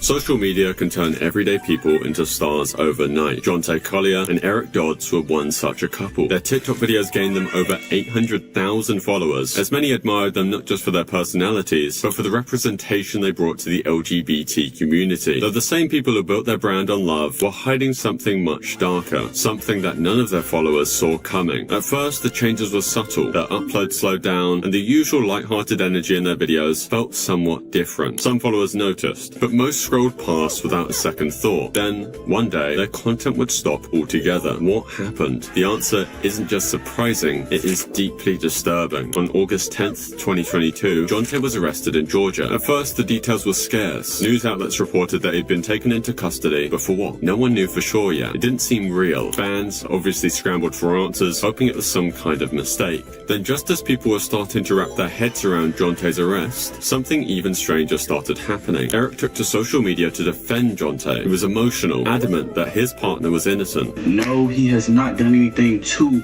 no one. Y'all know John will not harm a soul. He's the most free-spirited, caring person that I know.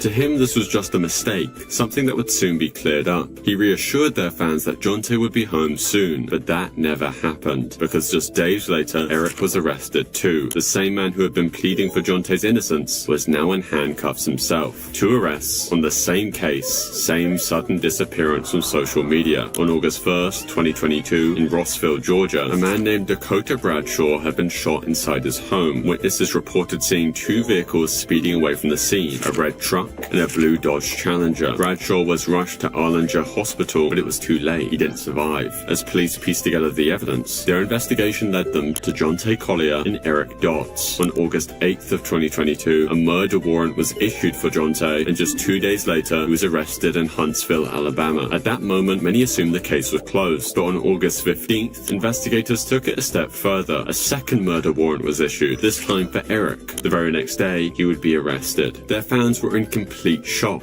Over the next following months, more details would emerge. While authorities did not publicly disclose a specific motive, the prosecution had enough evidence to charge both men with felony murder. Even after the convictions, many questions remained unanswered. What exactly happened between Dakota Bradshaw and the two TikTokers before the shooting? And what was the motive? Authorities never publicly confirmed these details, leaving room for continued speculation. But one fact remained clear. Now, with both men sentenced to life in prison, their time in the spotlight had come to a permanent end. By May of 2023, after standing trial, both Collier and Dodds were found guilty of felony murder. They were both sentenced to life in prison. The TikTok couple, who had once been known for their playful videos and seemingly perfect relationship, would now spend the rest of their lives behind bars. We're now on level 5 of the iceberg. Louise Cam was a successful businesswoman living in Hertfordshire in England. At 71 years old, she had built a